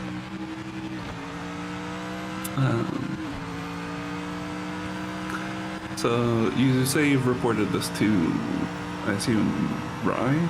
Or Bruno? Okay, yeah. They'll pass that on to the render guys, and hopefully they'll fix it at some point. Because, I mean, it's pretty clear that it was like that before. You just couldn't, the game wouldn't let you select that because it would just default it back to medium. Now it doesn't default it back to medium, it just shuts the sky off. Yeah.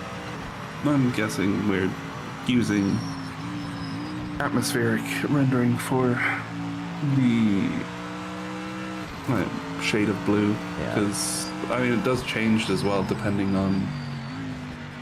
Because the traditional thing would be to use a skybox and then you just have whatever preset kind of blue or whatever color. But because we want to have the whole time shifting thing, then atmospheric rendering ends up better. But if you set that too low, then we... Yeah. You just lose it all. Yep.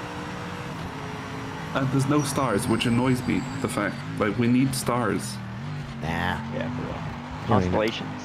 Get some constellations in there. I think we do... Somewhere in the code base, we have a thing for calculating the correct positions for the stars. What do you think we're going to get first? Stars or stable connections? Oh, definitely stars. Definitely stars? Yeah, I thought so. Priorities. Yeah, I'm thinking, stable connections we might do as a paid DLC. Meant to do it. Maybe go for the subscription model. Mm-hmm. Yep. Paid DLC connections. Yep. $59.99 a month. Makes sense. You'll definitely, you could easily sell that to some people. I guarantee it. Yeah. Although I have to wonder if turning the sky off would make me drive better. Because it's one less thing to look at. One less thing to visually distract my eyes.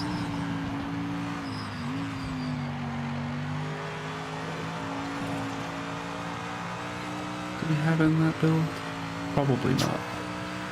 If you press F5, nothing happens, I assume. I mean, I could do F4, I know it'll happen there. No, it's Alt F4. Yeah, nothing happened when I hit F5. I crashed when I hit F5. It was definitely in that order. I hit F5 first and crashed. It was not the other way around. Mm-hmm. I'm not for nothing, but you guys need to, the e-brake binding needs to work. I don't care if these cars do or do not have an e-brake. in real life. Just give me an e-brake. You can bind an e-brake, but nothing lets you use an e-brake. Watch, e-brake. I'm sure at some point we'll have a car with an e-brake. Or people can, mod cars in. Make their own car with an e-brake. And add a horn. I feel like we need a starter and ignition before we get a horn, but a horn would be nice too. Because as of right now, as a, simulation is concerned, these cars don't leave the pit because you can't turn them on. Yeah. So. That's... the most sim that I do generally is flight sims, and like having that whole thing of going from cold and dark to huge part of the sim experience. Admittedly, if we did add ignition, I feel like most people would not be able to start the car.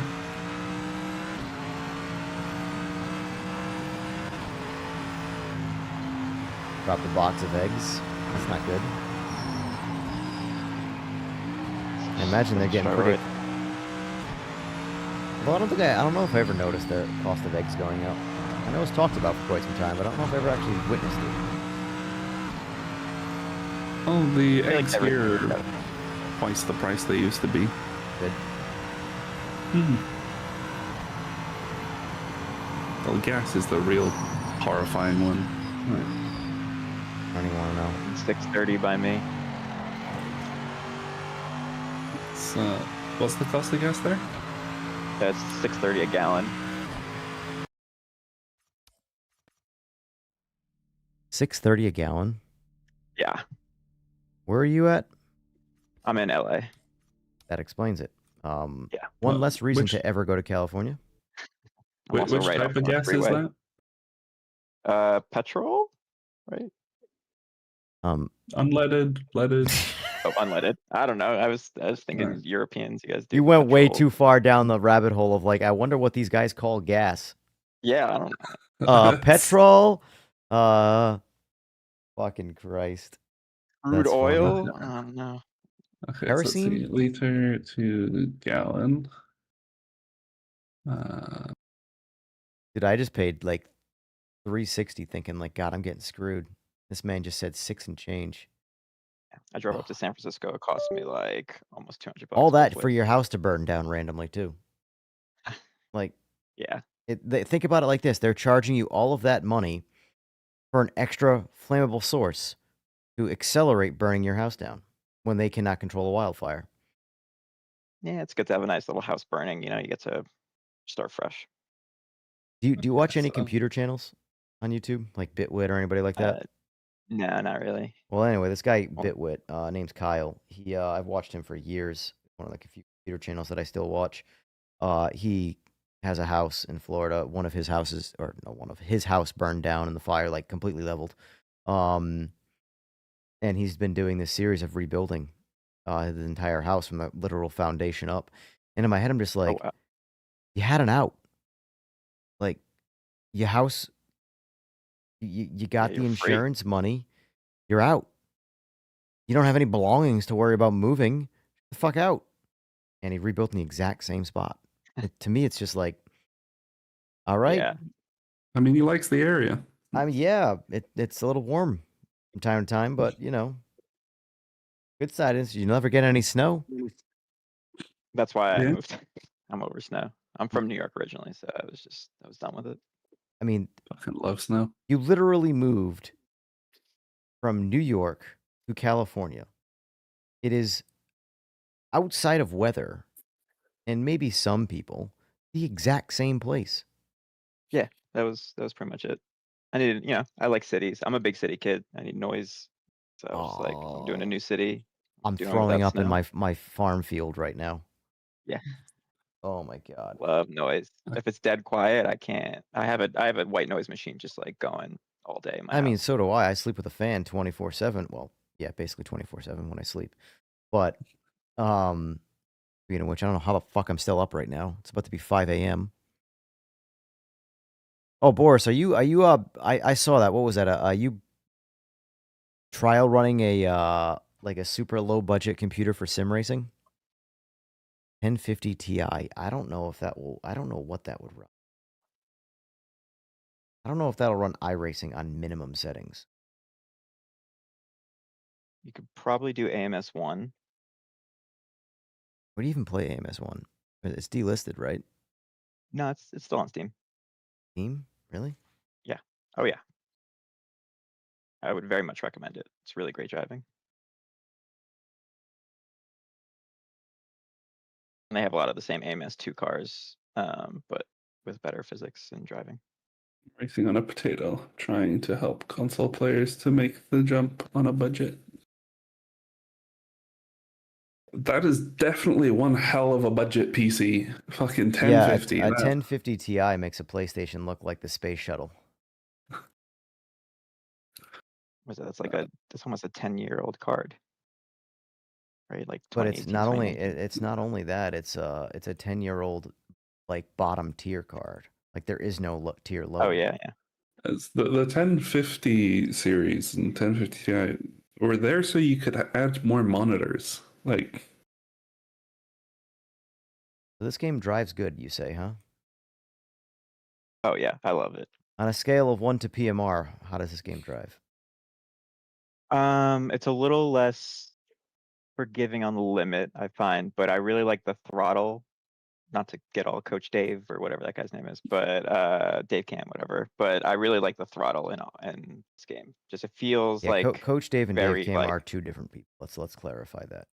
I always get right them off confused. right off the The idiot that was doing the stupid throttle thing, that guy. But in AMS1, it just feels so good. geez. 1050 Ti, admittedly, so you can get it for $50 on eBay, but it has 4 gigs of VRAM. My goodness. Yeah, the VRAM thing's you're screwed on that. That's where you're gonna. Woof, woof. I'm amazed you're able to run PMR on that. Like, that it would even start. Morning, Mike. I imagine the CPU is probably potato-esque. Honestly, I was about to buy it right now, the Ultimate Edition, but I saw that video and I don't know how excited I was about that. Yeah, it doesn't look like graphically. It doesn't. This reminds me of like a Richard Burns rally type thing, where like it might be the greatest rally sim ever made, but I don't know if I can get past the, you know, PS3 era graphics. Yeah, it'd be strictly for the driving experience. The graphics do not. Which I think I have enough games that are good to where. But what kills me too is like if they've nailed the driving in this, why have they gone backwards? So this was on the engine, the R Factor engine, and so that allowed But, them. like, They have just a much better physics platform. I feel like the engine is just a bad excuse. Like, now correct me if I'm wrong, Sora, but like, I understand that there's an engine and it will affect things, but at the same time, you can change the physics. Correct? I mean, yeah, you can just swap Change out the whatever you physics want. engine. It won't necessarily be an easy job, but like, all right, like I've said my sort of how I've been unpacking AMS2's slide physics, that everybody like notorious. I don't think anybody says AMS2's driving physics are the best. In fact, the best compliments you get out of that are they're okay. They're slidey. Everybody pretty much unanimously agrees that AMS2 physics are just meh at best. And yet every single one of their updates, they talk about how they're slowly, you know, they're refining the physics. And every time I play it, it feels the exact same to me, like exactly the same. Now, I guess maybe if you only play AMS2 nonstop around the clock, you might be better at identifying the changes. But when I get it, I'm like, this is the same AMS2 that I've played this whole time. Nothing feels any different, which tells me they either just can't figure out how to change it or they just don't want to. I'm favoring they just don't want to. They like what they've built, and they just don't want to change it. Yeah, I feel like every time that they've done it, it's been begrudgingly, like kicking and screaming. Okay, we adjusted this. Because Renato will go on forums and tell people like, no, this is good. Yeah, like I'm just convinced that the way the game feels and how they keep talking about the changes tells me they don't want to change it. They like what they've got, and they're just saying it to sort of get the people to come back to keep playing it that don't jump in. Because like me, I love AMS2 for its content, its stability. There are a lot of cars that I do like driving, but on average, most of the cars have the baked-in shitty slide physics that I just don't like. Like I hate driving GT3 cars in AMS2 because it drives like every other GT3 car except they slide around. Like, but they do that weird wishy-washy slide where it's not like it's an oversteer slide or it's not like it's an understeer slide. It's both. And it's back and forth. Like this weird, like you're sitting on like a big giant chunk of jello the whole time you're driving. Yeah. And you're like floating along. And like really it doesn't feel like it's grip loss type sliding. It just feels like it's like a sensational or an animated type slide that's just there to make you feel. I don't know. It's fucking weird, and I don't like it. And it makes it hard to drive the cars because you can't really predict what they're doing. No, maybe I'm crazy. Yeah, it's a shame. No, I think you're pretty on the money there. Yeah, it's unfortunate, but I think they were also having a lot of issues because this AMS1 is basically just like an R Factor 1 modded game. So they were having a lot of issues with optimizing, and anytime they had to do a bug fix, there was like apparently just like a million issues that would come about because it's super old, dated stuff. It's ironic that I like driving the LMDHs in AMS2. I think they're one of the more predictable cars in AMS2, and which is weird to me because they're one of the harder cars to drive across sims. And like, I don't know what it is about them, but I feel like the physics on those are pretty good. And then there's GT3 cars, which I feel like I have no fucking control over. And it's just the only thing that gets you used to driving them is the fact that you just get used to driving them. But they don't feel good. Yeah, you're memorizing. Yeah, you're just that, because like any game, no matter how it drives, if you play it long enough, you'll just get good at it because you're just getting used to the memorization. It's not communication between you and the car. You're just getting used to what the cars do. Now, well, hey, I got to brake here if I want to make this turn. Regardless of what the car tells me, this is when I have to hit the brakes.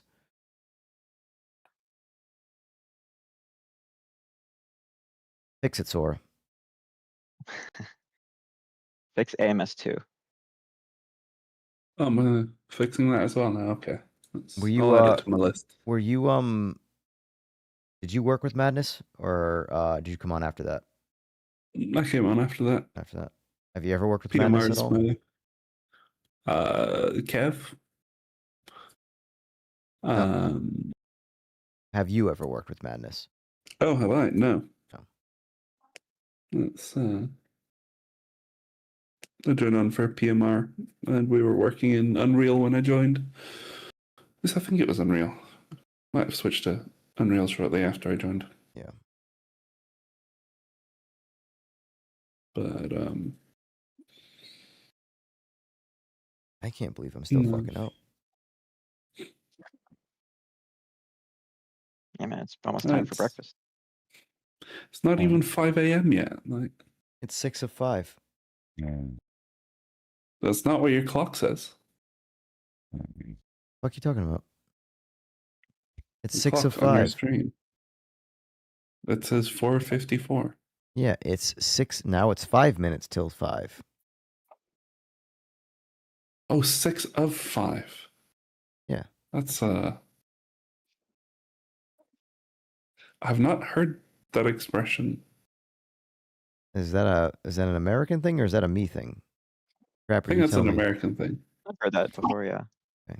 I mean, it's any minute of the time is like on 6 minutes till that time, or any minutes till that time. You just say 6 of, or 5 of, or 4 of, 15 of, quarter of. I can get the gist of it. It's just not an expression used here. Just blame us Americans for being dumb. I won't disagree. It's like calling football soccer, even though England started that. I don't I was really about to say, yeah, understand that's this. not our fault. I don't really Okay. understand why American football is called football. It's because it kind of came from rugby football, sort of. Yeah, but rugby. Right from there. Nothing but about the word rugby has anything to do with feet. Well, it's Didn't it rugby used to be football. called rugby football? Yeah, the full name is, and that's why soccer was association football, and then association got shortened to soccer because British people put ers on the end of things. Yeah. But all I care about is that American football is just called football, and only one person per team uses their fucking feet. It's actually fully called gridiron football. Listen, you know far too much about the history of football. I would like to focus on the right now of football. It's stupid. The etymology. It's rugby is the place it was invented. Dude, you're 6'7". Yeah.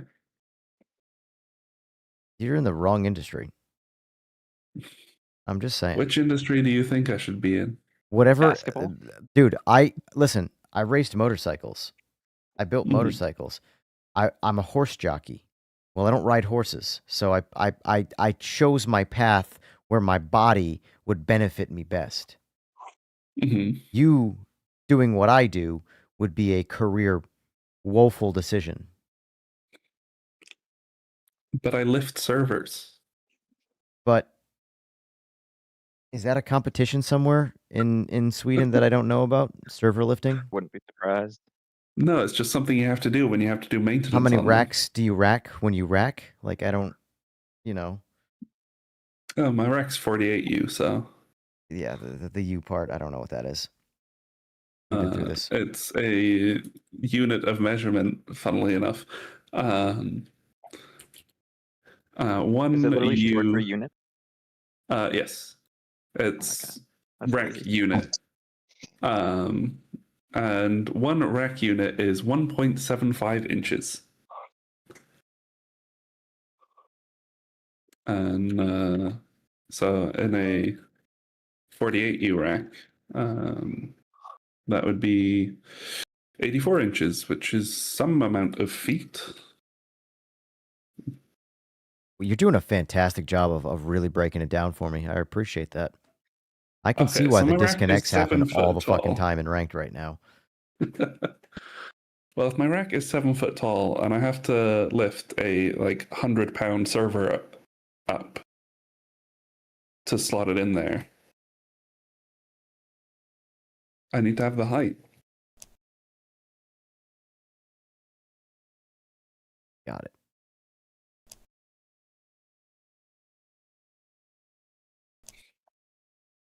Where is this Delara?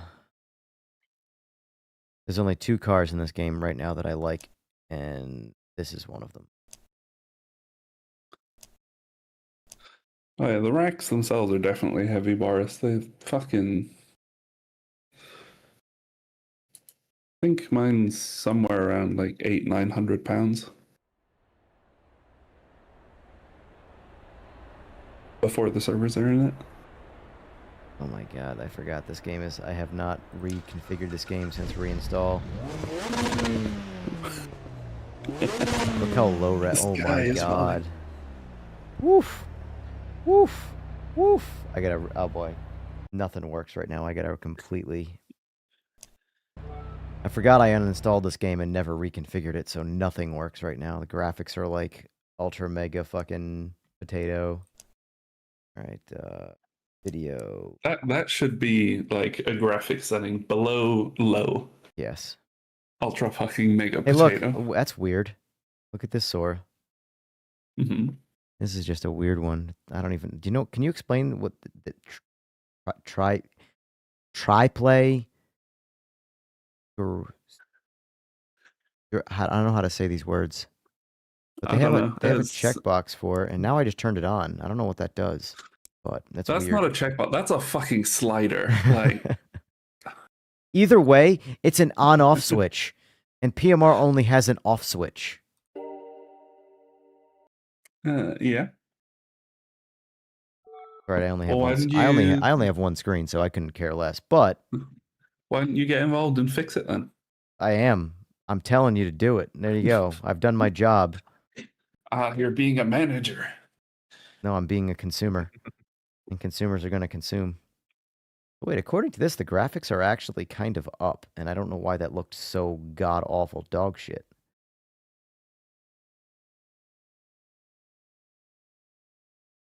You know, Boris, I've never actually tried doing bench weights, so I have no clue what I can lift. Well, if I you're can't lifting move. 100-pound servers, my guess is a little bit more than that. Yeah.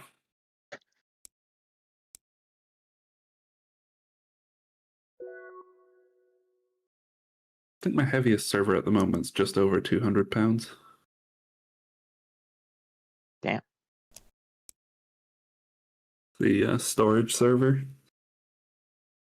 It's got a bunch of spinning rust in it. Because you store everything in the computer and that adds the weight to it. Duh. Yep. Makes sense. Like in the I computer. mean, technically, if you were to fill it with all ones, it would actually weigh more.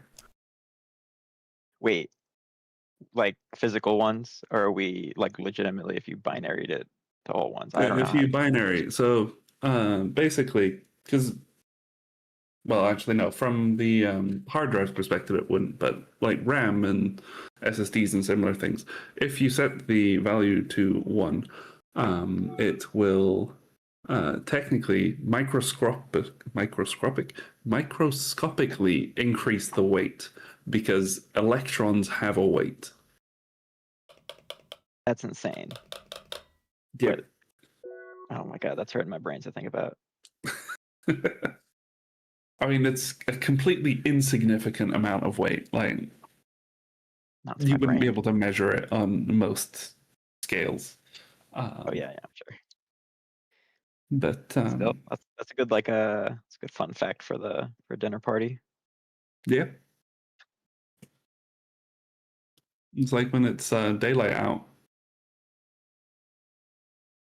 actually putting a force down on you by fire, hitting you with all the photons. Not for nothing, but I've just been like doing key bindings here and occasionally chiming in to just hear what you're saying. And what the fuck are you talking about? In general. The weight of electrons and photons. Got it. Okay, so I'm gonna go back to key bindings now. Data. Zoolander was right. It's literally in. This is a school for ants. Also, this key binding UI horrible. Oh, dude, there's so much about like I don't understand how this game gets so much like praise the way it does. Like, there's so much fucking bad about this, and just in the most basic way possible. I was excited for their free drive mode, but I've never actually played the game. All I wanted is just like a car PG that I can just like drive around fucking Nuremberg and fucking like Nuremberg. First of all, those are trials. Those are over. It's Nürburgring. Well, it's the whole area is the free roam. You get like the entire like neighborhood. Well, what do you call it? Whatever, like towns. Supposedly. Oh, look, this time we decided to just load back in, and now the texture's actually loaded this time.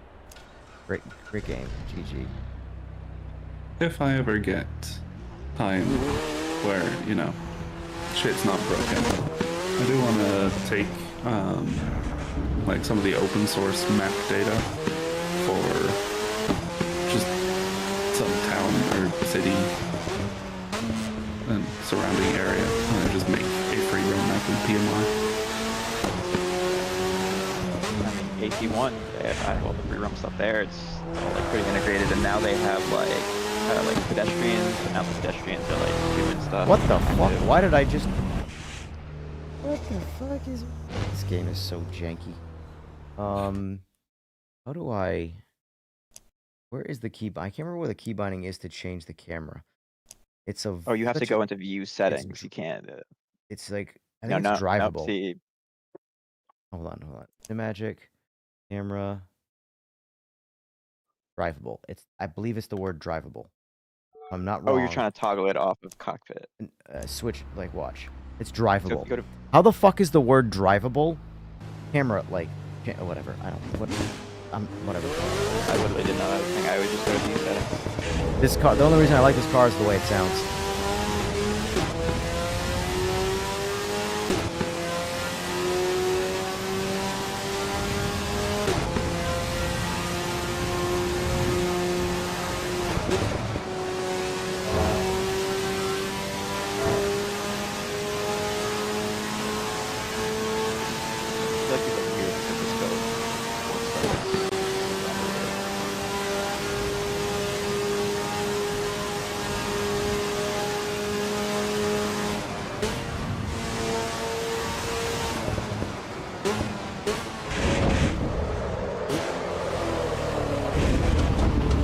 Those physics make a whole lot of sense. Also, as a playable demo, what drives me kind of nuts is there's no way to turn off damage for like testing purposes. I don't know, just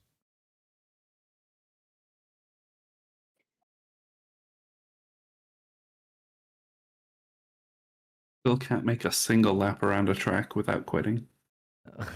listen. How many I'm times listening. did you finish in front of me tonight?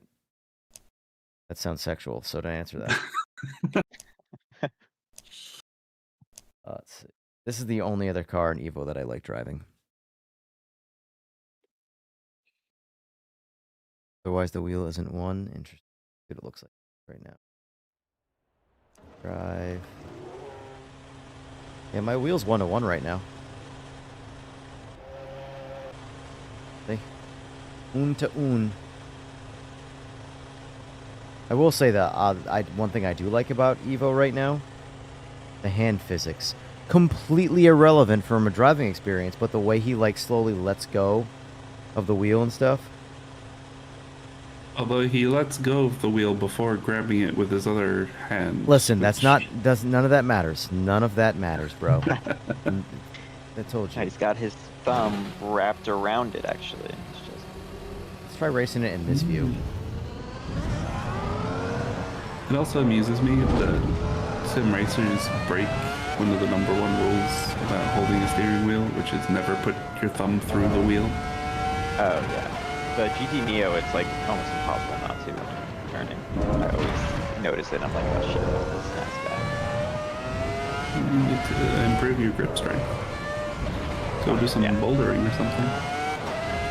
Definitely do that. Well, you say don't put your thumbs through the wheel, but the guy in front of me is doing that with his hands. Yeah, and if that thing fucking snaps, so do his thumbs. Well...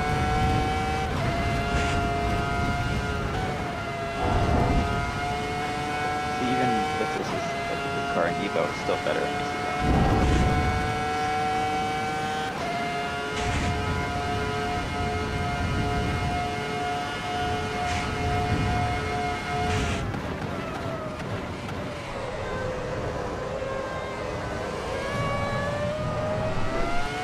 But there is zero communication between the car and the wheel. Like, zero. Like, I don't know when I'm losing the rear end. I just have to go with my eyes. Like, oh, I'm losing the rear end. There it goes.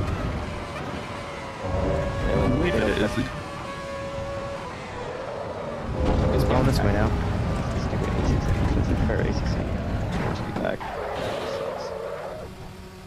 Oh, this game has just got, like, there's a lot of, like, visually, there's a lot of the niceties here, but, like, this game has just got a long way to go in terms of the driving experience. It's weird. Yeah. PMR missed a lot of things on launch, but they got the driving. That was like the, I mean, it's a driving game. It's a pretty important factor. Whereas a lot of these other games, like, they got a lot of other things going on day one, even though I don't really know what day one is for this game. I don't really believe in the whole, we said our game's early access, or we said our game is in 1.0. That's all bullshit.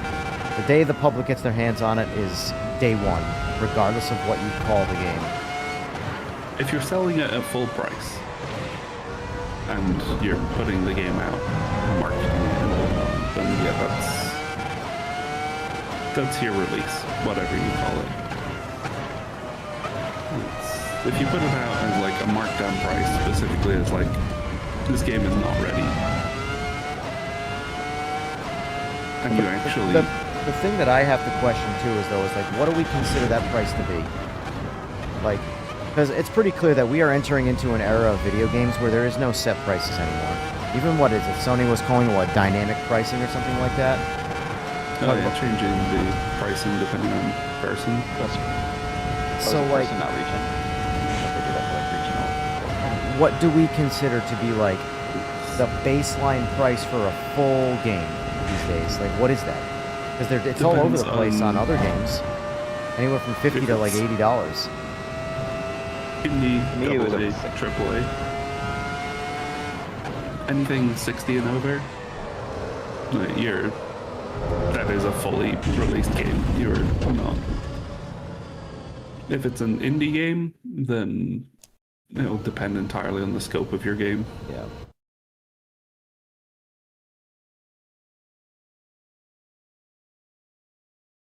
Yeah, Art, it's probably wheelbase specific because I know that's how a lot of them are. For example, PMR is like that. No matter what on Simagic, it's 1-to-1 in PMR. But on my Logitech, I absolutely have to calibrate it for it to be 1-to-1. I wonder if that's because they're like open, something with like. Be right back. They have to work for consoles also. Oh, I gotta hold on. I gotta mute this because this.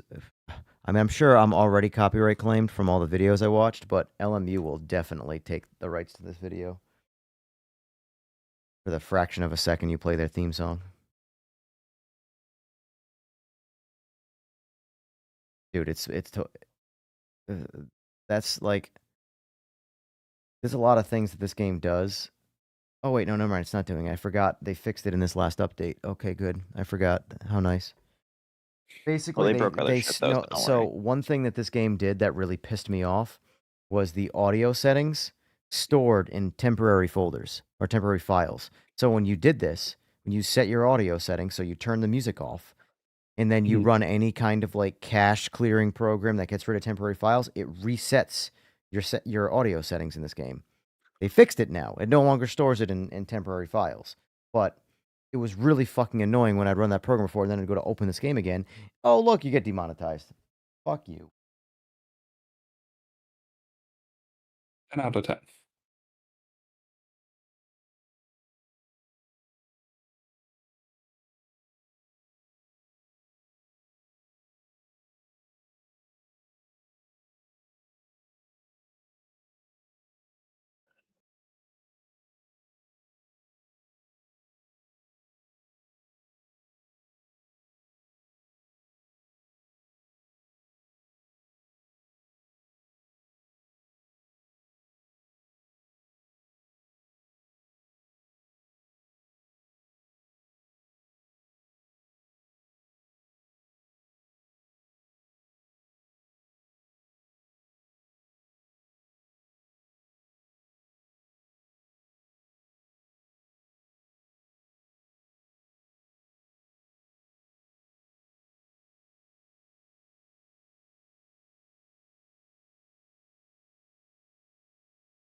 My first time playing LMU since 1.3, and all I want to do is test out the AI. I want to see if they made the AI better. And by better, I mean not homicidal at full power. Why would you want to do that? Touched it. Well, they said I mean, I feel like every game they say they changed the AI. Oh, did they call it out? Maybe they did then. But dude, it don't matter. I mean, like the amount of times I've seen AI change, and yeah, the only thing that happens is they hit you a little sooner. I mean, we've made plenty of changes to our AI. Yeah, and they still kill you. Yeah. They kill you less and less and less. And in PMR's defense, I think AI sucks in everything I play. Like literally. Well, I don't think it's The only I said the light. The only thing I think the AI is ever good in is um what's that shitty game? iRacing. Only game I've actually like approved heavily of the adaptive AI. It's just good. All right, so AI is at full percentage right now. I will say though, the PMR, like I like the AI and PMR from like just having a good time standpoint. You set the setting to whatever you think is the best race for you, and you just have a good time. They're gonna bump you, you're gonna bump them. It is what it is. But could it be better? Oh fuck yeah, it could be better. But I still have fun racing them. In fact, some of the most fun I have is racing the AI in the game. Because as much as the AI can piss you off, real players piss me off far more. Like far more. Yeah. Yeah. Real players are just heat-seeking missiles. You're one of them. Only for you. I'm honored. Yeah, for other people, I have to be somewhat respectful and be a developer, you know?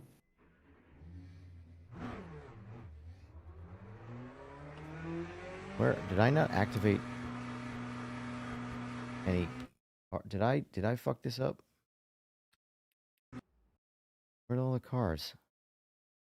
They drove off. You can tell this game is definitely like a multiplayer game, and with zero real sort of because like when you want to leave the race, the only option is to go back to the main menu. You do all this shit all over again. Starting grid. It's weird. Like the UI I like the UI, but it's very overly complicated with very little explained. And like this is It's definitely also like really annoying when you want to go to the pits. yeah, this game is very much learning like a trial by fire style learning. You don't get told how to do anything. There's no help. You just figure it out by making fucking mistakes and getting pissed off. My last rage quit in this game was when I went to pit and I didn't set a pit strategy. And I was fucked. That's it. Race over. You can't do anything in the pit because you didn't set a pit strategy. I'm sorry. Explain to me how that's realistic. Now, if you got a time penalty because you were technically unprepared because you didn't set a pit strategy, and when you got to the pit, you then had to yell to your team what you need because you didn't set a pit strategy, and then it delays you, that's realistic to me. But I'm in the pit, and I just can't tell my crew what I need to go back into the race. I'm just stuck there, sitting there, twiddling my fucking thumbs. That's stupid. That's that whole difficulty for the sake of being difficult and calling it real. It's not real. It's stupid. Because in real life, if you don't set a pit strategy, the biggest penalty to you is you just don't, like, that's it. You're slower now. You're sitting there. Yeah. You lost time. So someone does something. But in this game,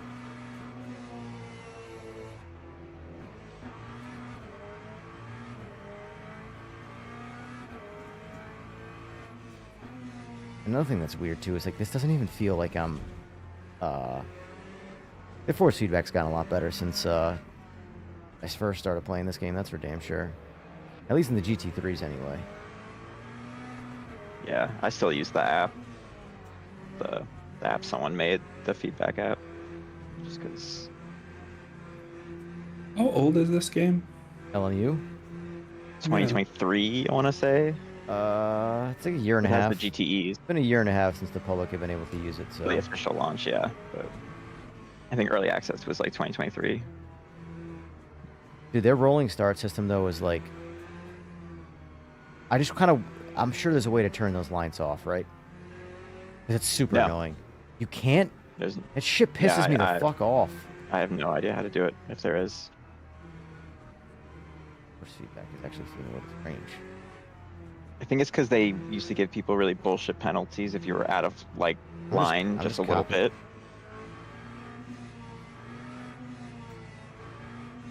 All I know is when the time comes when you guys do implement rolling starts, please don't eliminate standing starts. Because this only has rolling starts, and this is annoying as fuck. I just want to race. Like, I don't want to have to do all this shit for a quick race. Just get me in the fucking race. Or are you doing the full lap? This is probably going to do the full lap. It's looking like. I thought I was doing quick, but... You could skip. So when you get in your car, if you just like press delete a bunch of times, it'll skip you to like the last like 2 turns before the start. Go hit delete. Hitting delete, nothing's That's happening. the default button. Oh no, it's too late once you're in it. You have to like, when you start in the car, you have to like press it a bunch of times, otherwise. Hidden feature. Yeah. And also, look at that grass. Look at that grass. And tell me this game has better graphics. No, it's just R Factor 2 with a little bit of shine. But like I said, though, this feels more like a racing simulator than PMR. But it less like a driving. Like, when I say racing simulator, because it's following all, like, the shit that... Endurance racing. Like, it feels like I'm being prepped for a race right now, and this is a lot of the stuff that's, like, missing in PMR. But the overall driving experience is, to me, far lesser than PMR. Mm-hmm. But it feels like it's a more race-ready type sim. Do they have Nuremberg? No. They do not. No, WC doesn't have that, or WEC, whatever. Well, there's some rumors about that, though. I'm getting some of the VLN stuff. I'm just wondering, like, how do you do rolling starts on, like, Nordschleife? You just do an entire lap at 20 miles an hour. And then they'll do it, and they have like 1 million classes too, so it's like... Well, you no, you just do 15 to 20 minutes. No, around? you just do what the like say like Race Room and those do, where you just do like the rolling start, where it rolls you up into where the start would be. So it's like a flying lap, but it's only, you know, like the very very very tail end of the track, and it just throws you in, and then it releases you before the start. So it's technically like you're just doing a flying lap instead of a standing start. Right off the rip. Like, sort of like how a time trial works. Race Room is all fucked up because you don't get control until... Is that the one where you don't get control until the actual start line? Green flag, green flag. And I think AMS 2 is also... offhand. Let's see how kamikaze-ish the AI is now. Stays in line.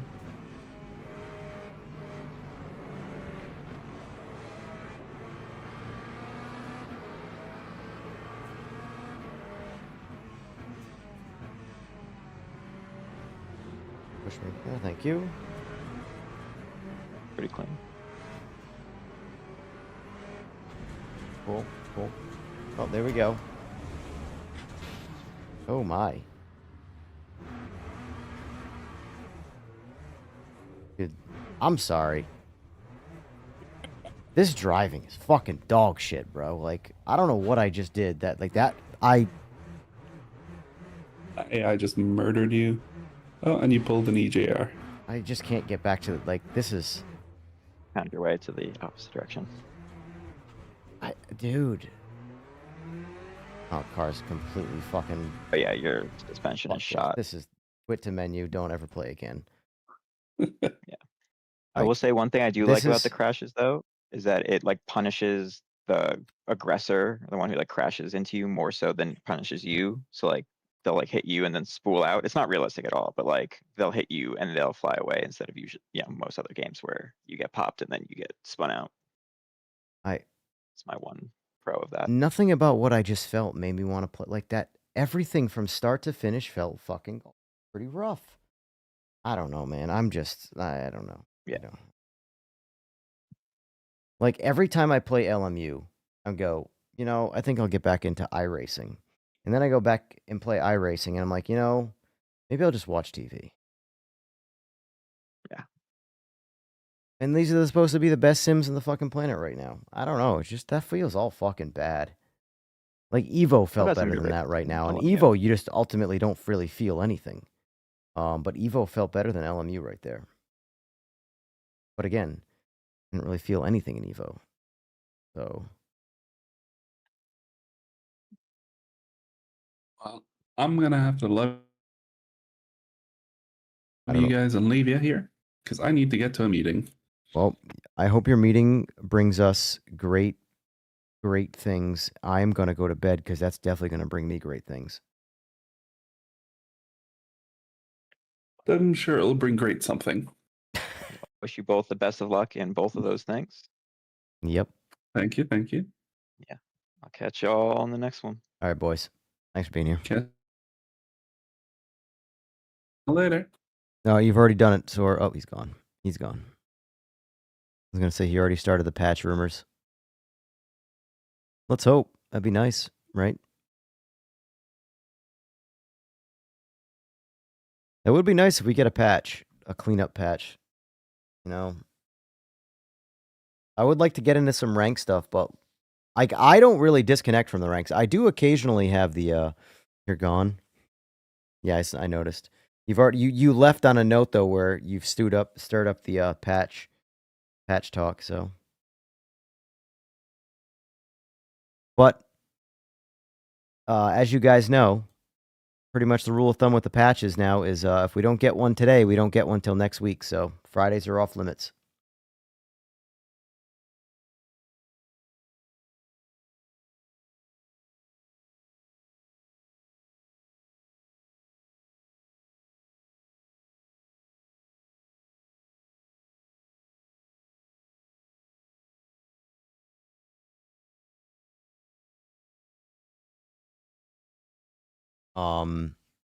Anyway, I need to get a few hours sleep, at least.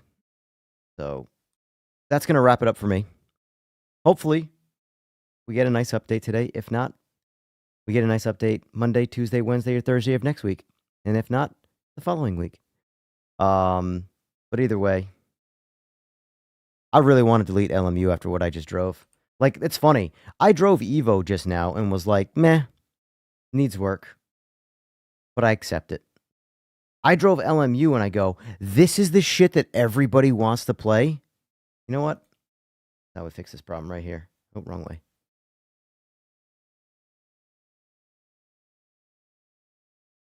Salute. I'm sure I'll reinstall it at some point. Just because I got to compare it to something or some shit. But I just don't have any interest in playing what I just felt right there. Like, force feedback is very aggressive, but it has like a broken-y feeling to me. I don't know. It just feels weird. Like, Evo has not enough. I don't know. Video games, man. All right, boys. I got to go to bed. Anyway, if we do get a patch at some point today or before the end of the week, I'll likely be streaming again today, which means I need to get sleep anyway. I need to get sleep anyway because I'm fucking tired. But anyway, folks, thanks for participating. Thanks for liking. Thanks for subbing. Thanks for being here. I had a good time. And I'll see you all hopefully soon. Until then, salute.